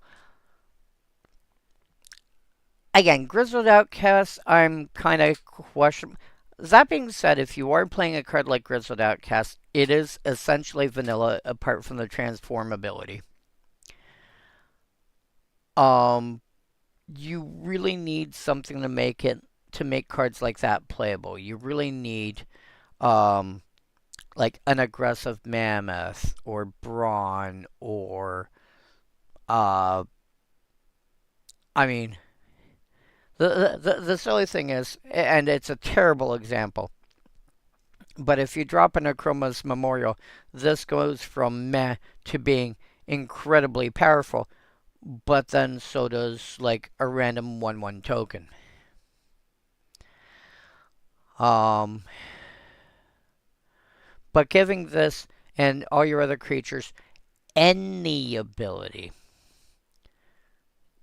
it suddenly goes from being meh to actually really good. Like, imagine what happens if you give it first strike. Grave Bramble?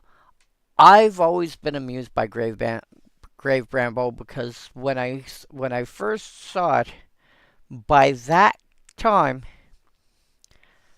the game Plants vs. Zombies had already been out for a while, long enough that I already knew of its existence. And I'm like, oh my god, this is a plant it's a plant that's got protection from zombies. That's hilarious. That being said, A, zombies, popular creature type. B, protection from any creature type means protection from changelings. C, this is a creature with defender with actually really good combat stats. If you're playing a deck, well, yes and no, depends on what you're looking at. And I'm not saying I think you're wrong, but perspective, there's always a question of perspectives. If you're playing a card like Doran, like the new Doran from Lorwyn Eclipsed, then you want Wall of Ice instead. But if you're playing a deck that's got, defenders in it, and you don't want to have to rely, like, you've got something in there that says your walls can attack, or your creatures with defender that can attack, your creatures with defender can attack, but not necessarily something that says they deal damage based on their toughness. This is still a competent attacker. This is a sort of card that you could put into a deck that's got like Rolling Stones in it, for example, or something of that nature.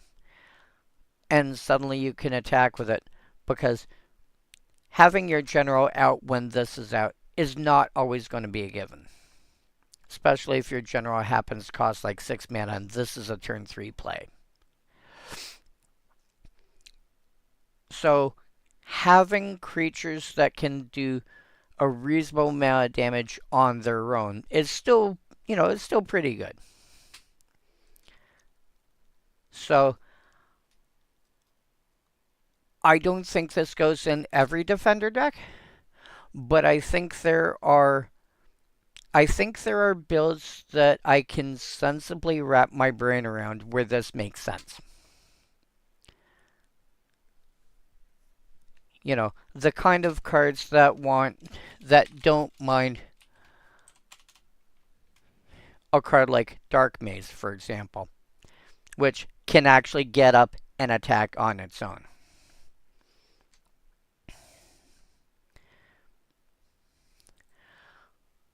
If you are building around something that's got the, I think it's Arcades the Strategist, then you probably want that. You're probably looking at Wall of Ice instead. But again, if somebody kills Arcades like twice, now it's an 8-drop. And I would recommend a backup plan in a situation like that. And just being able to go, cool, your stuff with Defender can attack as though it didn't have Defender.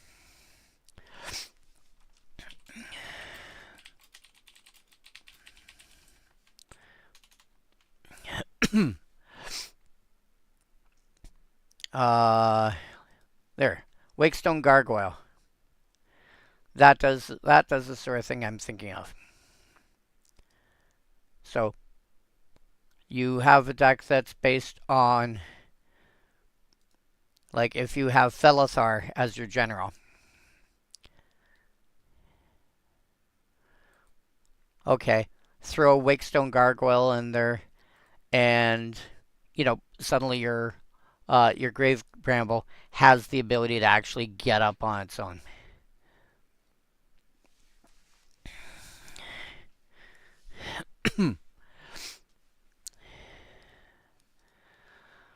Dark Thicket Wolf. So basically, Grizzly Bears as a wolf, but I can pay 3 mana to give it +2/+2 till end of turn, but only once each turn. I always, I always sad cry whenever I see activate only once each turn. And it's like, but I'm putting all this effort into it. Why can't you give me more? I think at this point I would just be looking for a 4/4 wolf. Power greater than 3, toughness greater than 3.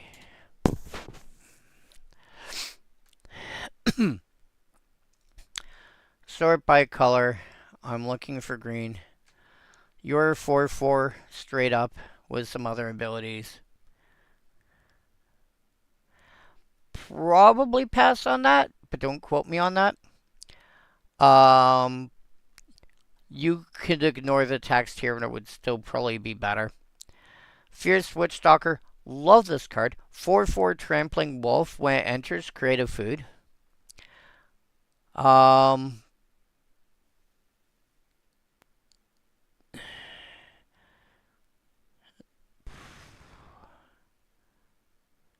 Do you exist elsewhere? No, you don't. This is a wolf slash werewolf. What's the word I'm looking for?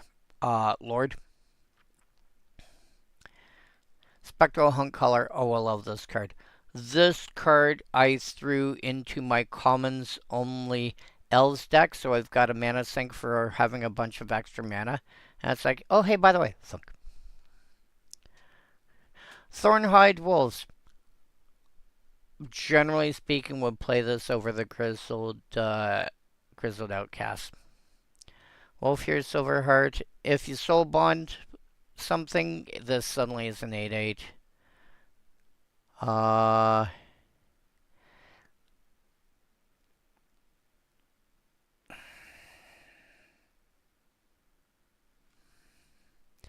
Yeah, there are at 4 mana there's better.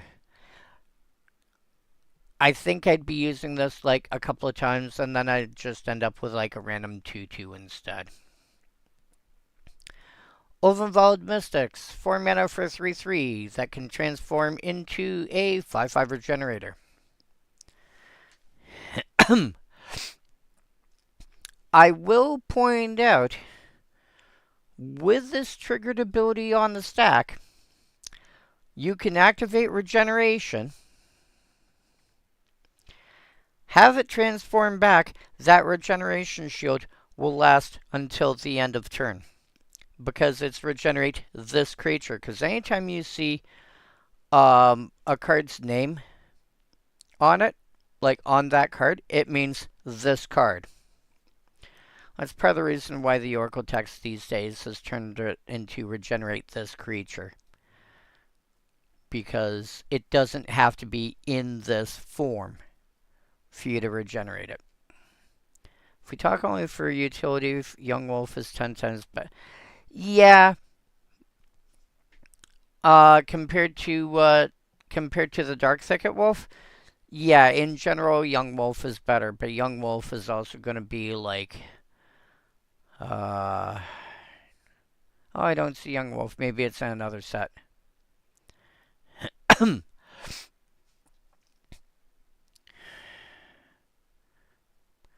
But, no, Ovenvald Mystics, it's fine. It's a 3/3 that can transform into a 5/5 regenerator.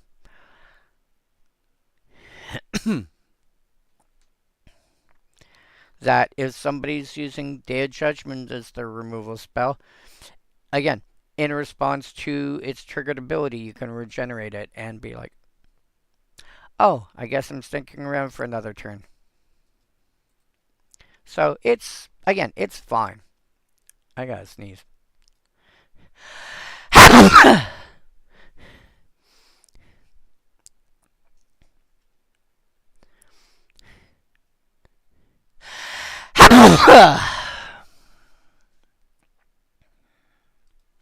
Alright, I think I'm better. Make a Wish. 4 mana, return 2 cards at random from your graveyard to your hand.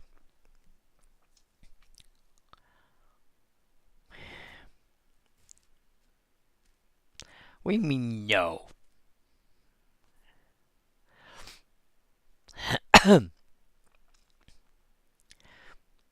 Whoa, what's wrong with Make a... although, to be fair, I can see one deck specifically where Make-A-Wish makes sense.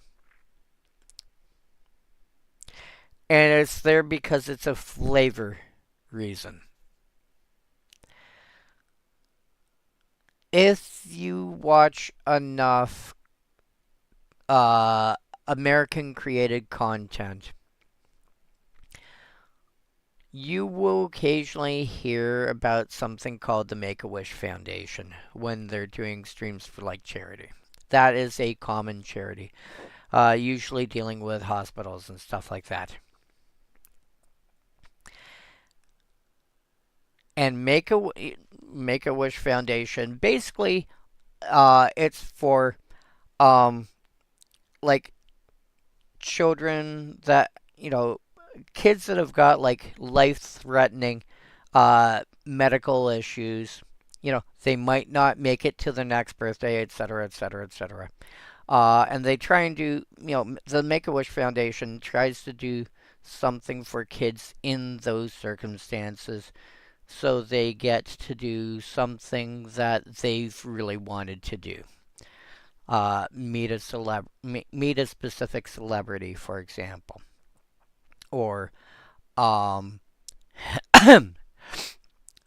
or you know, go, go for a couple laps with a driver around like an F1 track or something of that nature.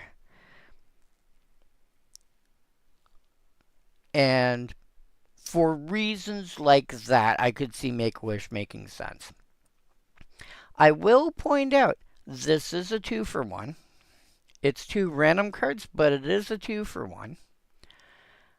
And so there are, like, if you're able to do this for every turn, for example, like, let's say you've got, what's it called? Panoptic Mirror, or an effect like that, that can get, you know, you exile this to the Panoptic Mirror, and then every upkeep, you get this going off. Sure, it's going to get like 2 random cards, but you'll eventually get everything back. I'm not saying I think this is, I think you would generally be better with something like Regrowth, but it does get 2 cards at the same time. So there are ways to make it, there are ways to build it so that it's not as bad. But yeah, just playing it straight, nah, there's better options out there. I agree completely in general with Rar on this. Most of the time, there's better cards. Uh, Fester Hideboar. Fester Hideboar, I like. Straight up, without worrying about the counters. It's 4 mana for 3/3 trample. It's perfectly fine. It's perfectly serviceable. It doesn't sound exciting, but if a creature died before you cast this, if a creature died this turn and then you cast it, you get a 5/5 trample that only requires a single green mana. It actually goes from, it goes from not bad, I guess, as Rar puts it, to actually, yeah, I could see some, yeah. I don't think this is strong enough for Pauper, but again, if we go back to the idea of like a mono green aristocrat deck, sacking a creature to an effect and then dropping this and getting a 4 mana 5/5 trample. Never mind any potential synergies that you might have with +1/+1 counters.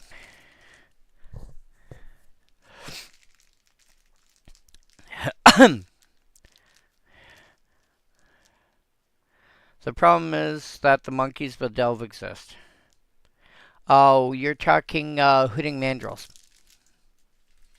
Hooting Mandrills are smaller.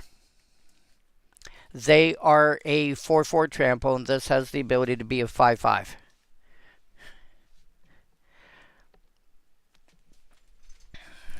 Well, let me rephrase that. The Mandrills, by default, like if we're looking at default, the Mandrills are bigger. This is bigger if you get Morbid to kick in. That being said, you could play both. A creature dies, you play this, and you play the Mentros. I'll have to get that board card. It would be good in my grueling commander deck I'm working on. Oh, nice. Eh.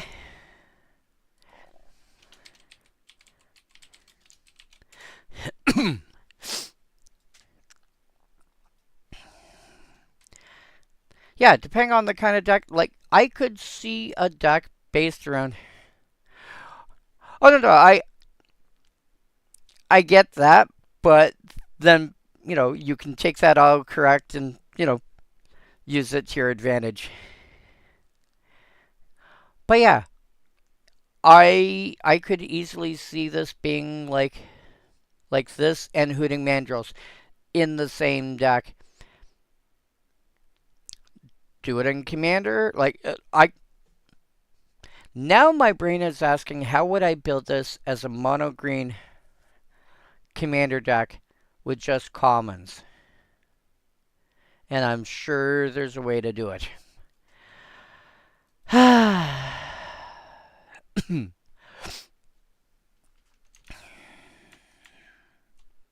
The way my brain is. Fester, hide, bore.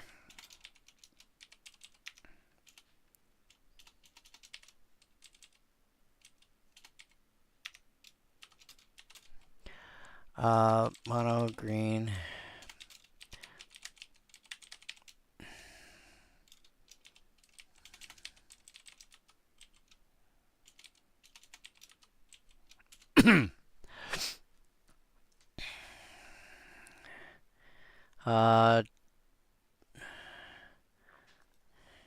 You know what? Let's pull you up real quickly.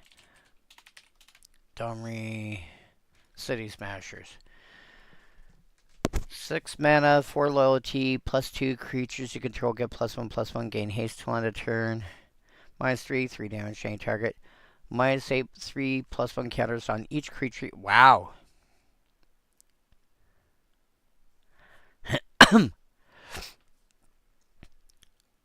If you have an effect like doubling season, you can cash this in right away and go, hey, by the way, thunk, smash.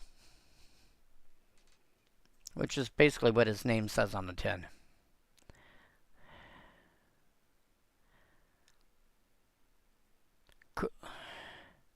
Wait, creatures you control +1. That would be entertaining. Villagers of Estvald. 3 mana for 2/3. Fine. Transforms into a 4/6. Oh yeah. No, I saw that.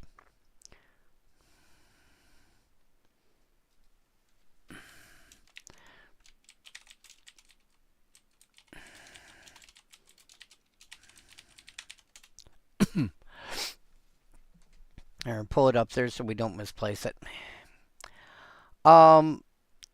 This is again. This is like whatchamacallit. It's like the Grizzled Outcast. It's like the Grizzled Outcast. It's an okay creature on on the front side, and it's a lot better on the back. It basically averages to a 5/5 on the back. But I'd be like, on average, you're looking around a 3/4 or thereabouts, and for 3 mana, you can get a 3/4 these days. In fact, you've got 3/4s that have got sack abilities. Thrashing Brontodon comes to mind.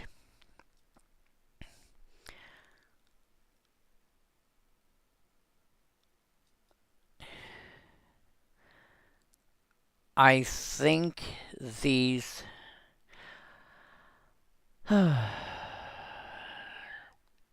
Yeah, I'd really only want this if you... Wait a sec. Werewolves. Non-human werewolves you control can't transform.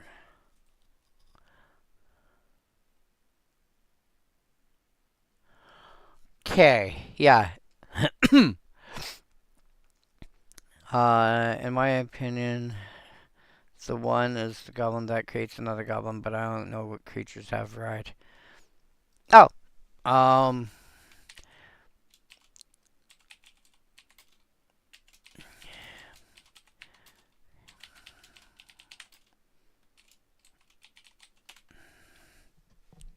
there you go. Sort by, simplify things slightly and go sort by color. Boop. That should help.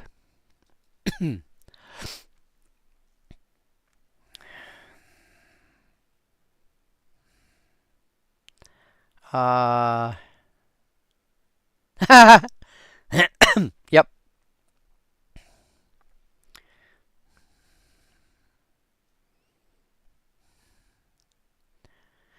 Oh man, Rhythm of the Wild is funny because if a lot of your stuff has got Riot already, I think you can put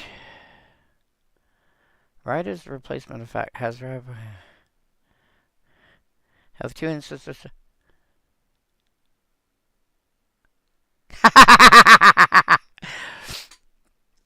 If a creature enters the battlefield with two instances of Riot, you may have it. You may choose to have it get 2+1/+1 counters, 1+1/+1 counter, and haste, or two instances of haste. Multiple instances of haste on the same creature are redundant, but we're not going to tell the girl how to live their lives.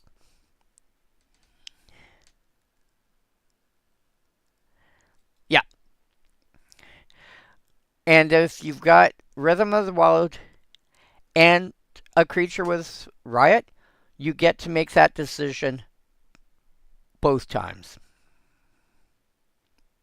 Like, you get to make that decision twice.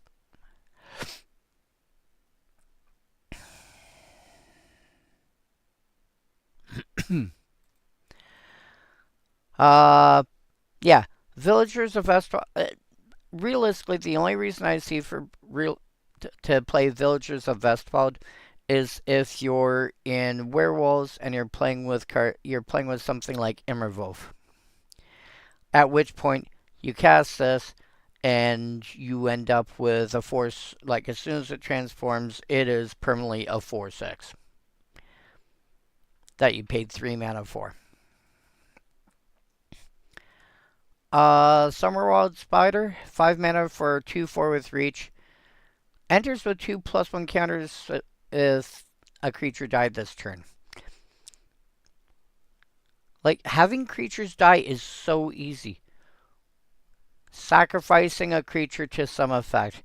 Attacking, attacking with a creature that, well, something's going to die. Either my creature's going to die or your creature's going to die. I'll attack with this. Okay. Block. Okay. Now it casts this, and now I've got a 4/6 of reach for 5 mana. Usually for 5 mana, you're looking at a 4/4 with reach. 4/6 is pretty unusual. You want Morbid to kick in on this. That's the funny thing I find about Morbid. It's usually the cards are like meh without Morbid, but really good if, like, really strong if you do get Morbid.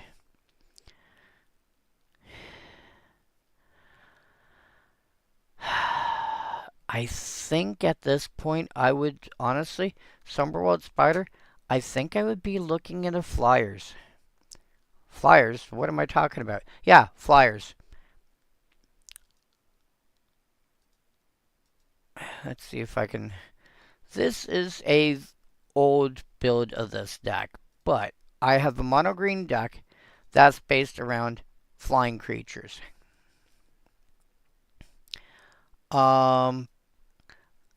Giant Dust Wasp is a 3/3 flyer that, if I don't mind waiting a couple turns, I can pay 2 mana for it. Uh, Jugang gives me a 6/6 flyer that when it dies, I get to split up 5+1/+1 counters.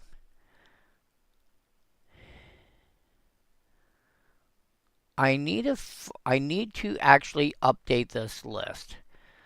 But there are some decent flyers out there in green. Format, type 1, format, EDH, game, paper, ID equal green, mana value equal 5, keyword flying.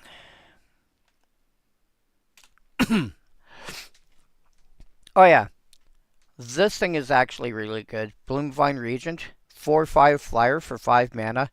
When it enters, you gain 3 life.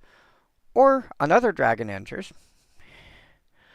Plus, it's got you can omen it for fetching two forests.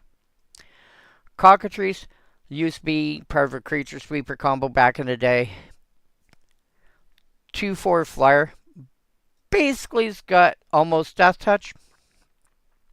Giant Death Wasp, I mentioned. Kura the Boundless Sky, 5 mana for 4/4 flying death touch. When it dies, you either take out 3 lands, does not say basic, they just go to your hand, or make an XX where X is number of lands you control. And at common, Sagu Wilding, 5 mana, you get a 3/3 flyer. When it enters, gain 3 life. And you can omen it to tutor up a basic land. You have actual, not terrible bad options for a flyer at 5 mana in green. I think Kura is probably the best overall. Yeah. What's Kura going for? Oh, less than $3. Still worth it if you can swing it, which you should be able to. Actually, Bloomvine Regent. Coin toss between that and Bloomvine, and that's like under $1. If budget's a question, get the Bloomvine.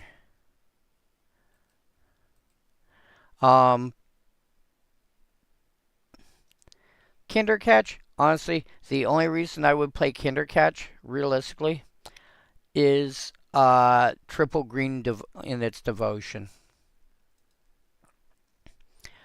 Not saying that's the only reason to play it. It's the only reason I can see off the top of my head. I don't know if there's... Nah, because as a vanilla creature, I think for that kind of cost, I think you can get a 7/7. And I know if you're heavy in green, you can get for 5 green, you can get like a 10/10. I think this kind of cost, you're looking at a 9/9. Is vanilla power greater than 6, ID equal green, now value equal 6. Vorst Claw, you get a 7/7. And now we've got Quake Strider Ceratops, which is a 12/8, which I love the flavor text on it. For the first time in all my travels, I've encountered a creature I can only describe as an apex herbivore. Again, averages out to a 10/10. Yeah, you're looking for vanilla creatures. If you're doing it because it's vanilla, play these guys instead. If you're doing it for the fact that it's got triple green, play the Quake Strider instead, because that is the exact same cost and closing in on twice the size. So, is there any better reason to play this? I don't know. If there is, I am not seeing it. Doesn't mean it doesn't exist. It means I'm not seeing it. Now the fun part. ID equal gold minus C colon C and minus C colon gold. Anything that's got a gold color identity, I should say a multicolor identity, that is not in of itself monocolor, or that is not, like, that it's not colorless and it's not multicolored itself. In other words, it looks like a monocolored card, but it's actually got a multicolor identity. Cloistered Youth. 2 mana for 1/1 in white, but you can transform it into a 3/3 black creature that you lose a life every upkeep.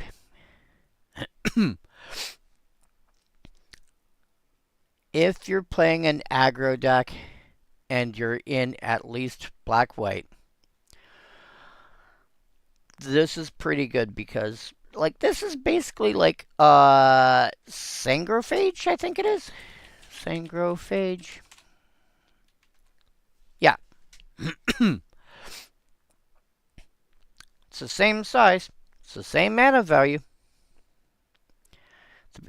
But it'll either binary for 2 or you tap the creature. Whereas this, you just take 1 every turn. No, give me the Unholy Fiend.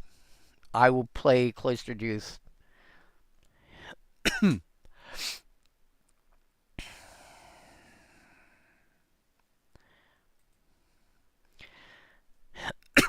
Civilized Scholar. Oh, this is Jekyll and Hyde. You know, Dr. Jekyll and Mr. Hyde. Yeah, Civilized Scholar. Perfect upstanding citizen, this, that, whatever else. 3 mana, 0/1. Tap to loot, and if you discard a creature card, you untap the creature. Like, you untap Civilized Scholar, and then transform it,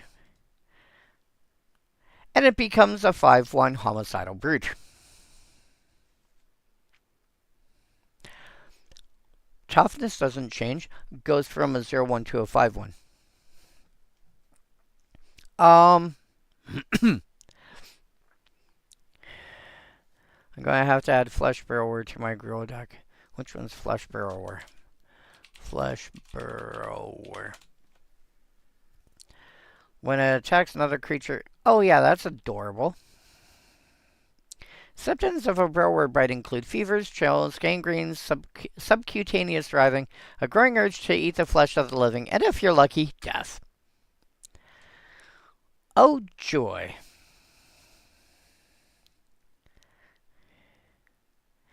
Yeah, talk about a grueling lifestyle.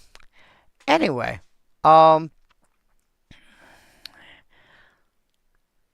I see this basically, I mean, you're in, at least is it. You want more looters.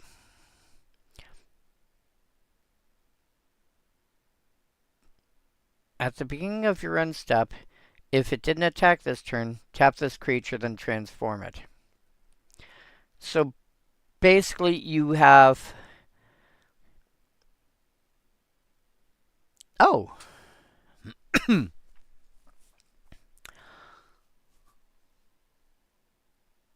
You can loot on your opponent's turn, transform it, and then have a 5-power blocker. And you only have to worry about transforming it back at the end of your turn. That's adorable.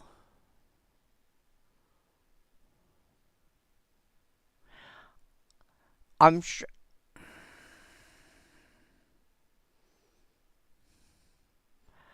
I think I wouldn't mind occasionally having a 5-power blocker to deal with. Problem is, I want some way to untap it occasionally. But that's still fine. I should be able to find ways to untap it. You're in you're in white. Let me try this again. You're in blue. You're in red. you should be able to find ways to untap it. Bump of the Night, too small in my opinion to worry about for a burn deck in Commander.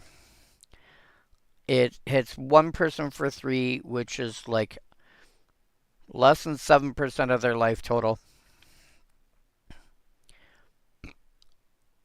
You can do better. Start with, oh, what are you called?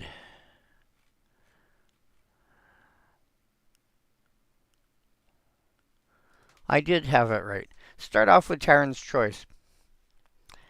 If Torture gets the most votes, or is tied or the vote is tied, each opponent loses 4 life. It hits everybody. It's 1 more mana, but everyone that's not you takes 4. If you're going to build a burn deck of some description for Commander, you want cards like that instead. You also don't mind if they occasionally have to hit you.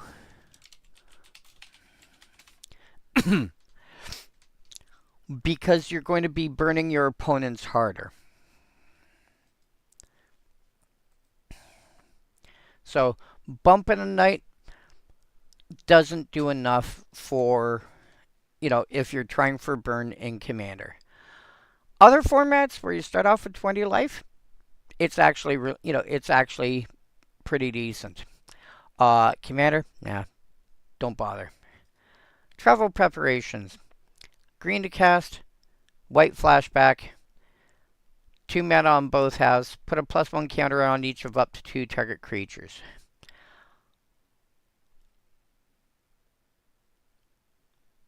If you're, first of all, you're playing with +1 counters.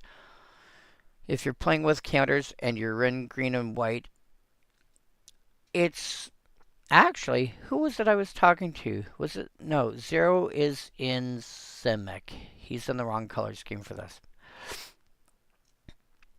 But if you're building a deck similar to what he's doing, I think it's he. And you care about +1 counters, being able to go, okay, cool, I have, whatchamacallit, Hardened Scales in play, or a similar effect. Play that. 2 +1 counters on this one. Later, oh, sorry, +1 counter on this one, +1 counter on this one. Hardened Scales says they're both 2 counters. And later, oh look, I got another effect that does something similar. I'm going to put a +1 counter on this one and a +1 counter on this one, which actually become 3 counters. Or 4 counters, or however the stackings of what you're using adds up. Often it's, that many +1. Sometimes it's twice that many. If it's twice that many, do all the adding first, and then do the twice at the end. You'll get more out of it. If it's multiple twice as many, do all the adding first, and then do the twices afterward, and you'll get more out of it. Unless you don't want more out of it. Also, I will point out, this is up to 2 target creatures. A, they don't have to be your creatures. B, you can cast this with 0 targets just to cast it. It's not generally a thing that you want to do, but if up to 2, 0 is up to 2, because up to means, this many or less, and 0 is less. But if you do it with 1 or 2 targets, there has to be at least 1 target still there when the spell goes to resolve, otherwise the entire thing is countered.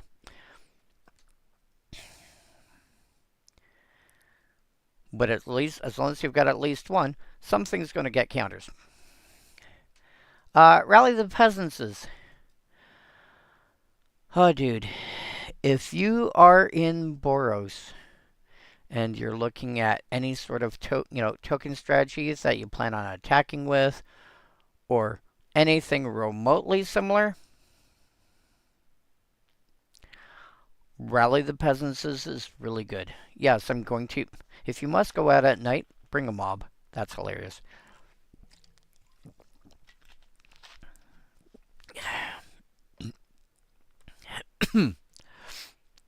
um, in fact, let me see here. Where are you? Where are you? Where are you? Boros. There you go. Anthrax and cyanide, as I like to call them. I did. The only reason I did not put this in my deck is because I'm only running a single 3-drop, which is these guys. And I don't know if I have anything that targets them.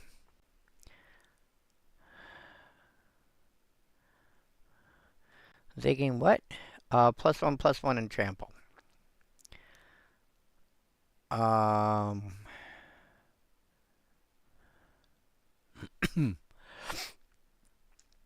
I think I might have made a mistake with that one. Technically, Aftershock works.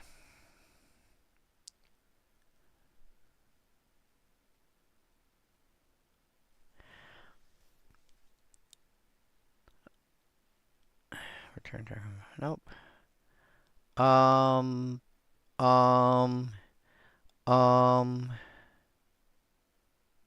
Battle plan. Fire or fall, technically. And, Kabir takedown.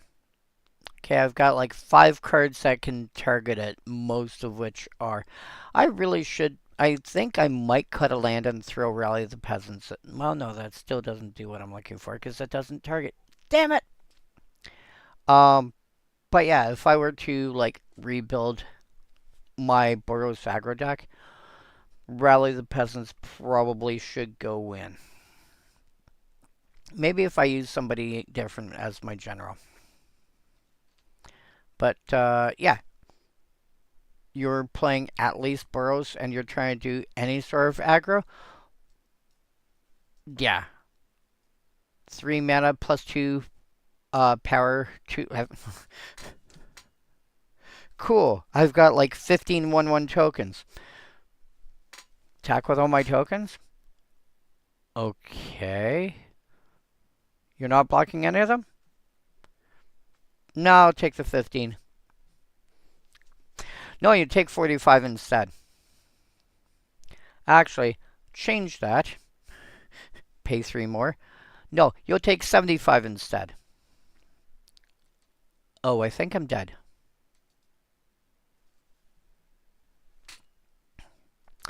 Yeah, because one card giving all your creatures +4 power is and you can split it up is kind of silly. Desperate Ravings. I remember considering this for Standard years ago, and I decided this is not what I wanted. And it was close. I was building a Boros, what a friend of mine insisted I call a Resurrector deck, because it's a Reanimator deck.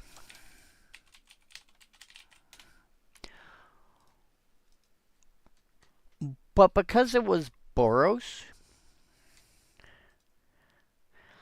the card that you looked at to bring a creature back from the graveyard, historically, was Resurrection. Reanimate is a black card. Resurrection is a white card. So he insisted I called it a Resurrector deck. I'm like, okay.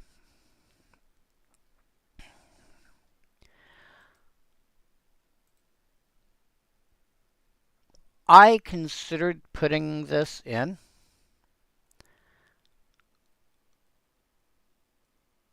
I don't remember what I ran instead. I think I might have run. Thrill of Possibility didn't exist yet. I think I was looking at Wild Guess back then.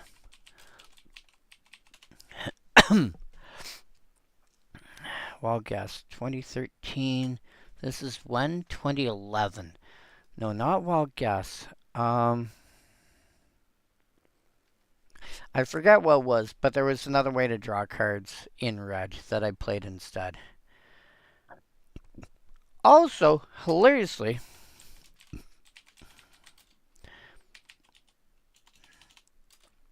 I played this. I had two in my deck. I had wished I'd had at least a third. It looks terrible to most people's eyes. But the deck I had it in, the same deck, the Boros Resurrector deck, was built in such a way that most of the cards that hit the graveyard, I was perfectly fine if they hit the graveyard. Stuff I wanted to reanimate. Stuff that had flashback, including Unburial Rites, which had a white flashback cost to bring a creature back from the graveyard. Excess lands. I think there was like a dozen cards that I didn't want to go to the graveyard, and pretty much anything else I didn't care. So the random discard didn't actually hurt that much. And I took it to a GP, and round one, game one, I actually managed to ultimate this and kill my opponent with not just the creatures I had, but my opponent's creatures as well.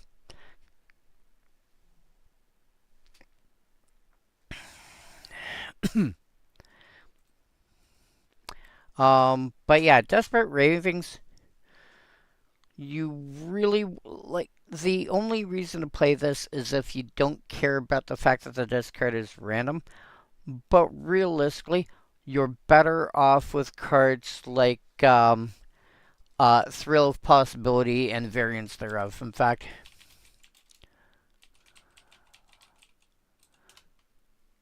you tagger.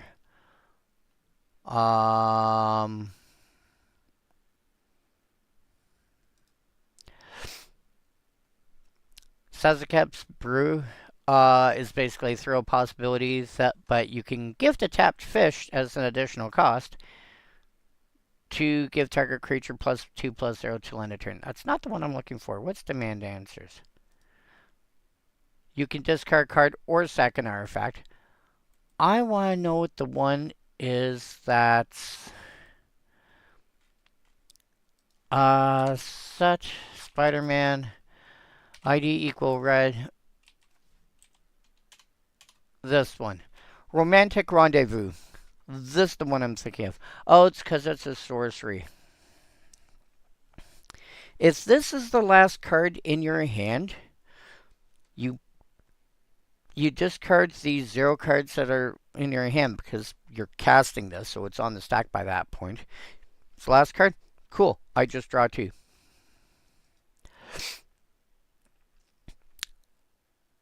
I think there was a card at that point that allowed me to play it similarly.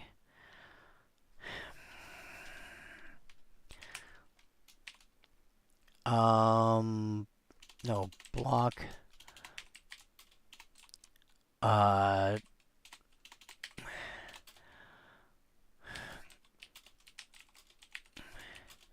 ID equal red. Dangerous Wager. That's the card I was thinking of. If it's the last card in your hand, or the card in your hand, or the cards in your hand are just bad, you know, for the matchup or whatever, you play this, pitch what's left in your hand, and draw 2. By the way, if you're pitching what's left in your hand, maybe the stuff that you're pitching wants to be discarded anyway. Yeah. Lots of cards I would play over Desperate Ravings. Daybreak Ranger. I've always liked this guy. 3 mana for 2/2. Tap to do 2 damage to a flyer. If you can successfully if you transform it, it's a 4/4 where you can pay red and tap it to have this fight target creature. So, and the front side only hits flyers. The back side can hit any creature.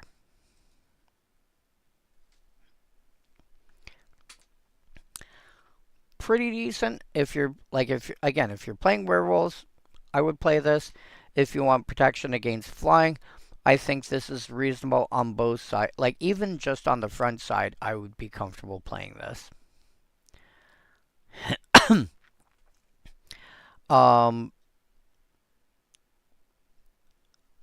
In werewolves, I probably want to play this anyway. I just this seems to be like just good enough to play into any deck that can reasonably find a home for it. Feeling of Dread. Again, similar problem to what I mentioned earlier about where are you here? Was that red card? Oh yeah, Nightbird's Clutches. Up to 2 target creatures can't block this turn. Feeling of Dread. Tap 2 target creatures. Although at least this was an instant. It has that going for it, which means that you can do it before attackers are declared. So it's like, okay, so you're not attacking with that and you're not attacking with that. Okay.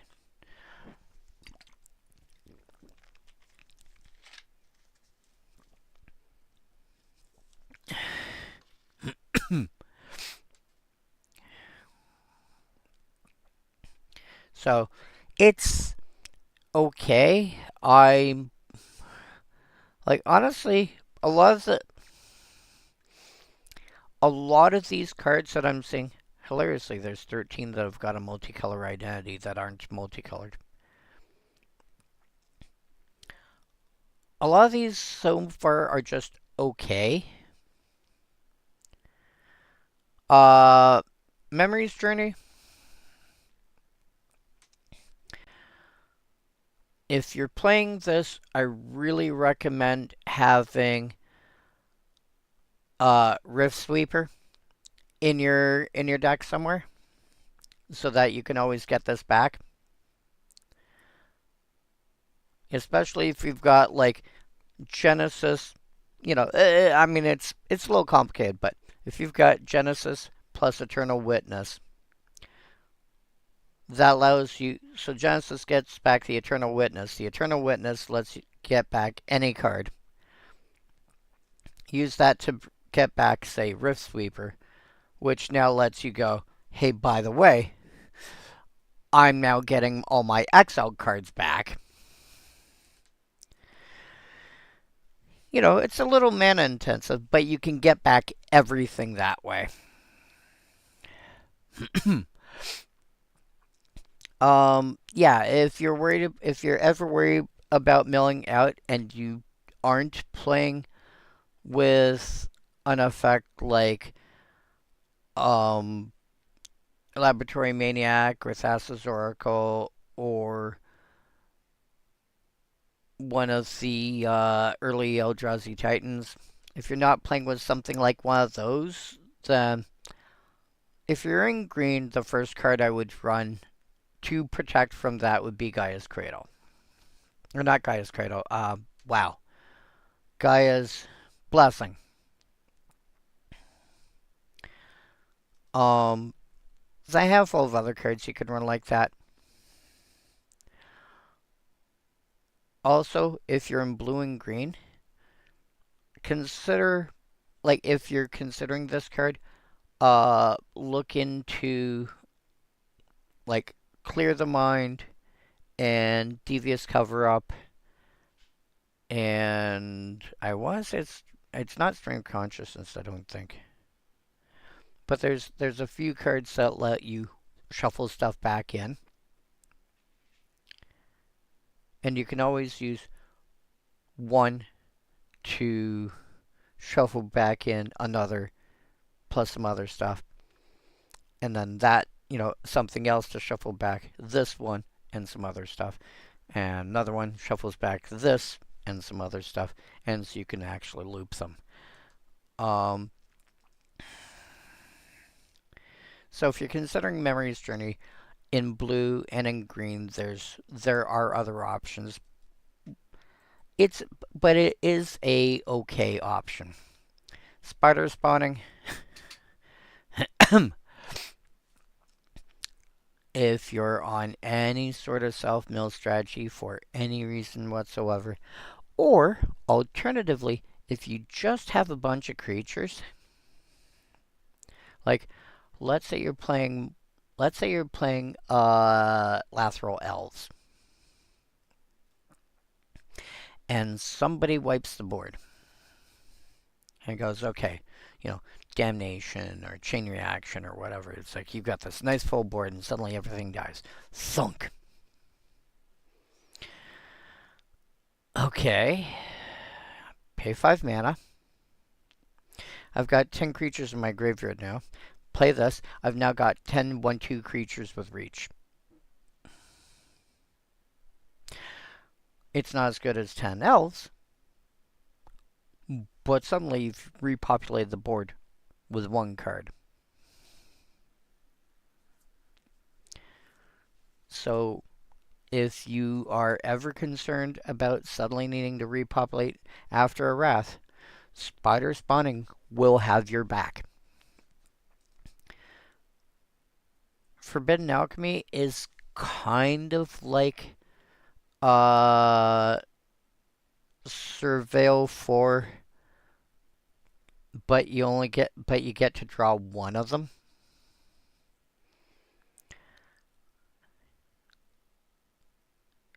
Again, you're in black and blue.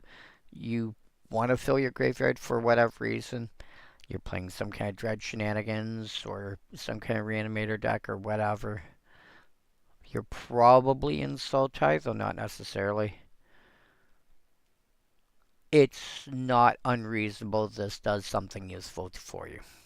Even if you're not in some kind of self-mill deck, just being able to, for 3 mana, look at your top 4.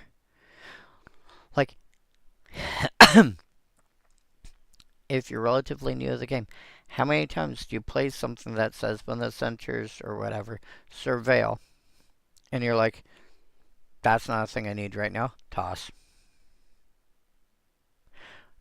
You're not even worrying about, can I use it later? It's like, yeah, I don't need that right now, toss. Forbidden Alchemy is very similar to that. Unburial Rites, the card I was talking about before, because the other card that I was adding to the list to bring stuff back from the graveyard was Defy Death. I had 1 or 2 angels in there. Stuff that I could hard cast if push came to shove. Return target creature card from your graveyard to the battlefield. If it's an angel, put 2/+1 counters on it. This is a wording that you'll see often with white, resurrection cards. 5 mana sorcery. Return target creature from your graveyard to the battlefield. If it falls into this category, usually a creature type, put 2/+1 counters on it. Really good. And then on Burial Rites, because if it's in the graveyard, I pay 4 mana and bring a creature back from the graveyard.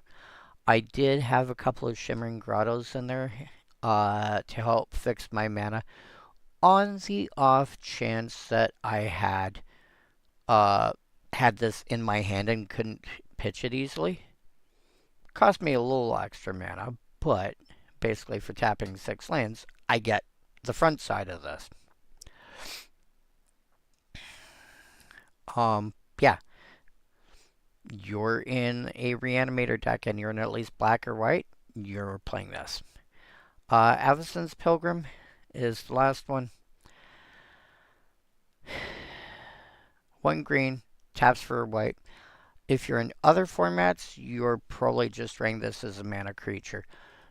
In Commander, you need to be playing green and white, and if you're doing that and care about mana generation, you want this. You know, and when I say care about mana generation, I mean more than just play a land a turn, fetching lands, mana artifacts. So stuff that, you know, if you care about creatures that tap for mana, you're probably looking at this. Let's see if I can get through this real quick. Garruk the Relentless, 4 loyalty planeswalker, or sorry, 4 mana planeswalker, 3 loyalty. If his loyalty drops below 3, you transform him.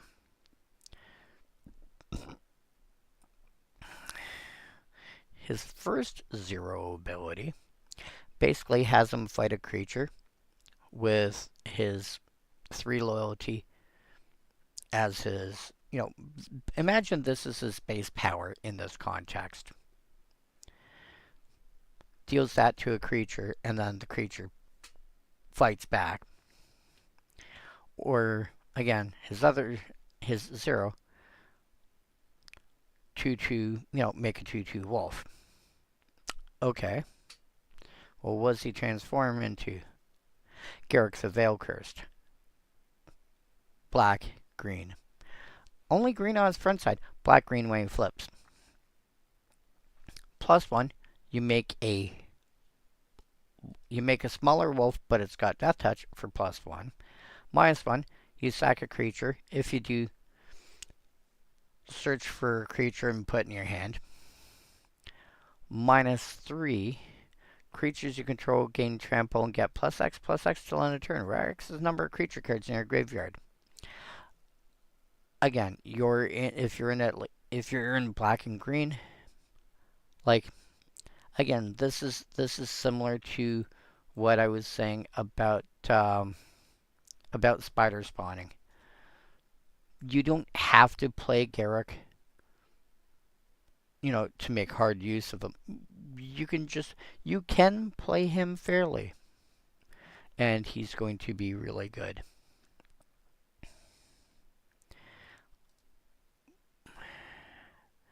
Oh yeah, when he transforms, he doesn't change how much loyalty he's got,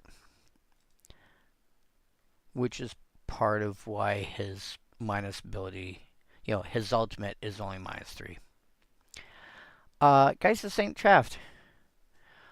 You're in white and blue, and you need a creature that's hard to deal with. You get a 2/2 with hexproof. Okay, and when it attacks, you get a 4/4 flying angel. That dies at the end of combat, but if you can create another copy of that angel, Geist of St. Traft is banned as a commander in dual commander format, but it may be part of your deck. That's cool.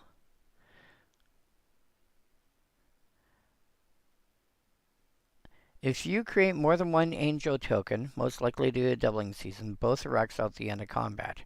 On the other hand, if something else becomes a copy of the angel token, the copy isn't exiled. So, if you went, I don't know,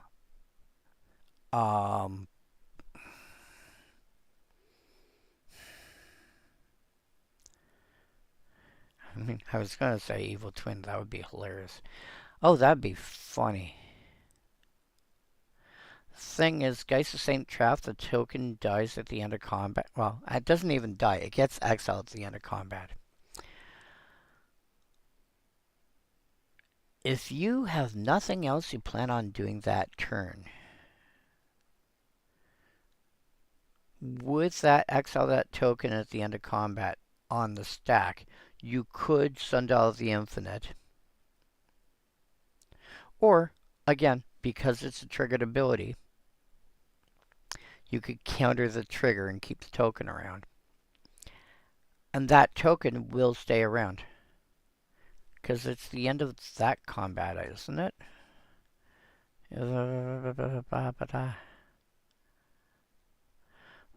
I think so. I think it gets to stay around permanently at that point. Anywho. Evil Twin, 4 mana. Enters a copy of any creature, except you can pay a blue and a black and tap it. Destroy target creature with the same name as this creature. If there's enough people playing... Oh no. If there's enough people playing Relentless Rats, Nazgul, Slime Against Humanity, Persistent Petitioners, Heir Apparent, stuff of that nature. Consider throwing this, if you're in the colors, consider throwing this in your deck. Oh wow. Or even a token strategy like soldier tokens. This will be a card that'll enter as a copy of a token. But then you get blue, black, tap. Kill that. I'm a copy of this. Kill that. Next turn. By the way, kill that one now. By the way, kill that one now. If you're doing it with slimes, you're going to end up with a 0/0 with no counters on it. So you're going to need a way to keep it alive somehow. If you've got some way of keeping it alive, it'll enter as a green creature. Not as a blue-black creature.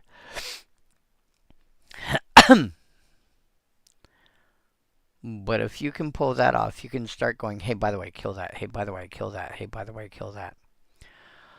Also, if you really want to be annoying, somebody casts their commander. You copy their commander for 4 mana. And then you can go, hey, by the way, kill your commander. Hey, by the way, kill your commander. Probably don't want to do that, but it's an option. Olivia Voldaren. Where is she? Where is she?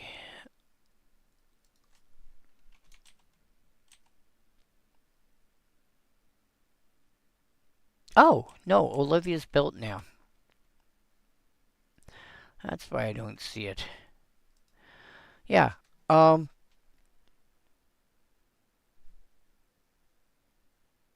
decks are downstairs. Yeah, the decks are downstairs.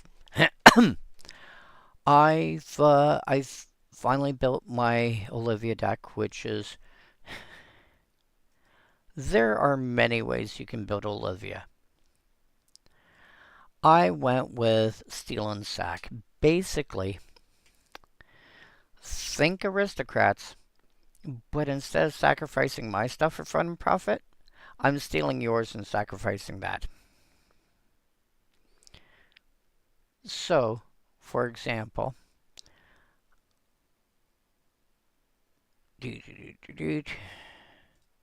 Captivating Vampire. Once I have enough vampires, which hopefully is easier to accomplish than how I've built the deck. Tap 5 untapped vampires you control. Gain control of target creature. It becomes a vampire in addition to its other types. Coffin Queen. I can choose not to untap her. I get to reanimate any creature from any graveyard for 3 mana and tapping her. But if I ever lose control of the queen or she becomes untapped, the creature that got reanimated gets exiled. But I'm stealing your creature. It's not one of mine. I don't care. Murderous spoils. Blow up a creature and then yoink all the equipment that was attached to it. Oh. Oh no. This effect doesn't end at end of turn. Hey, Tomer. Destroy Cauldron. Okay, well, he's got indestructible. That's fine. I'm stealing all the Cauldron equipment. Wait, what? Mine. Pay 1. Make Cauldron. Attach. Oh. Oh dear. I just realized that could make a Tomer sad. But yeah, and I have Olivia Voldaren as my general. Ping stuff, turn them into vampires, make her big. And by the way, go yoink, mine. That's a vampire now. Yoink, mine. Yoink, mine. Yoink, mine. Yoink, mine. Yeah. No, I like the original better, I think. Or this one. This one I'll accept. Yeah. I would expect the typical way to build this is vampires.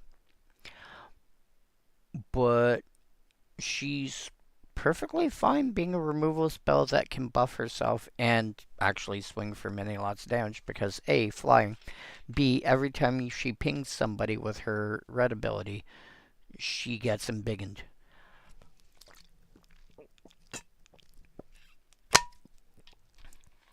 Every time she feeds, she gets bigger. She can feed off of somebody that's... Oh no. Pay 2 mana. Ping that for 1. Get bigger. Ping it again. Get bigger again. Ping it again. Get bigger again. Ping it again. Get bigger again. Wait, your creature's dead now. That's okay. I now have a 7/7 Olivia. And then Grimgrin, of course. 5 mana, 5/5. Doesn't untap normally. Set creatures to untap it and put +1 counters on it. Doesn't say when, so you can do it at any time. When it attacks, destroy target creature defending player controls, then put a +1 counter on this. The number of +1 counters you can put on this thing is going to get silly. Because you sack a creature to it, it gets a counter and untaps. When it attacks, you blow up one of their creatures, and it gets bigger. Give Grimgrin vigilance somehow. That's all I gotta say. Give Grimgrin... Yeah, like, again, it's the most popular multicolored card from the set, and it's... Like, this is a good set.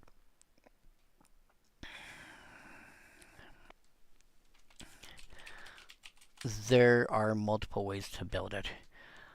Artifacts, I'm just going to go zip through this real quick. A lot of these are going to say something about if you're dealing with a vampire. Or if you're dealing with a human. Occasionally something else, but... Wooden Stake. 2 to cast, 1 to equip, +1 power to equip creature. If this tangles with a vampire, the vampire gets destroyed. No regen. Again, vampire is a creature type. Vampire is a well-liked creature type. Don't be afraid to throw a copy of this in your deck. If you care about... Oh, look, I'm attacking with a creature. Okay, here you go. Graveyard Shovel. 2 to cast, 2 tap, target player exiles a card from their graveyard. If it's a creature card, you gain 2 life. So think of this like a twist on relative progenitus. You don't get any like they get to choose what they're exiling, but you potentially start gaining life from it.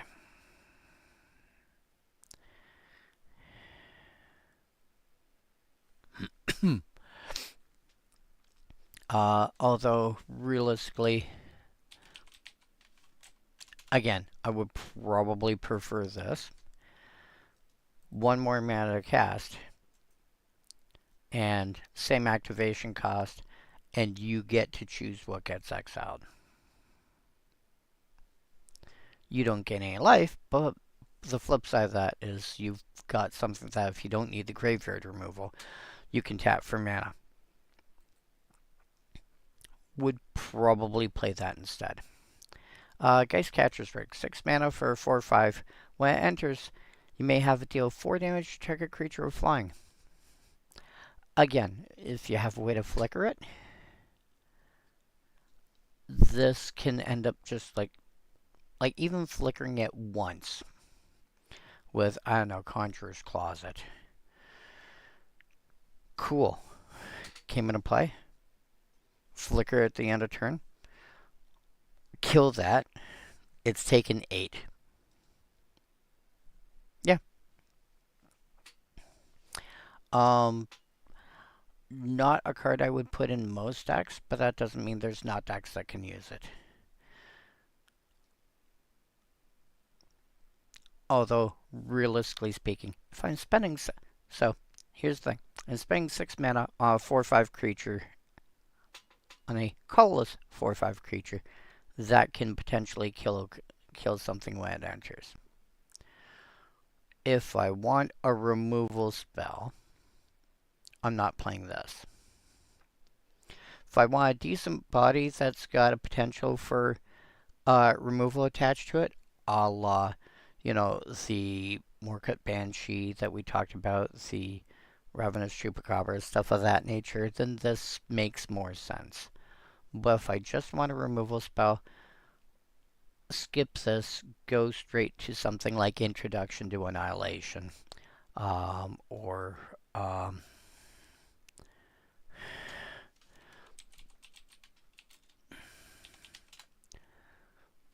there. Bumbleflower's Share Pod. 2 mana, enters, make a food. Pay 5 tap and sack it. Blow up a non-land permanent, only as a sorcery. But, if you are already paying this kind of mana and you just want to blow up a thing, this has got greater flexibility and leaves behind a food token. You are playing this because it's a body that's potential removal in a color where that's difficult. So a colorless deck, mono blue, something that actually that's probably about it. Because and even so with mono blue, I would probably just play Ravenform or something instead. I think if I'm playing this, it's because it's colorless. And a decent sized body. It can be flickered and reanimated and stuff fairly easily. Galvanic Juggernaut, 4 mana for 5/5 attacks each combat of Fable. Doesn't untap normally, but whenever another creature dies, untaps this.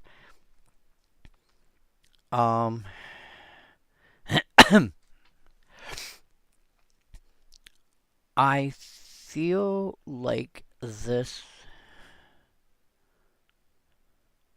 Oh? Hello. So... Put Presence of Gond on this. Enchant creature gets, it's 1 green plus 2.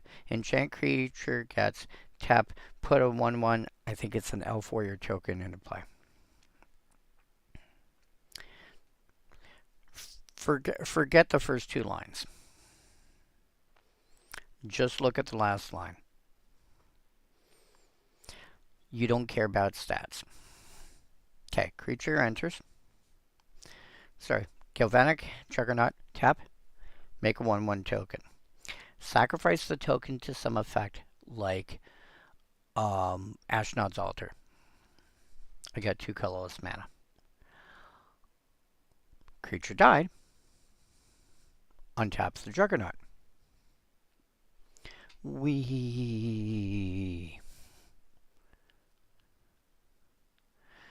Suddenly, you've got this nice little combo that's going to generate infinite. Generate infinite mana for you. Oh, if you've got it set up so that, wow, I think I might want Galvanic Juggernaut for my Teamer Twin deck.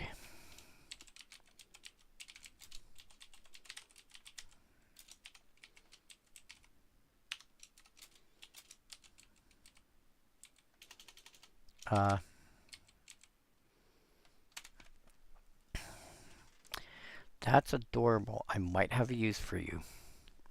Silver Inlay Dagger. 1 to cast, 2 to equip. Quick creature gets +2 power. As long as it's human, it gets an additional 3rd point of power. Attach it to attach it to something where not getting a toughness boost is not a big deal. You really want to attach it to a human, but attach it to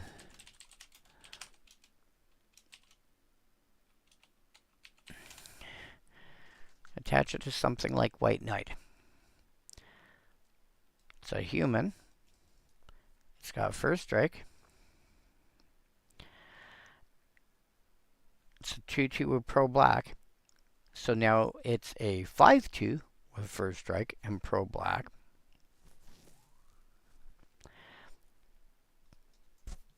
What are you guys worth right now? Oh my god. Now what? View all prints. You are...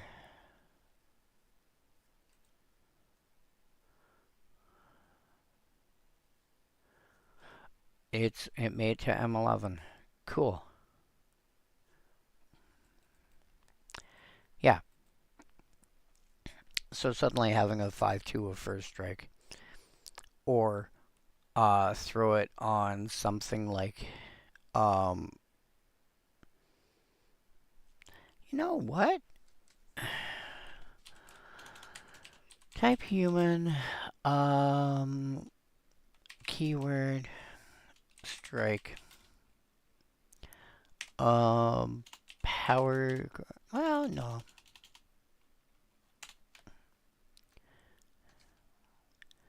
Alright, fine.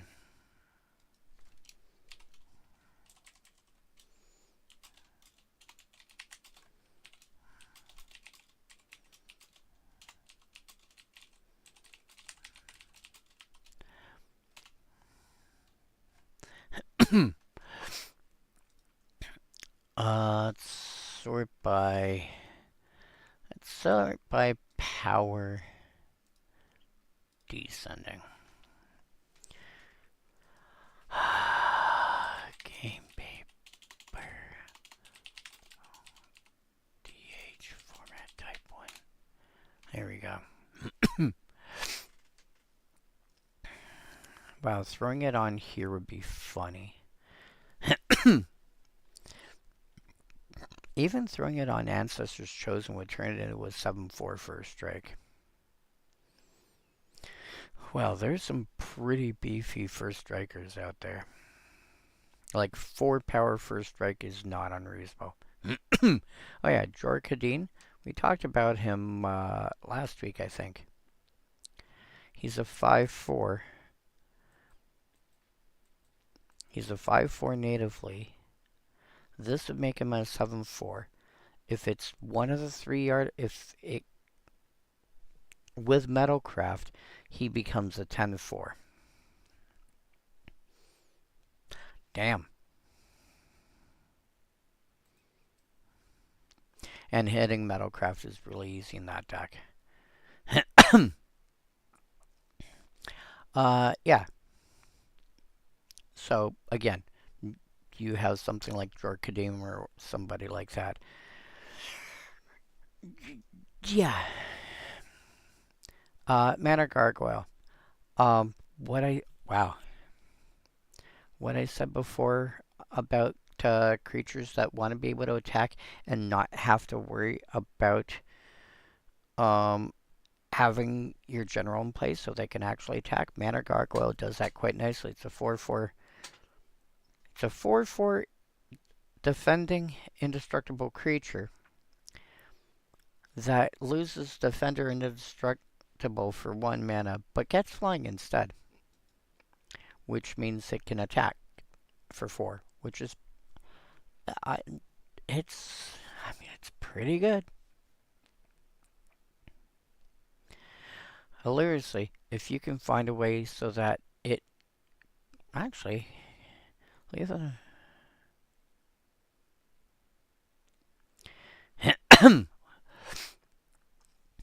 Is there a way to, as you know, is there a way to get?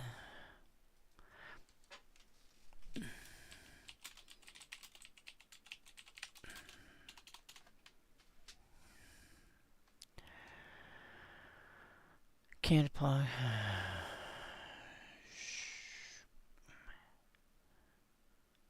Well, crap. That doesn't work. But yeah, again, you want a wall that can attack. Mana Gargoyle was going to be pretty good for that. Oh, Sharpened Pitchfork. 2 to cast, 1 to equip. Equip creature as first strike. If it's a human, it gets +1/+1. So, you know, like, that's going to be fun. Like, you see what kind of synergies you can get just for something being human. Silver Inlaid Dagger, Sharpened Pitchfork. Butcher's Cleaver gives +3 power and potentially lifelink if it's human. You know, and there's going to be more in the next set as well. Cellar Door. So you could build around that if you really wanted to. 2 to cast, 3 in tap. I'm going to word it this way. Target player mills the bottom of their library. They don't take the top card and put it in. They take the bottom card and put it in. If it's a creature card, you get a 2/2 zombie.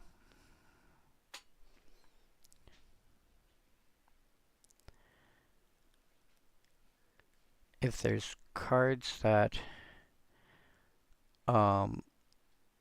if there's cards that have been scryed to the bottom, you can go, yeah, no, you're not keeping that. Or if somebody's playing River's Song. Oh, somebody's playing River's Song. Like, if you expect somebody to play a deck based around River's Song, grab this. Wait, what? Why?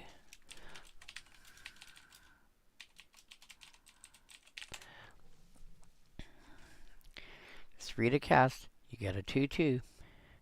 Meet in reverse. You draw cards from the bottom of your library rather than the top.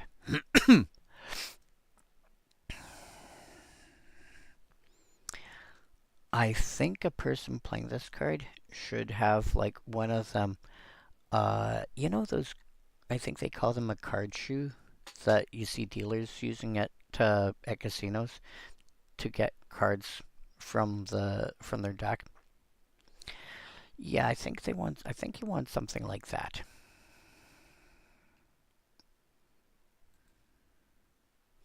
Yeah, cellar door. Yoink. At which point, then you're milling a card. Witchbane Orb. 4 mana. You have hexproof. with a random bonus of when it enters, destroy all curses attached to you. We haven't touched on any curses. Why? Why have we not touched on any curses? Green realistically didn't have any curses. Red,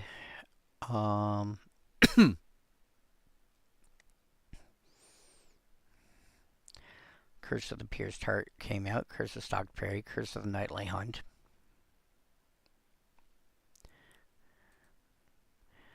Black. Curse of Oblivion. This is the first time we saw curses. Curse of Death's Hold.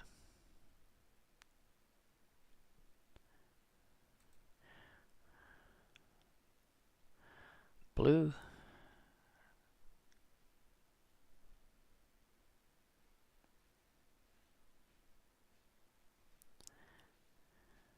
Curse of the Bloody Tome. I don't think we got any in white.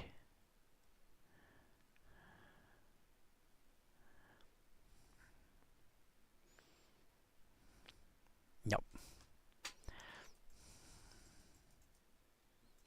But this is the first time we saw curses. And I will point out, curses are auras. Auras target when you cast them. So if somebody's got a Witchbane orb, you cannot cast any curses on them. If they enter by any other means, they don't target. They target when you cast. But if nothing else, 4 mana, you have hexproof is huge.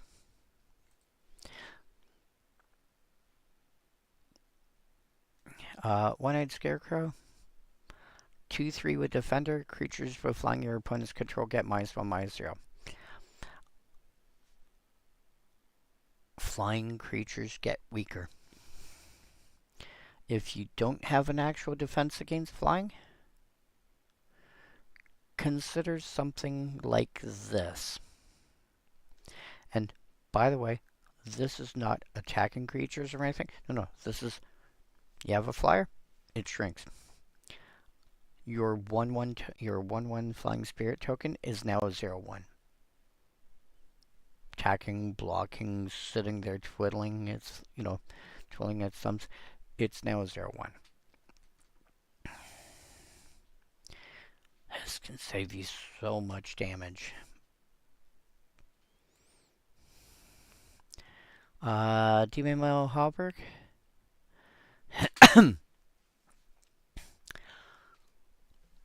This is a thing that got pointed out and I completely overlooked from a standard deck, current standard, or recent standard. Might have been last year.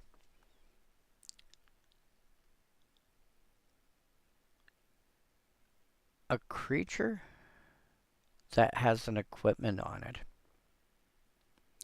you can technically activate the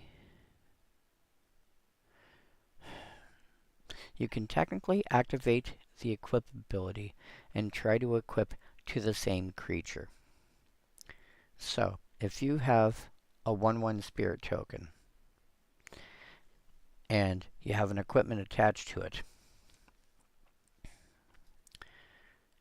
you can take that equipment, pay the equip cost again, and try to attach it to the same creature. It won't have any useful effect apart from the equip cost being paid again.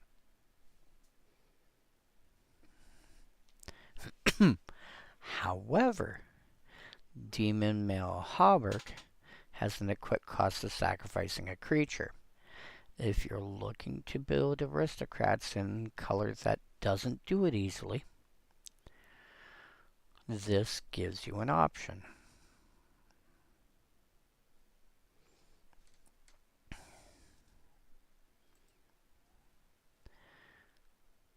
On top of that, 4 mana, a quick creature gets +4/+2. It's, it's just, it's a fair bit. Butcher's Cleaver, 3 to cast, 3 to equip, +3 power. If the quick creature is human, it gains lifelink.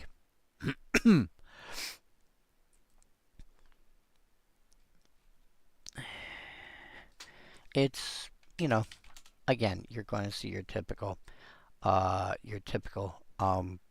if it's human, do a thing. And then at the end, 10 lands. 5 of them are the opposing colored check lands. So think, wow.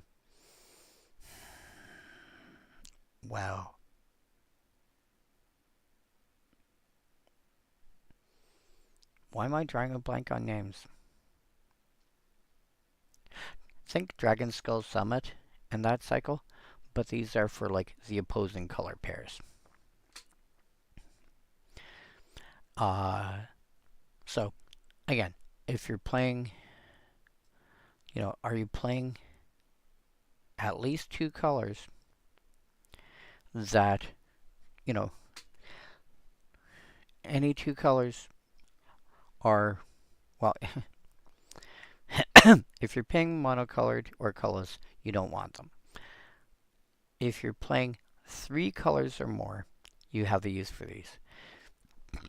If you are playing 2 colors and they're beside each other on the back of the card, you don't want them. 3 colors or more, or 2 that oppose, these are useful if you have enough lands in your deck that have the relevant creature, that have the relevant land type.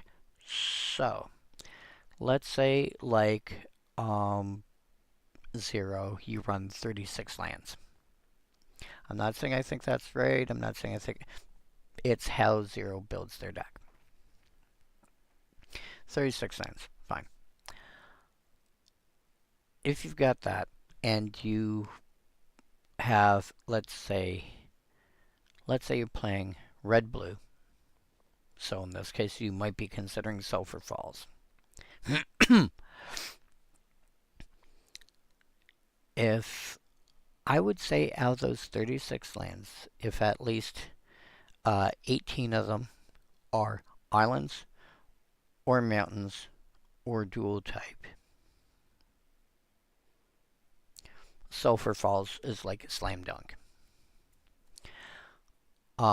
And there's a lot of dual lands that are both types.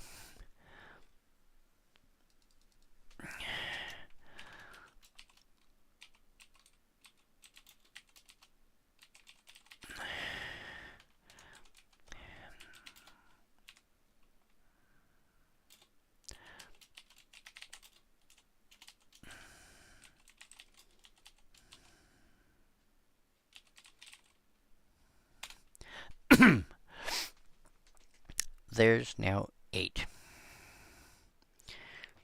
Ignore Volcanic Island, that's going to be the expensive one. But realistically, you're looking at one that cycles, a common dual land, this enters tapped unless you control. Oh, this is from Secrets of Strixhaven. Oh, I need this cycle. The Shock land, the Surveil land, the one. No, this is the cycle I need. And they're coming down in price. So glad they're coming down in price. If your opponents have 8 or more lands, so if one's got 2 and the other 2 have got 3 each, this is going to enter untapped. And the Snow Basic. So you run 7 of those, and then you run 11 islands and mountains. So say 6 and 5, or 5 and 5, 6 and 6, somewhere around there. And Sulphur Falls should just go like slot, because it's going to come and play untapped most of the time.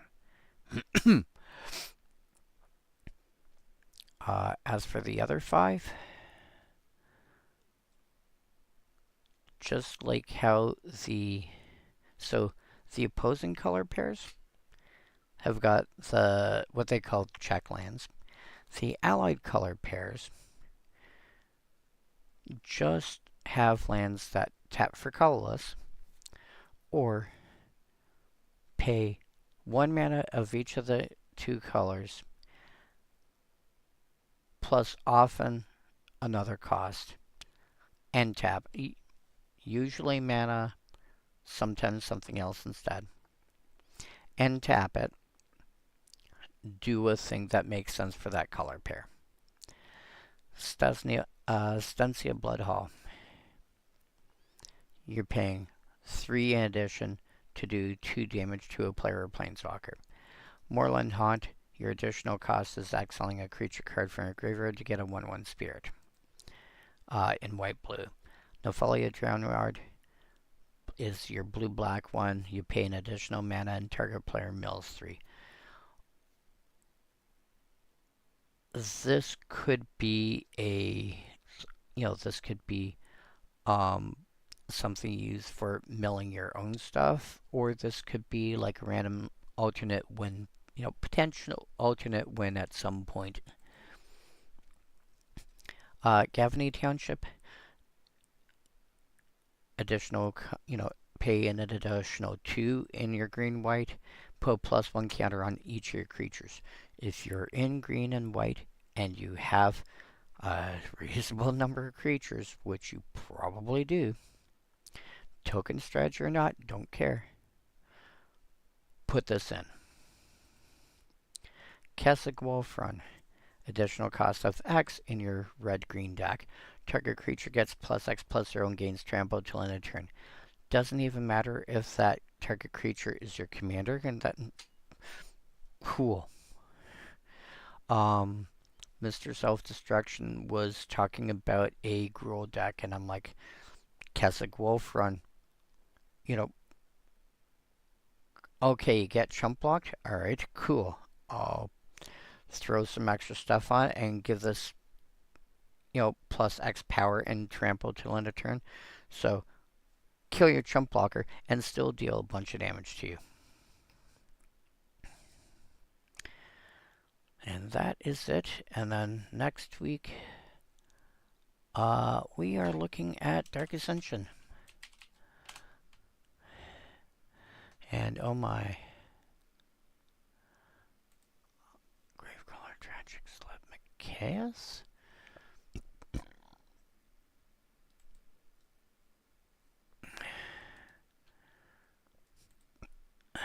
I do not know who I'm going to use for the thumbnail. Oh, Dark Graph Captain. Probably Dark Graph Captain. Anyway, it is a lot later than I expected it to be. I gotta run off. I gotta work in tomorrow. So, good night, everybody. Peace out. Catch you next week.